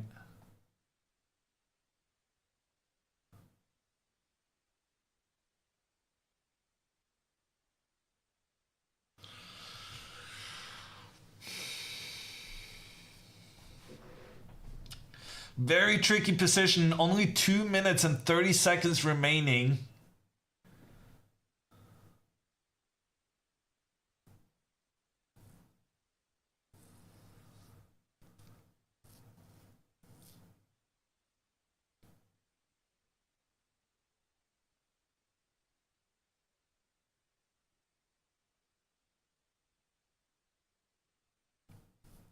Okay, I like that move. Good decision in my mind.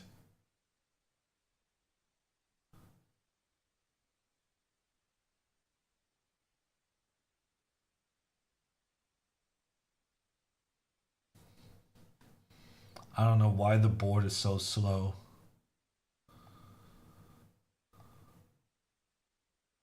She will push the c-pawn. There's no way she finds this move. This is the only good move according to engines, but it's I think for a human pretty impossible to find.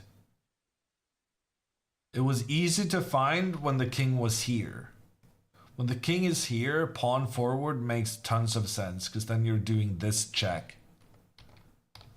But when the king is here, pawn forward, the rook captures, so you have that square under control. And to then realize this was a ploy to prevent the king from moving forward, creating a check in from the side where the rook ends up in trouble over here. And if the rook steps back, you have this one. And if the rook goes all the way back, you have this one. Apparently even this is a draw, because you have this square.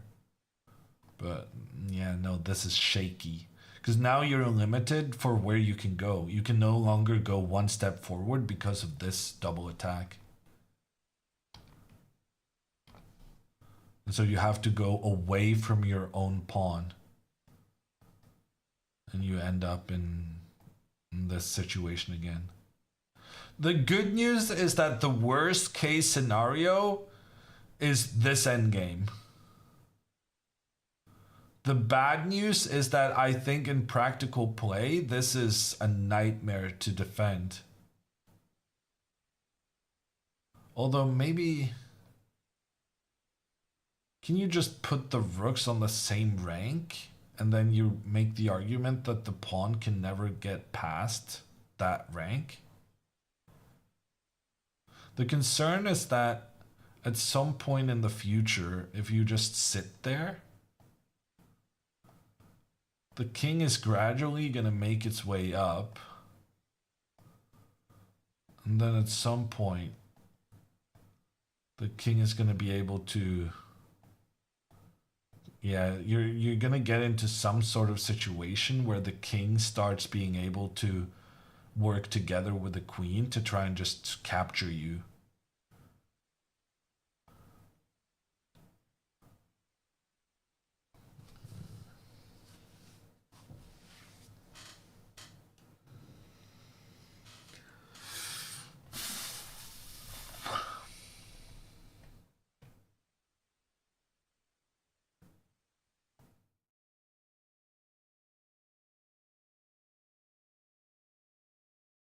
Yeah, Inna is going into the end games we talked about. She's down 2 pawns. Very difficult to imagine she's gonna save that.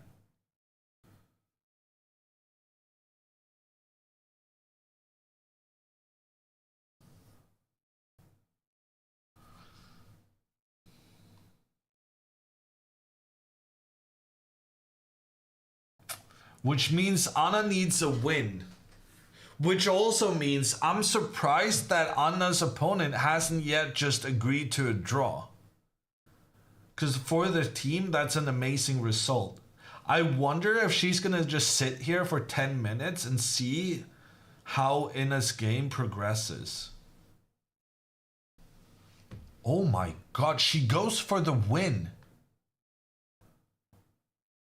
The king goes after the rook. Ooh, that's a good move. Is it a bad move? Good move?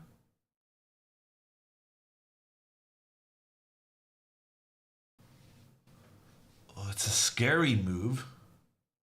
Because if Anna goes here, then she loses the rook. And if she goes here, she loses the rook. And even if she goes here, she loses the rook. Because earlier this was a safe square, but now it's not safe anymore. Because apparently, with the queen following here, you have to stay close to this rook.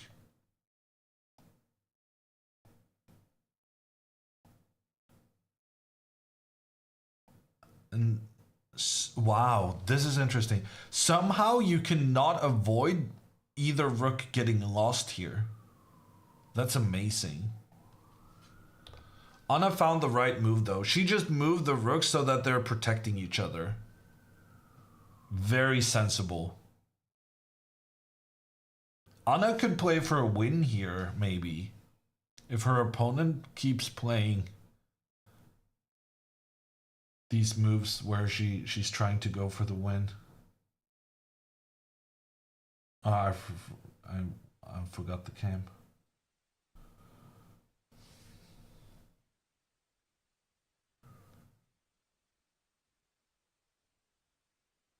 I'd rather have one queen than two rooks. Especially, I don't know. No, the queen has been underrated for a couple of decades.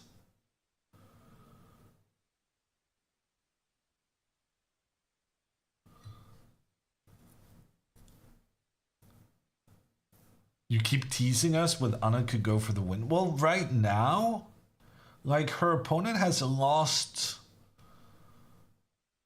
track a little bit, and it seems like Anna's opponent is trying to win herself. Because she should have just gone for the draw, considering the team situation.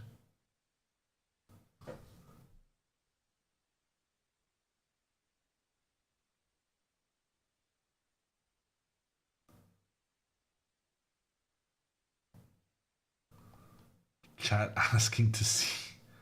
I can do that. You guys were not seeing enough.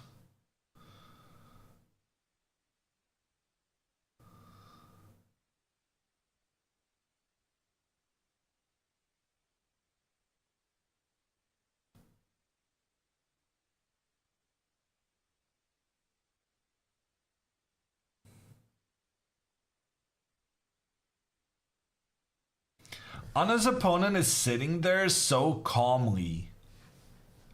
I don't know how you're down to 10 minutes on the clock in a tense situation. Higher rated opponent. Okay, there she looked at the clock at least.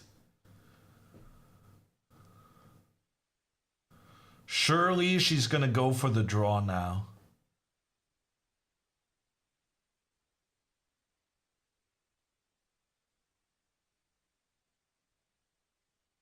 Oh, that's interesting. Someone in chat is saying Anna can go for the win now, because if the check, instead of just staying close to the pawn, Anna could move her king up.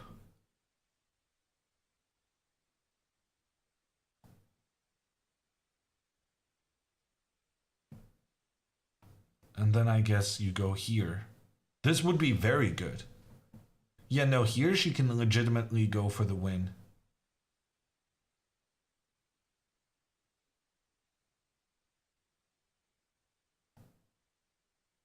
Yeah, no, King G1 was a big mistake. She could have just made the draw instantly, which would have been great for her team.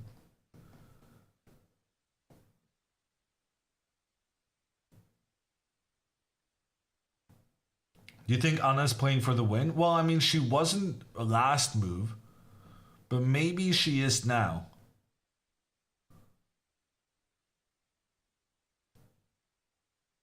In fact, if white wants a draw, they should check here with the queen instead. Because then if the king moves up, the queen can come to this f7 square. If the king captures the pawn, you still have this stuff. And going after both of the pawns.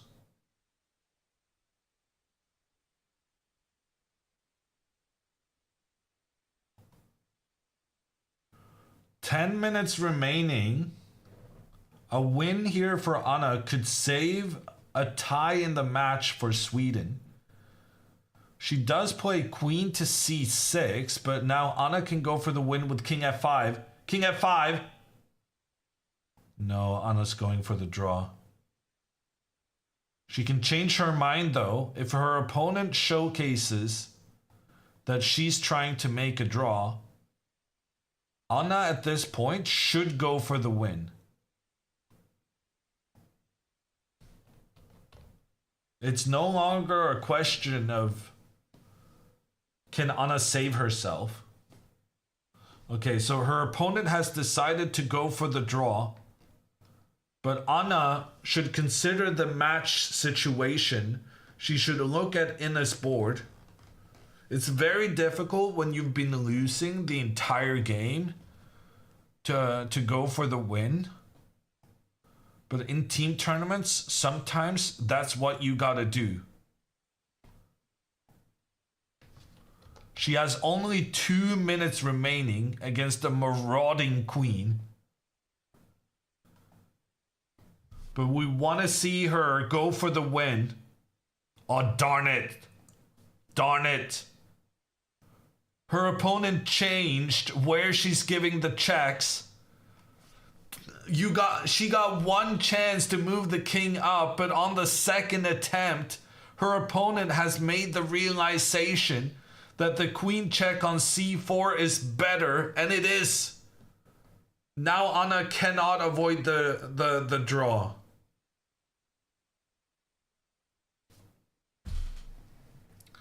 She got one chance to push her king up, but on this occasion, doing that would be a mistake. Whereas, if she had gone for it when the queen was misplaced here, there would be no checks from the queen on the king.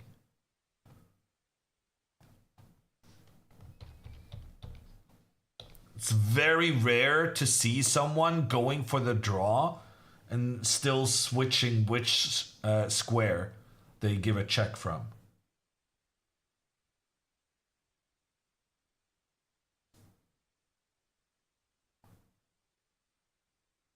Ooh.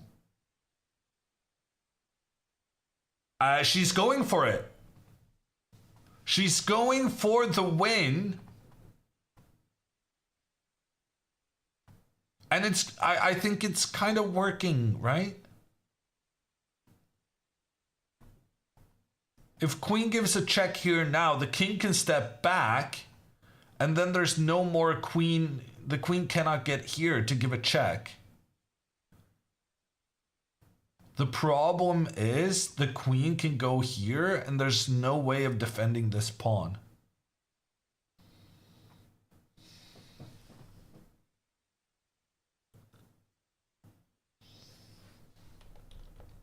But Anna's opponent is getting somewhat low on time, and we remember what happened when she was low on time the last time round. The queen continues giving checks. Now king to e7. Guaranteed. She's going for the win. Oh no.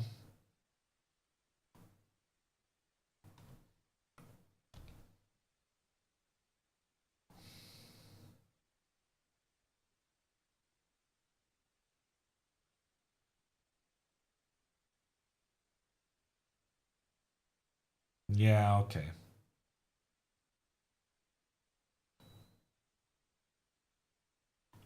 Gonna be a draw then. And what about Ina's game? Ina is fighting as best she can. But 2 pawns is 2 pawns.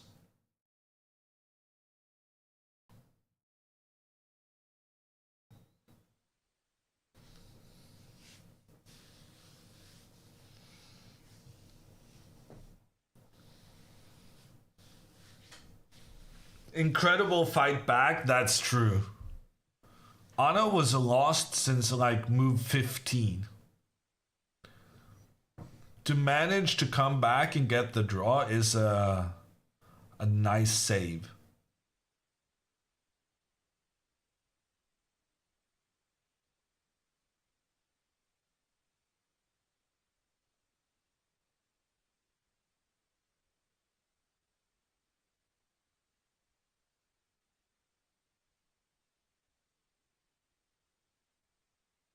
If they lose, are they out? No. Everyone plays the whole 11 rounds no matter what.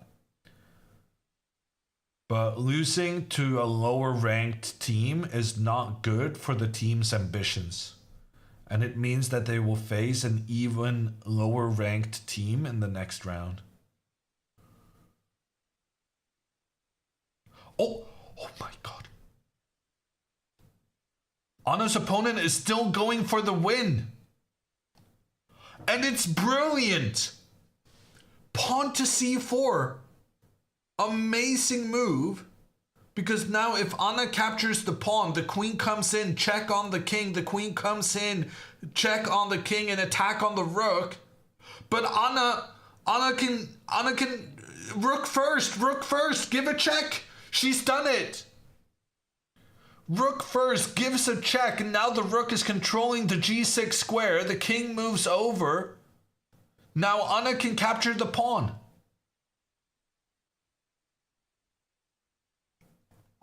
If I'm the Bangladeshi team captain right now, I am screaming inside.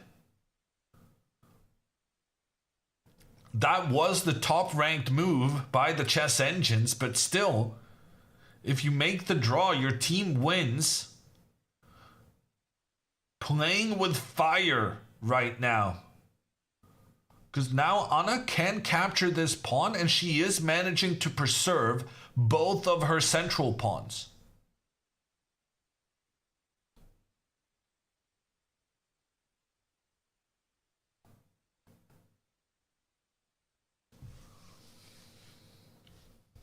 Anna, 1 minute, 30 seconds remaining.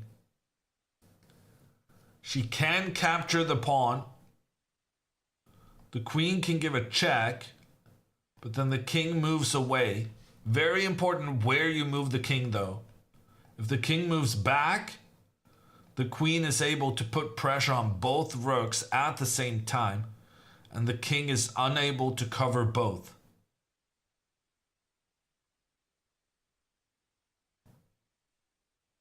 The pawn is there for the taking.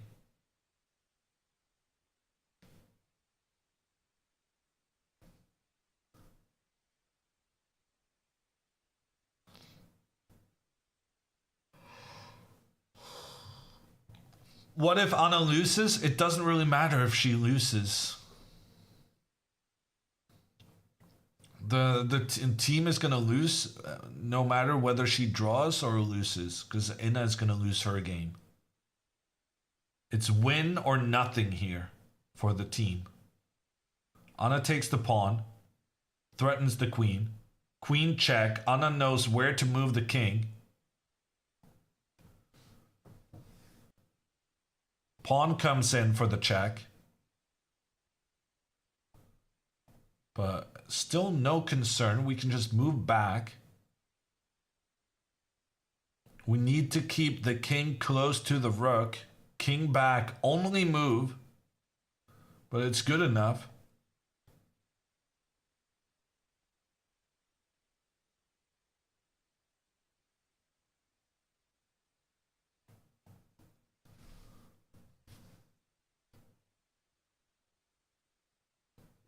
Will there be more time? They do get an additional 30 seconds per move that's made, but that's it. 30 seconds per move for the rest of the game.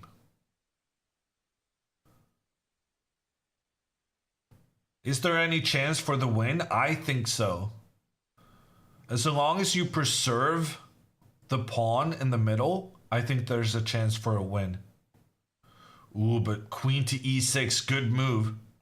Very difficult to keep this pawn protected now. In fact, the only move is rook to g5. And that makes you kind of nervous to do such a thing, because it feels like you're getting checkmated over here. But you're not. And you can set up a situation where the rook protects the rook protects the pawn, and the pawn protects. So here everything's defending each other. And you're not getting checkmated. On the other hand, you might get Zugzwanged.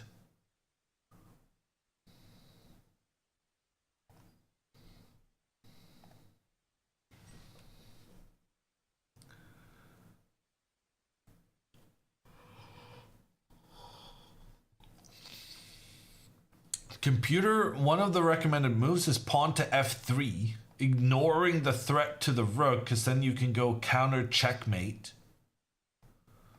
The problem is there's a pawn in the middle that can be captured with a check.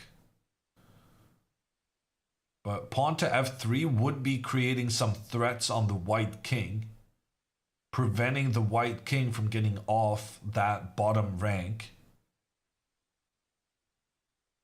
Anna goes passive. Not a big fan of that. Because now you're both going to lose the pawn and you still have the pressure on your king. I would have preferred to just defend the pawn.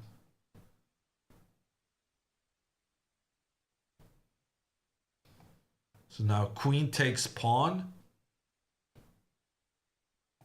And then the queen will return. Very difficult to defend. Okay, with the loss of this central pawn, I think there's no longer any hope Anna can win this game. And her king is still poorly defended.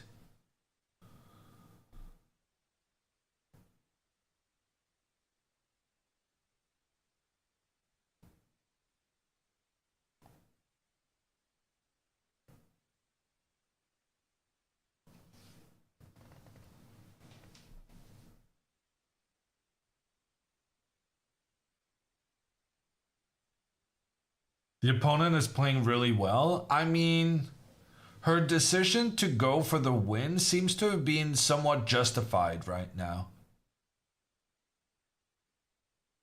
It's aging their team captain, but she might be able to pull off the win here.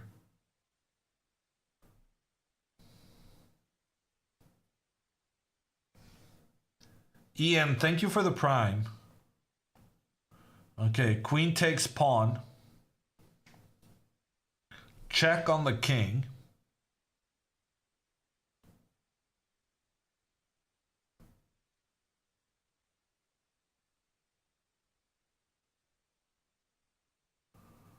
King moves up.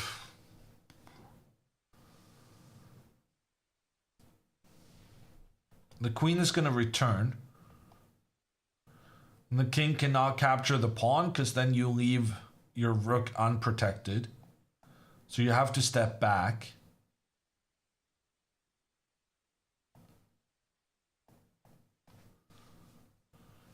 Somehow Anna's opponent still has 8 minutes remaining.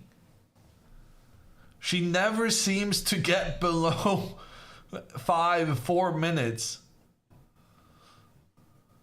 She's pondering her decisions, but at the same time not taking so much time that she ends up in time trouble herself.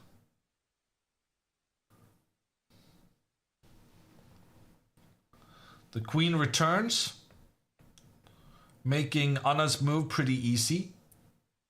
We had a brief interruption in our video is what it's called, as the arbiter leaned forward to supply more score sheets. This is because the score sheets only have 60 empty squares for your moves. So when your game lasts more than 60 moves, you get a new score sheet. We're currently on move 58.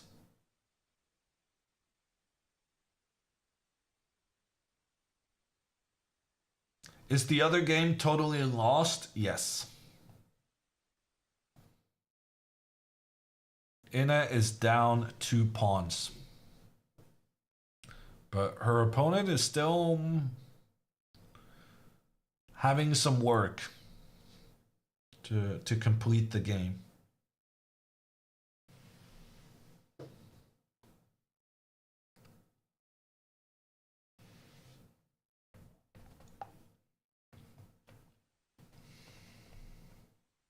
We got 2 more moves.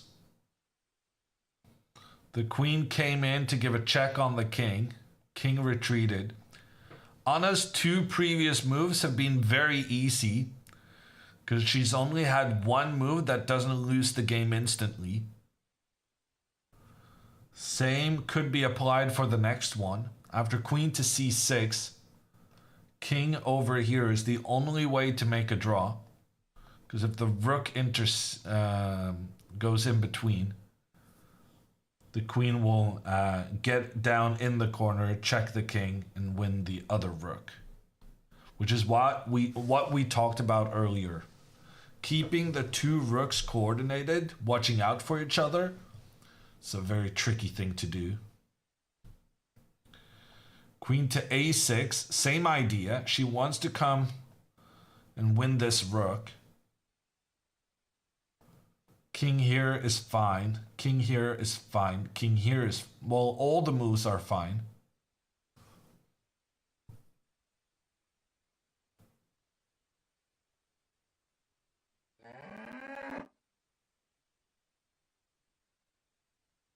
Anna would really like to play pawn to f3, because that would massively limit the options for the white king.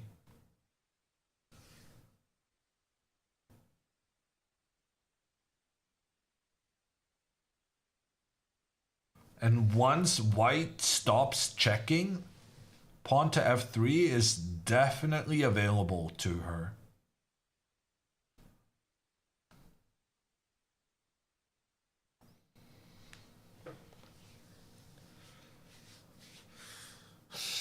Needs to make a decision though.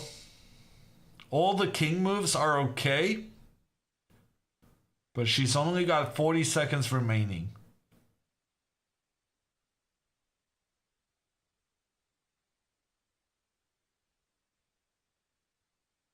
Can white play f3 themselves?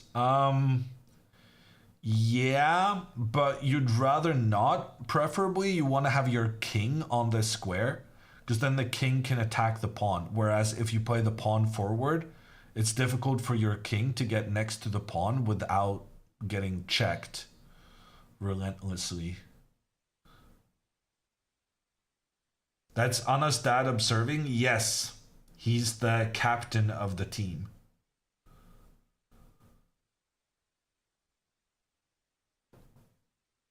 The queen keeps giving checks on the king. This is a bit annoying, because now if the king tries to stay in front of white's pawn, then you lose the rook. So Anna now either has to self-pin, voluntarily putting her rook in a situation where it's bound to the king, or she has to move away from this dangerous pawn.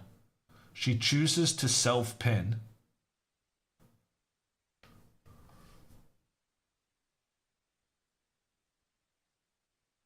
Ooh, 33 seconds remaining. That means Anna only had 3 seconds when she made her decision. Kinda sketchy. Computer is very firm in believing this is a draw. Pawn to c6 now, though. Could be a tricky move.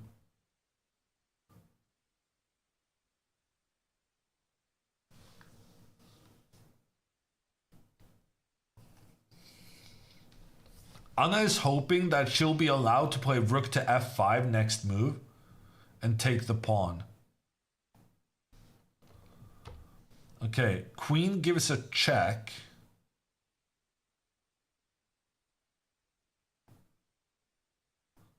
This is fine. King moves up. Anna is fine moving a bit further away from the c-pawn because now she's hoping to have both her rooks working together against it.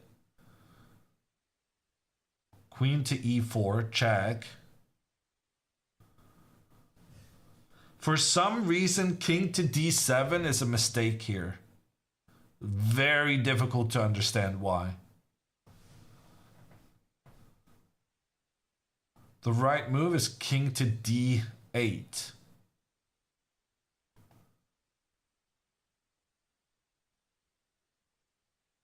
I have no idea why.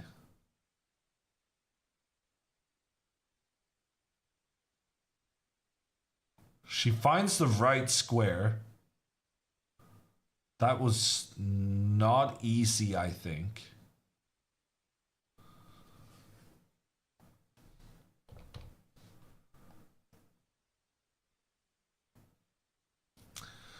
How is Inna doing? Inna's opponent has started pushing the pawns forward. Yeah, it's looking good for Bangladesh. The plan is to go with the king along the edge of the board to eliminate the remaining white pawn there. Should be a fairly easy win.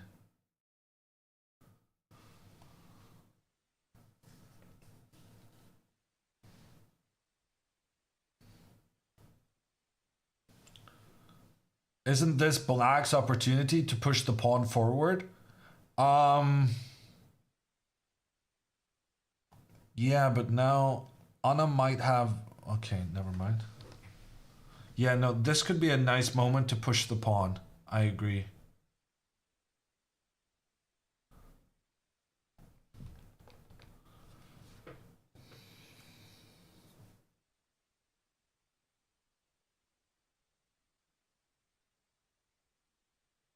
The black pawn to f3. Well, she's always been in check. Anna has been in check in every single one of the last 7 moves.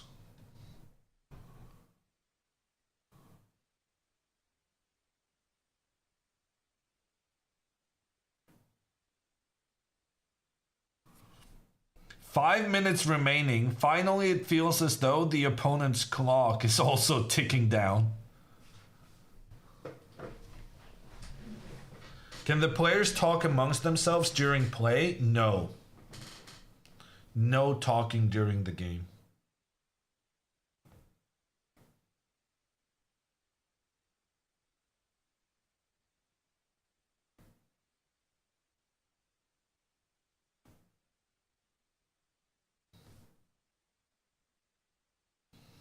Okay, 4 minutes 30 seconds. She pushes the pawn forward, tricky move. Anna needs to realize that going after that pawn right now is not a good idea. If the rook moves up, the queen comes in, check on the king, pressure on the rook. The king has to move to keep the rook protected, but then the queen comes and manages to attack everything at once. And you cannot hold it together.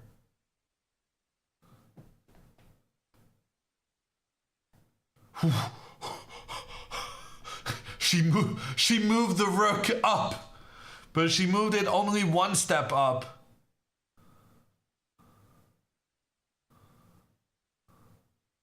So close to the mistake, but she didn't make the mistake. In fact, she's created herself some kind of a fortress here.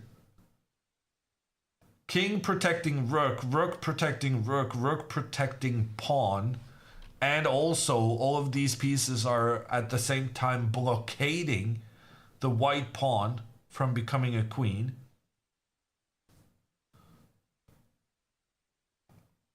Do I have to do a snack break? Are we gonna play for another hour?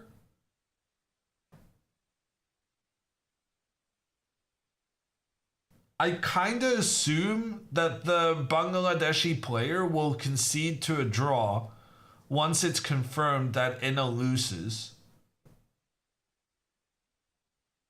But she has shown a lot of willingness to fight for the win here. In that case, we could go past 100 moves.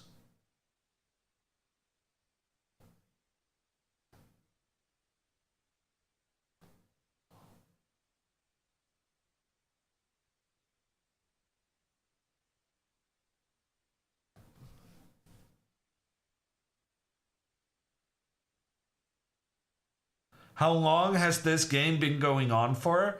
They started 5 hours and 2 minutes ago.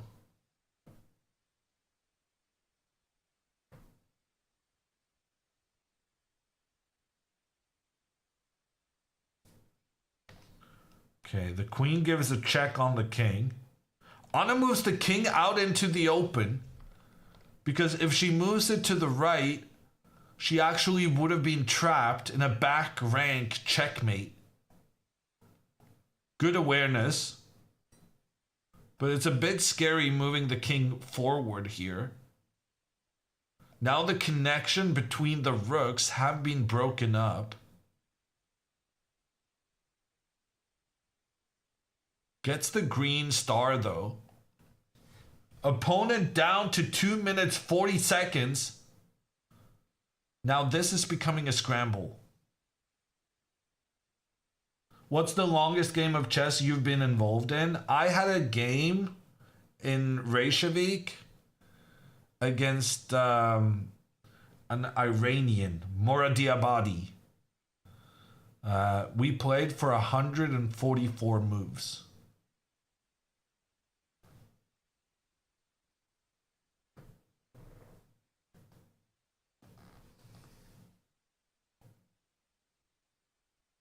How long in time? I don't remember, but I think it was the same time limits as here, so you can do the math. Probably like 6.5 hours. I did win, so I didn't really mind. Okay, the queen check on the king, attacks the rook. Anna goes back. Anna's opponent, 2 minutes remaining.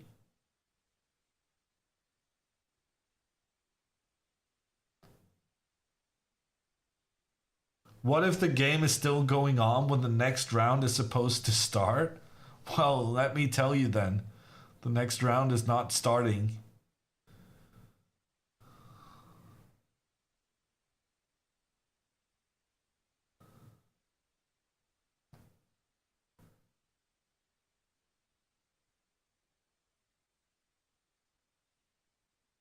But also, it's in these classical tournaments, at least, it's more normal that there's 2 games a day in the US. In Europe, we mostly do 1 game per day. Jaywalking coming in with the prime. Any other primes out there for the epic 5-hour game?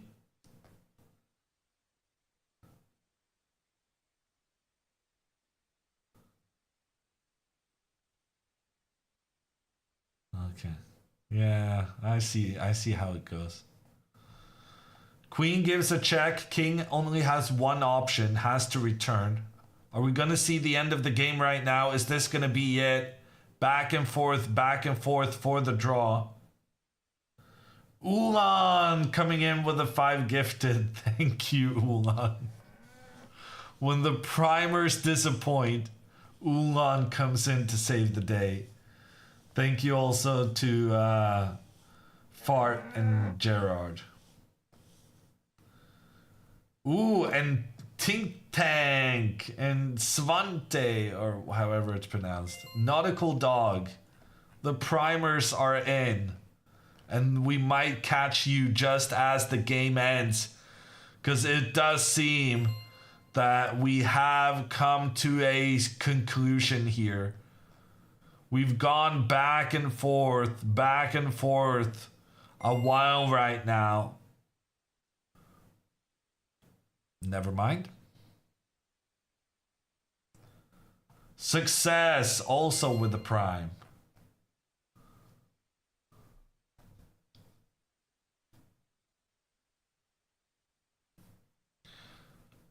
We could potentially be here for a while. Anna back in her thinking post, but Anna actually has more time on the clock for the first time, well, ever. In this game, at least. Let's take a look at Ina's board. Well, the good news for Ina is that her opponent chose not to go after the pawn on the left side. But probably still just going to be a draw. No, still just going to be a loss. Yo Yi with the gifted and Parker with the prime. Thank you. And the username I cannot pronounce also with the gifted.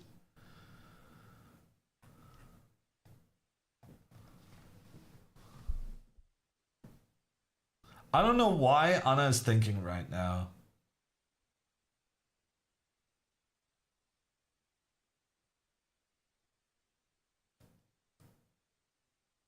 Is there anything critical going on? Wow. So Anna has chosen to adopt a new strategy, and I'm not sure I'm a fan, to be honest. I don't like this at all. Anna now is moving her king to the left side of the board. That was recommended by the chess engine, actually, but what if the king now just walks up and attacks the rook? Seems very scary. And that is precisely what's happening. How do we defend against this? You know what? Actually, this is kind of sick. You can just sit here with the king and just go back and forth. No. Well, I was trying to create a situation where when the king moves forward, you can just sacrifice your rook against the pawn. And no matter how white takes back, you get the queen back. And then you have this situation where white manages to win the pawn. There's no way of saving the pawn. But even though you lose it, you then have the opposition to make the draw.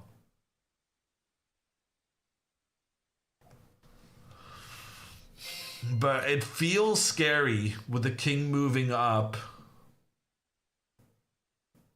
Very unpleasant for Anna.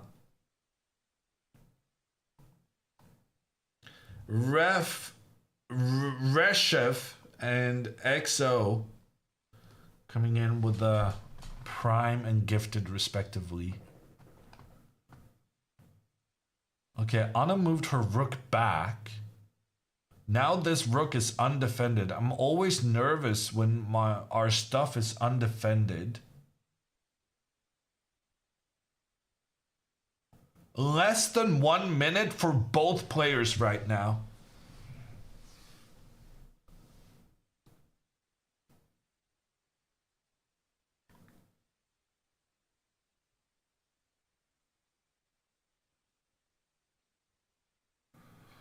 The queen moves to attack the rook.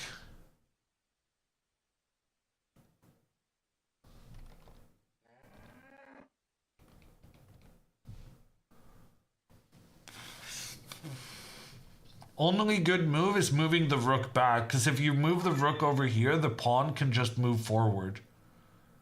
This rook cannot capture because of the pressure to the king. So the rook has to return, and now the king continues. No, wait. She didn't continue with the king?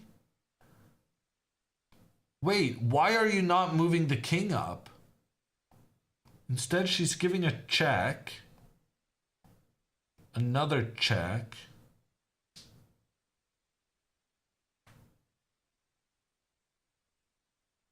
White has a really good plan here of moving the king up. And while she's going a bit extra back and forth, I don't fully see how Anna is going to deal with this long-term threat. I had an idea for how to deal with it, but it was based on white kind of voluntarily falling into my trap.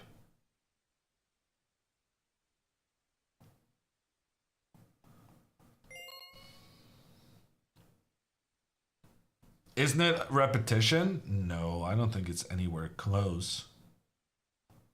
We had this position.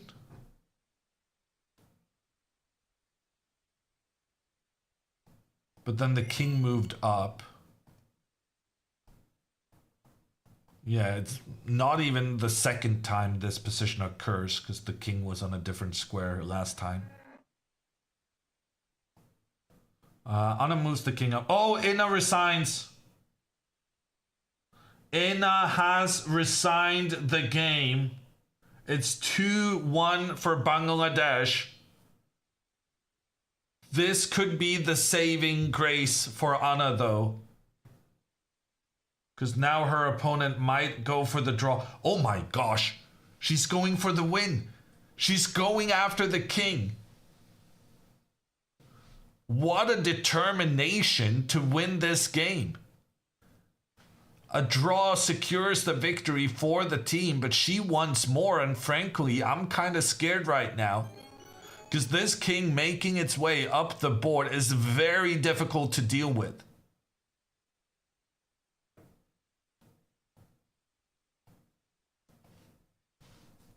Anna can save Sweden? Yeah, but at the same time, what she needs is for her opponent to lose on time. Seems unlikely. Because right now, Anna is under an enormous amount of pressure. Rook to c8. That was not on the top 3 suggested moves.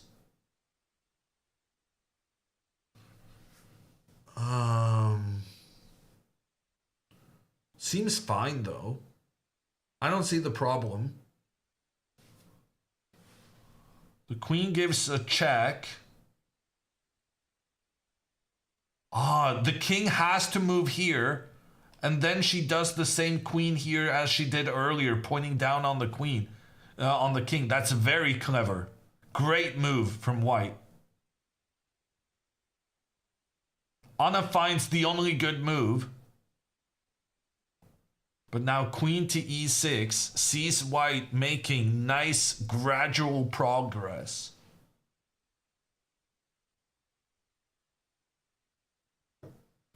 Very nice technique.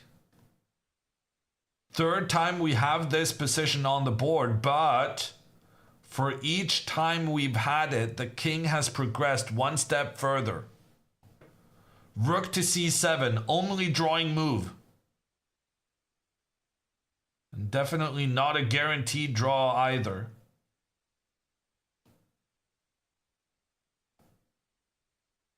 Okay, I'm gonna have to go into the overview. Adjust the score. 2-1 for Bangladesh.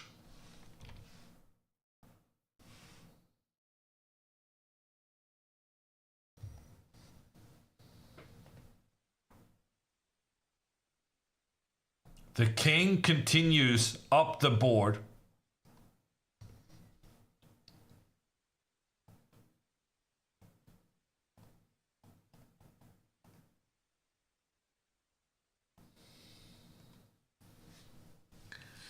And Anna's ideas for how to get out of this has not been supremely convincing.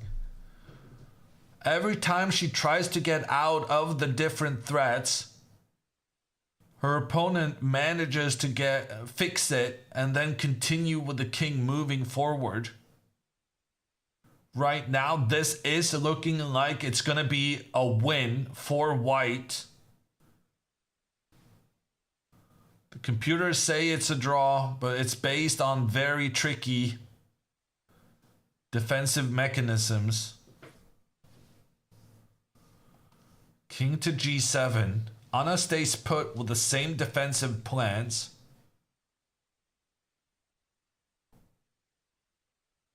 Presumably, queen to e5 going to be played again. That was the method that worked so beautifully on the previous roundabout. Or maybe it was queen here and then queen here. Queen gives a check. Anna moves the king further up. Very interesting decision. And now if the king moves forward, it's game over. Sweden equalizes.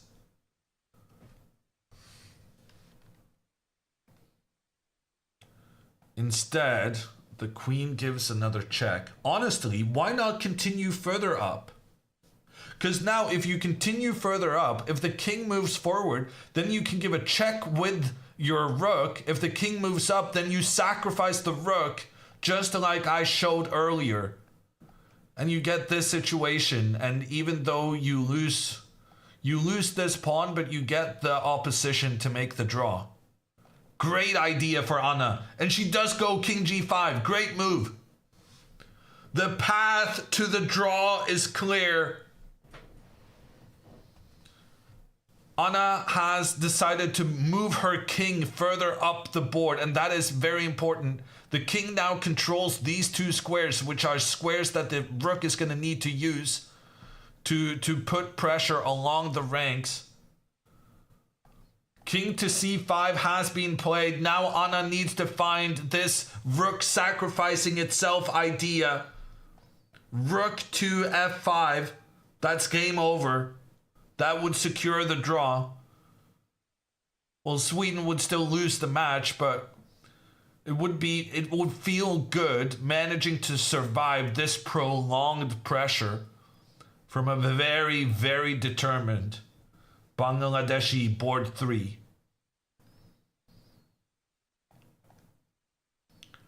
25 seconds.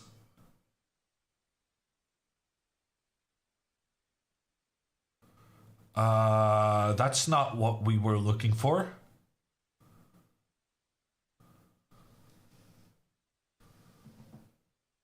It might be fine. It might be fine.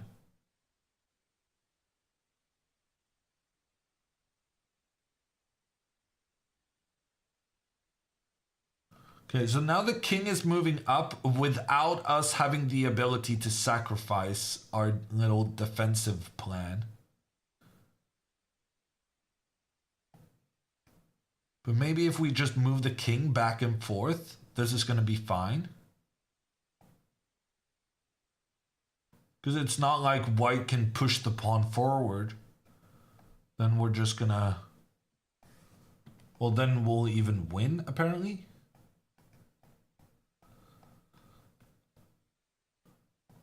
So Anna does have a good grip on the c7 square. It's difficult to imagine a pawn making its way through there. Okay, she didn't choose my defensive plan, but she does choose a defensive plan that seems to hold up. Frankly, the chess engines are even suggesting that Anna could push for the win by moving her king just further up against the remaining white pawn.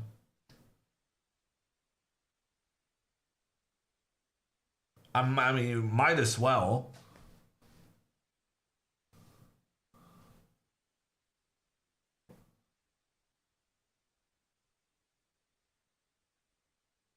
Okay, so the king is trying to help the pawn. Computer top choice, king h4. Followed by king h3, king h2, and going around. She's pushing the king up.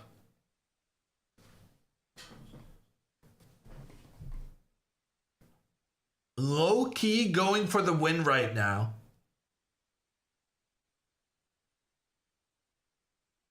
Suddenly this became a bit tricky for white. White needs to play queen to d1 in order to avoid the king getting into the f3 square.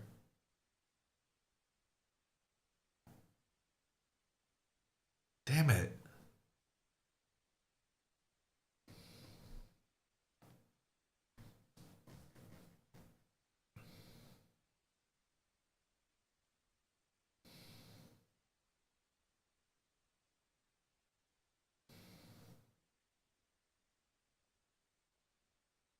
Yeah, a draw is good considering, yeah, sure, but right now I feel like we want the win. Because it turns out this white plan with the king up was not as impressive as I made it out to be. Anna pushes the pawn. This is a bit scary because now after queen to d6, the queen can get access to the g3 square. And if you try to push your king further up then, you get checkmated.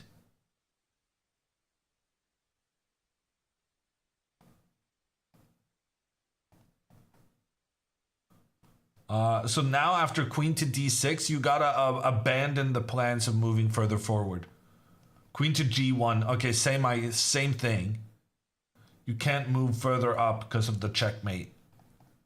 But now Anna is trying to move around, maybe?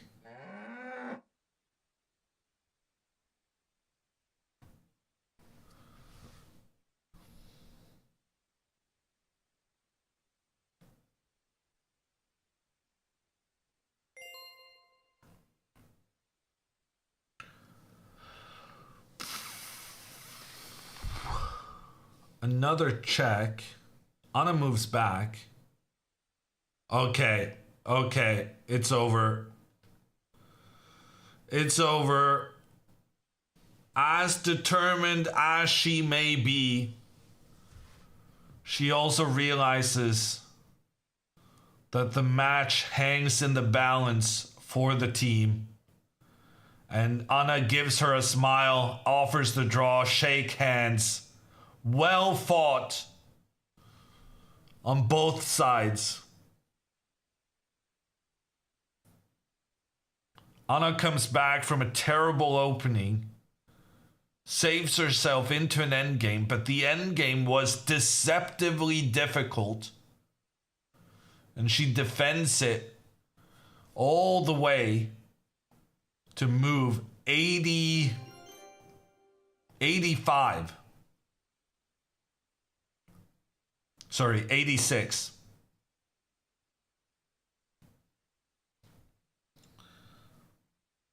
Good defense, but unfortunately, the result still.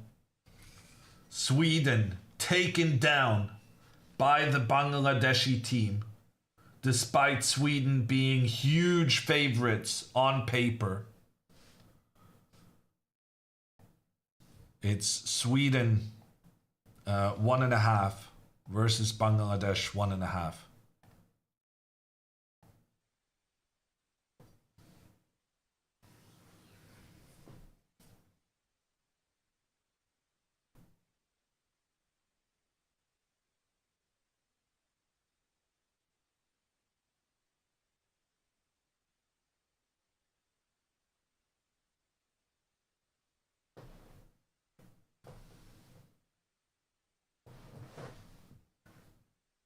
Not the commas again.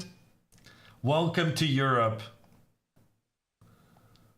But when I do add the commas, it also means that I should remove some of the spaces.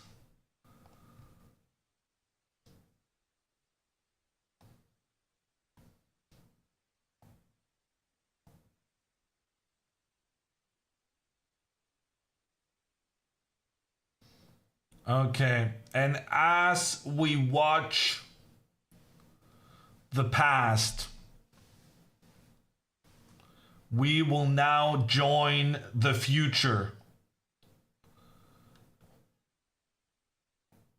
Hello. Oh my, I cannot believe this. Oh, Hammer, I saved it somehow. I was so lost. It was horrible. I was painful. I was like almost crying on the board, but then I was like, okay, Anna, we gotta do something. And then yeah, it was horrible, but I'm so happy. Congrats then. But yeah, so last time you lost, the team won. Now you kind of won and the team lost. Yeah. Good, bad? I mean, what's I'm the really sad situation?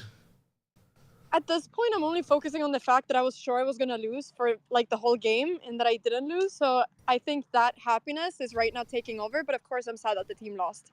I'm not really sure what happened in this game. I wasn't really looking. It was And then- tremendously complicated. It was very difficult to assess throughout the game. Yeah. Yeah, I wasn't really sure. I just because I was so focused on my game after I blundered on bishop takes a6. It was the worst blunder ever. Hammer, it was so horrible. I took the b pawn, and the moment I'm holding it, I just realized that when I move it, she has bishop takes a6, and it was really annoying. But yeah. Yeah, I just missed it. Like, it was really stupid. I guess in that position I should go knight e7 or king f8, but yeah. King f8, yeah. Yeah. Yeah. And I didn't do it because I was scared that she was going to take I thought she was going to go a takes b, b4 maybe, and then like bishop and queen e2, and I thought my pawn would be weak forever, but it doesn't really matter because I have so much counterplay with maybe knight e7 in the future or something and trying to get through to her pawn. So yeah. But anyways, was b5 bad as well? I was playing something kind of fun. Like, I looked at this in the morning, but then I constantly looked at it with queen h5 because that move constantly scared me when I was prepping. So I always knew that the rook then went to g6, but maybe my bishop, maybe like that whole thing went wrong. But I thought it was interesting because it's not really been played so much, I think, f4, from what I could see. Wait, like, you were still in your prep when you played f4? Yeah. But so you didn't play pawn to b5 on purpose? I thought you had mixed up your lines. Oh no, I was no. I f4 was prep. But then my prep like included a lot of positions with bishop h6, queen h5, rook g6, But king f8. Can I ask you, what would you have done then if she had not traded bishop for knight when she did and instead move her knight back? Oh, then I would have gone b5, but it was just that I was But then it's the same thing. Then you can do the trade and it's the same variation, just with the extra options. Well, yeah, but she never allowed me to do that, right? Like, she went bishop takes knight. Well, you could have gone you could have transposed into this. So when she made the early trade bishop for knight, you could have then pushed b5, but you chose to play f5 instead. So you're right. I'm in the wrong. Oh wow. Wait, you're right. Why did I not play b5 there? Well, maybe because she always does this inaccurate move order, and then you had prepared for her inaccurate move order. I don't know. Wait, why did I not go B? Wait, I completely thought that I was in a different position. Oh. Oh, that's why everything was wrong. Now I get. So wait, can I ask then? After F4 and after Rook G8 and No, but whatever. F5 was good for you. F5 was a good move. It was exploiting that she had played a bad move order. But okay, but wait, I'm wondering something. Could I have gone knight D4? Instead of F5? No. So F5, Bishop D3, F4, G3, Rook G8, and she went knight D5. Can I go knight D4 in that position? Computer doesn't like it. Because that was one of those moments as well. That's why I thought, because I really liked that move. But then I knew that was not what I had looked at this morning. And last time I did that, it was Yeah, with but the A4. reason for why it's not good is wild. Because she has C3 attacking the knight, and then after bishop to G4 attacking her queen, she can go queen A4 attacking the king, and then when the bishop moves back, apparently Because I can't go B. Sorry? I can't go B5? Oh yeah, why can you not go B5? You cannot go B5 because of knight takes B5. And if the pawn recaptures, then she can capture your rook. Because after the recapture, there's a knight coming in with the fork. Yeah. I saw this I saw similar positions. Like there were, I was looking at this that sometimes with B5 she can't take. And all of these things, there was actually a reason I wasn't sure about knight d4 because I was really scared that after queen a4 check b5, she had a lot of tactics. And I thought, okay, if theory didn't say that I should play knight d4, then I shouldn't, like maybe there's something. Yeah. Yeah, okay. But that's crazy. Maybe she wouldn't have seen it. Maybe I should have played it. I don't know. You can never know afterwards. Yeah. No, but it was a really interesting opening. It's just that B5 was a complete disaster and you spent 35 minutes on it. Oh, was B5? Should I go bishop G4 in that position? Or bishop E6 or bishop H3. Just anything to keep the bishop, right? Oh, so I have to. That's why I spent so long thinking, because I thought that I had to keep the bishop, but then I thought that the theory said B5, but I think I just mixed up the lines. Oh, but you shouldn't be trusting. Like, you had already spent over 20 minutes, no? Yeah, no, You thought you were in prep? No, well, I just thought that B5 was the move that I should make, but I just wanted to assess why it was fine to make B5 and get rid of the bishop. But yeah, it just was bad. Yeah, no, I think it's bad to get rid of the bishop, and then B5 is even worse because then you allow the A4 queenside pressure. Yeah. We were looking at some really interesting plans with bishop to E6, knight B6, rook B8, and she can't really castle anywhere, right? Her king is completely stuck because you have the rook pointing towards G1 and then the bishop pointed towards C1. And then the plan for you here we were looking at, you can just go king F8, king G8, king H8. And you have all the time in the world because she just can't really do anything. So was my bishop H6, rook G6 fine? Was that good? Yeah, that was fine. Okay, yeah. It's really interesting, right? Like, I want to keep on playing this. It's really, really interesting. The Sveshnikov is a weird opening. But as a consequence of it being very weird, it has stuff like this, right? It takes all the normal positional considerations out of the... One of the interesting things about your bishop to h6 move, computer didn't necessarily like it because the computer felt like if white were to capture your pawn on f4, that would be a huge mistake because it releases the energy in your pieces, even if you end up with all split up pawns and down a pawn and no matter what, right? Yeah, because I have queen h4 there, right? Yeah, so instead of bishop h6, it likes bishop to e6. And then if pawn takes pawn, you just recapture. Because after that recapture, you get this incredible square for your knight on e5. And if Mm. the knight captures again, then after queen h4, it's winning for black, despite you being down a pawn. Because apparently just the white king can never find safety. It was very interesting. Yeah. No, it's a really interesting opening. But okay, then I know I have to keep my light squared bishop. It makes sense. I think like if Well, it you wasn't need to because keep any piece that can fight for control of the d5 square, yeah, you keep. That's like the yeah, general Sveshnikov rule. Anything that can yeah. fight for the d5 square, very important.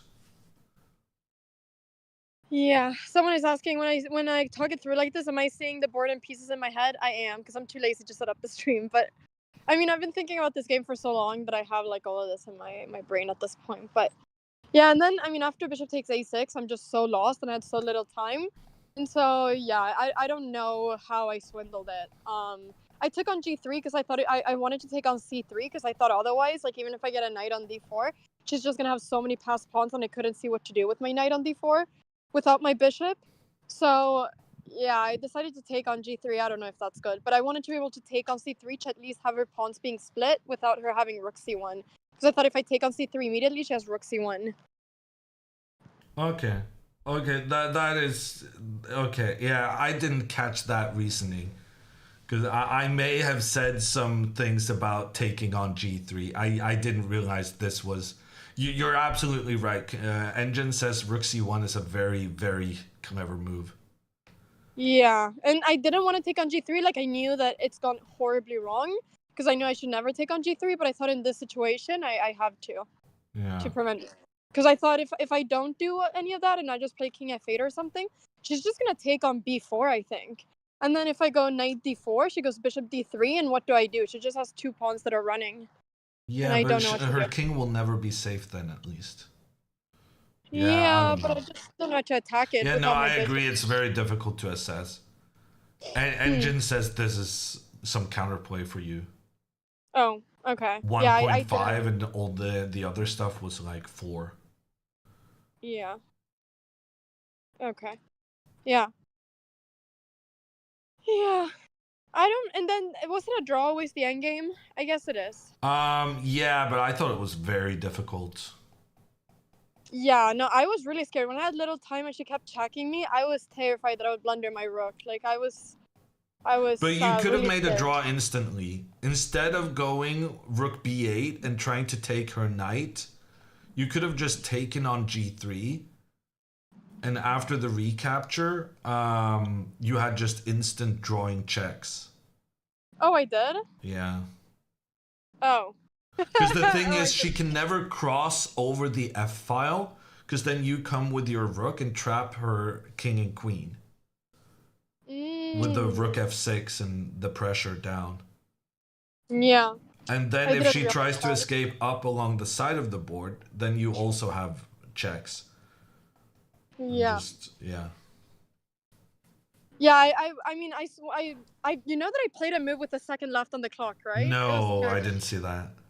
When I took the rook on a8, oh my, I'm having like panic from thinking about it.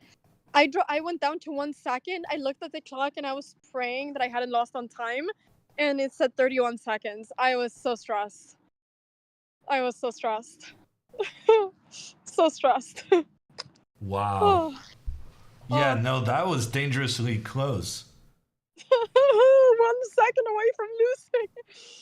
I cannot do that. I had panic. Like I played so quickly and slammed the clock so hard that like both Margot and I just like instantly looked because I think they wanted to see if I had lost on time. um, but yeah, yeah. Where was it that she went terribly wrong? Was it when she allowed me to take on a4 or the Um, pawn a5 or a6 or whatever it was? yeah, A6. a6 after a6, rook takes a6. It's a draw. Okay, so I was like, if I just play random But stuff and also let. instead of bishop to f8, you could have captured. No, sorry. Instead of bishop to d8, the Uh huh. move before pawn to a6, you could have taken on g3 and gone rook f8 and just focused on your attack. And that was Yeah. also equal according to the engine.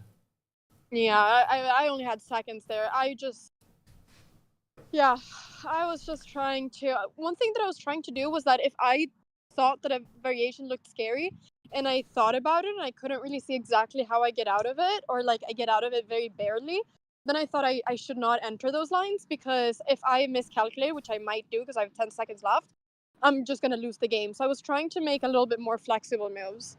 Um, like bishop g5. At first I was considering taking the pawn because I thought it was fine to let the rook come down, but then I just thought, okay, bishop g5 is more safe. Yeah.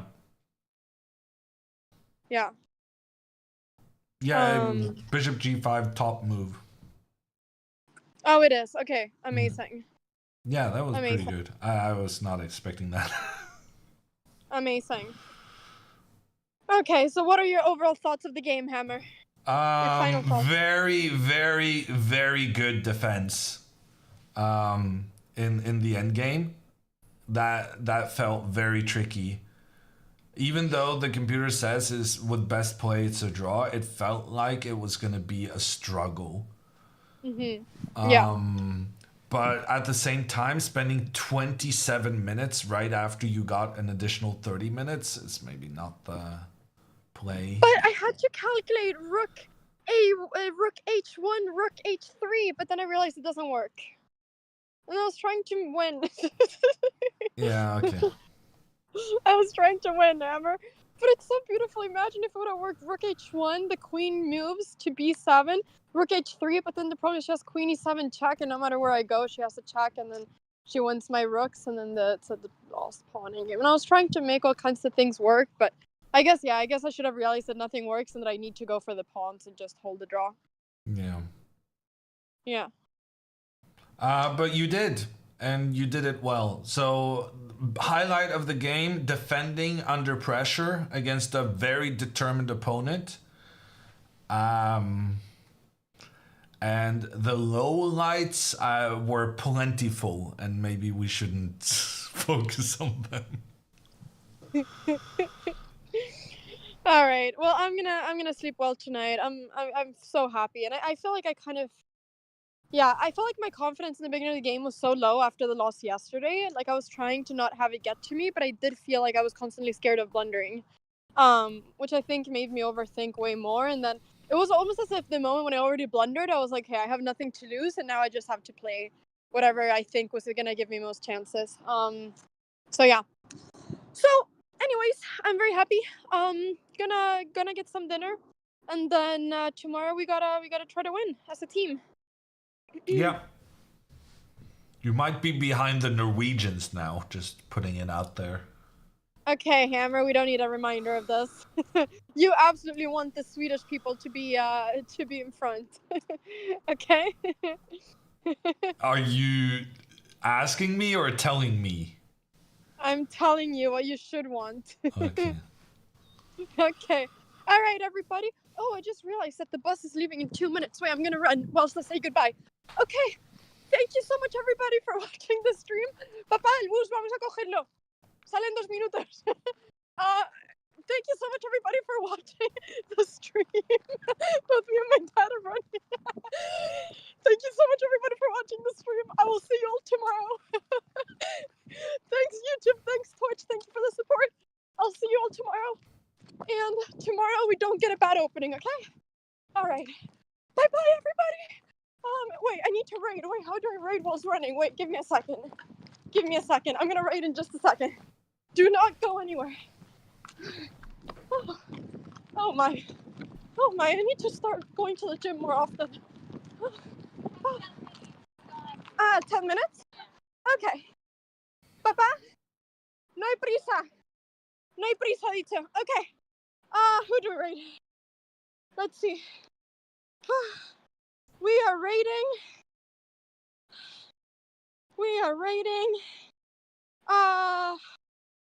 Let's raid Dina. I see that she's live right now. Okay.